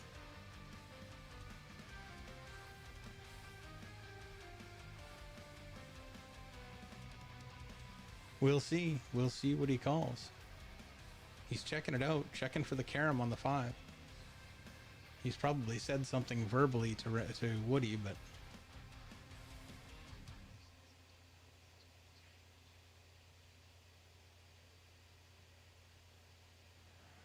Well, there you go.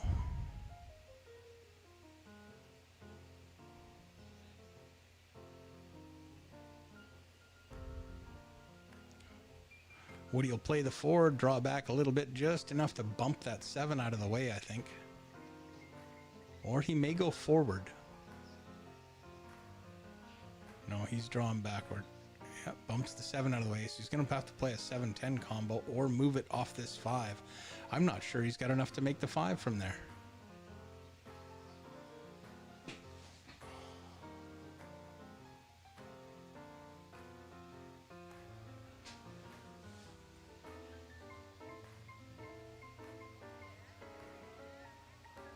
Got some separation on that 7. That could come in handy in a minute or two.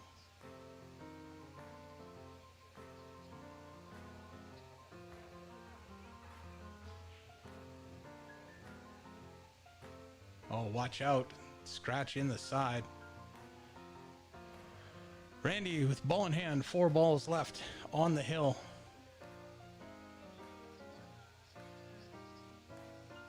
Just needs to be careful with the 7 to the 8. He's not going to play a combination, is he?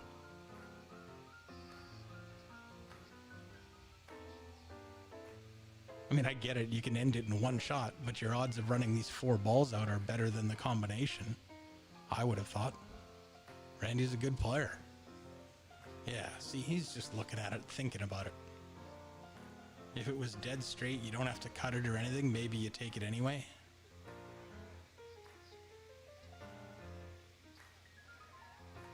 He had me fooled there for a minute.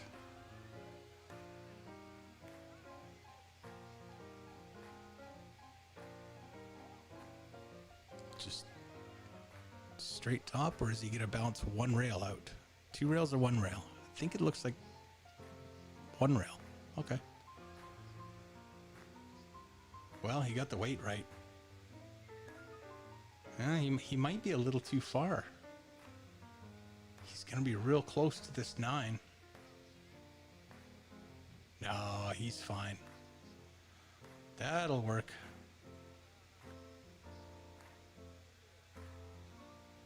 Don't roll it too slow. If it hits the rail, it bounces out big.